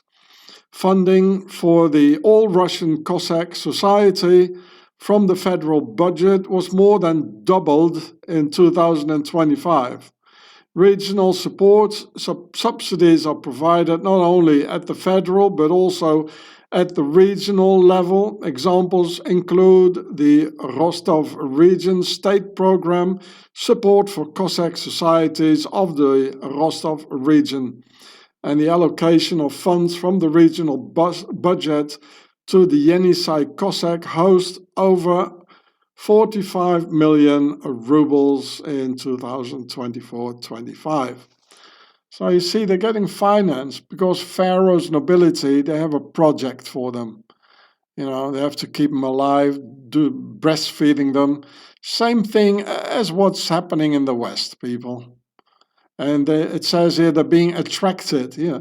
Support aimed at attracting Cossacks. They're attracting them. Just as in the West, they're being attracted, by the enemy within, which is Pharaoh's nobility. And then they're going to use them against us. And it already happened in history. It's happening again. So who's the biggest enemy? The enemy within, or the manipulated minority? Which was first, the egg or the chicken? And here are some more indications about how the Russian pharaohs are using the Cossacks in this movement. They talk about the Cossack movement. They're blowing it up. That they are financing it and using it against several peoples. It says they talk about the Great Circle. Wow. So you can read it yourself. All in spite of the fact that most of the Cossacks, they were in Nazi uniforms. That people can't see this. It's unbelievable. I'll let you read it yourself if you want to. Just to get an impression, what's moving. And how Lienz in Austria is connected to it, where Lily Putin went dancing. Probably the original waltz. So this is here even by the Kremlin here. So this is not the Russian presidency, but the Kremlin, so the Duma, the parliament. And here, look, representative of the Cossack movement gathered in Spain. Look at that. Well, why Spain? Because a big chunk of the Russian mafia, they're in Spain. I even met them. I stayed, a few days there or a week, I don't remember. And this is the reason why Spain doesn't want to let the US army now, because of the Iran war, they won't let the Americans use the Spanish bases. I mean, there are American bases in Spain, and the Spanish won't let them use them, because of this here, because of the Russian mafia in Spain and the Cossack movement in Spain. It's all related, this is the reason. And they are afraid, if they give the Americans to use Spanish land, to land airplanes and whatever, and drones, then it might have consequences, through the Cossack community here in Spain and the Russian mob in Spain. So here we can also see, that the Cossacks are very much organized with the Russian mob. I mean, why would a Cossack move to Spain? Yeah. So I might have a look at this one here. Looks interesting. Is there a Cossack connection to the Swiss? Yes, of course. There always is. In 1799, the Swiss led a huge vertical rule Cossack army under the aristocrat General Suvorov past the Swiss Alps to fight against the horizontal rule Napoleon, where in 1814 the Cossacks had pushed the French all the way to the gates of Paris. So here you can. So the picture was taken in Swaziland in 2018, the same year as Lily Putin went dancing in Austria. Maybe maybe the same week. So here you see the Ruski flag, and here you see the Swiss flag with two Swiss soldiers here, and here two Ruski soldiers. Here you see all their uniforms. Here's Swiss general or whatever. This is in Russian letters, a big sword here, looks like a Roman sword. And this is one of the coat of arms of some canton in Swaziland. Maybe looks like the canton of Schwyz, maybe. So, and it says, in a Russian website, how the official website, how the Swiss were honoring the Russians on this day. I'll show it to you. So here it says, you see, this is the same picture here. It says here, gone but not forgotten. Switzerland honors fallen Russian soldiers from Napoleonic wars. So they're being honored in Swaziland. And so you can see that picture again. And if you look at if you punch in the text here, you can find the rest yourself of the text. And where a Swiss general, he says that the Russians saved Switzerland and they're so thankful for that. And which is a bit difficult to understand because the Russian army, and this time they were together with the Austrians, Habsburg, so in 1799, they were both vertical. It was the Tsar and it was the Habsburg dynasty, so vertical. Swaziland is horizontal since 1291. And Napoleon is, of course, a revolutionary, the French Revolution, also horizontal. So if Swaziland is horizontal, the French are horizontal, why needs Swaziland to be saved by the vertical Russians from the equally horizontal French? You must understand that it is, of course, the nobility talking. And, of course, the French horizontal revolutionaries, they saw that in 1799, that the vertical rule was getting stronger in Swaziland again. So Napoleon, he just took out the vertical rule and replaced it. So if they're saying here that Swaziland honors the Russian soldiers, you must see it like this, and that a Swiss general says that the Roskis, they saved Swaziland. You must understand that this is the nobility talking, right? Very important to differentiate this. So you can read about it, you can find it, punch it in yourselves and find it. Suvorov's Swiss campaign in 1799, and it was a Russo-Austrian troops altogether. And you must understand that this is just the internal war between the vertical and the horizontal rule of Pharaoh's nobility. It's always the same thing. So were there any Cossacks there? Yeah, Field Marshal Alexander Suvorov heavily relied on Cossacks for scouting, skirmishing and pursuit during his campaigns, including the 1799 Italian and Swiss campaigns.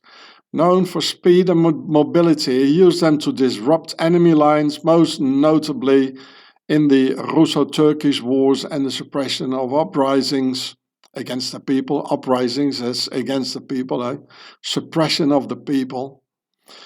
Cossacks were crucial to his tactics. And in the Swiss campaign, Suvorov led about 27,000 men, which included nearly 3,500 Cossacks, who proved vital for maneuvering in mountainous terrain. I guess a lot of women got raped in Swaziland around that time. Cossacks often formed a crucial part of his cavalry. They were instrumental in the storming, the Cossacks, and Suvorov utilized the irregular, fast-moving nature of Cossacks to mirror his own speed, quickness, and onslaught military philosophy. It's like the Blitz, eh? Maybe the Germans got it from there, the Blitz. The Blitzkrieg. So Cossacks were there, and they come every year in Swaziland, to celebrate it. Isn't that nice? So every year in Swaziland, they celebrate the Russian-Swiss alliance.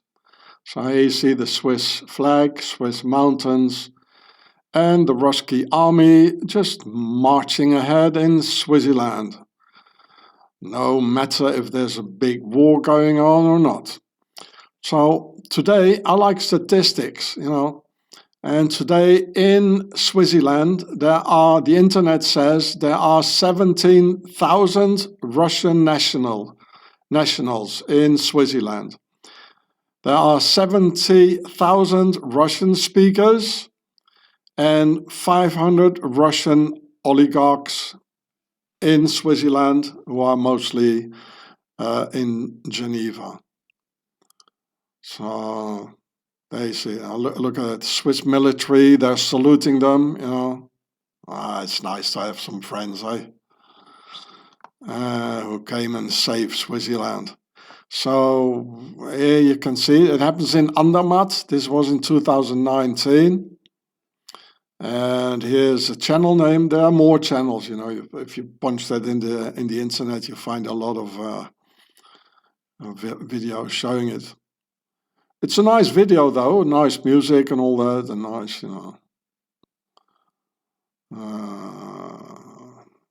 some nationalist stuff here.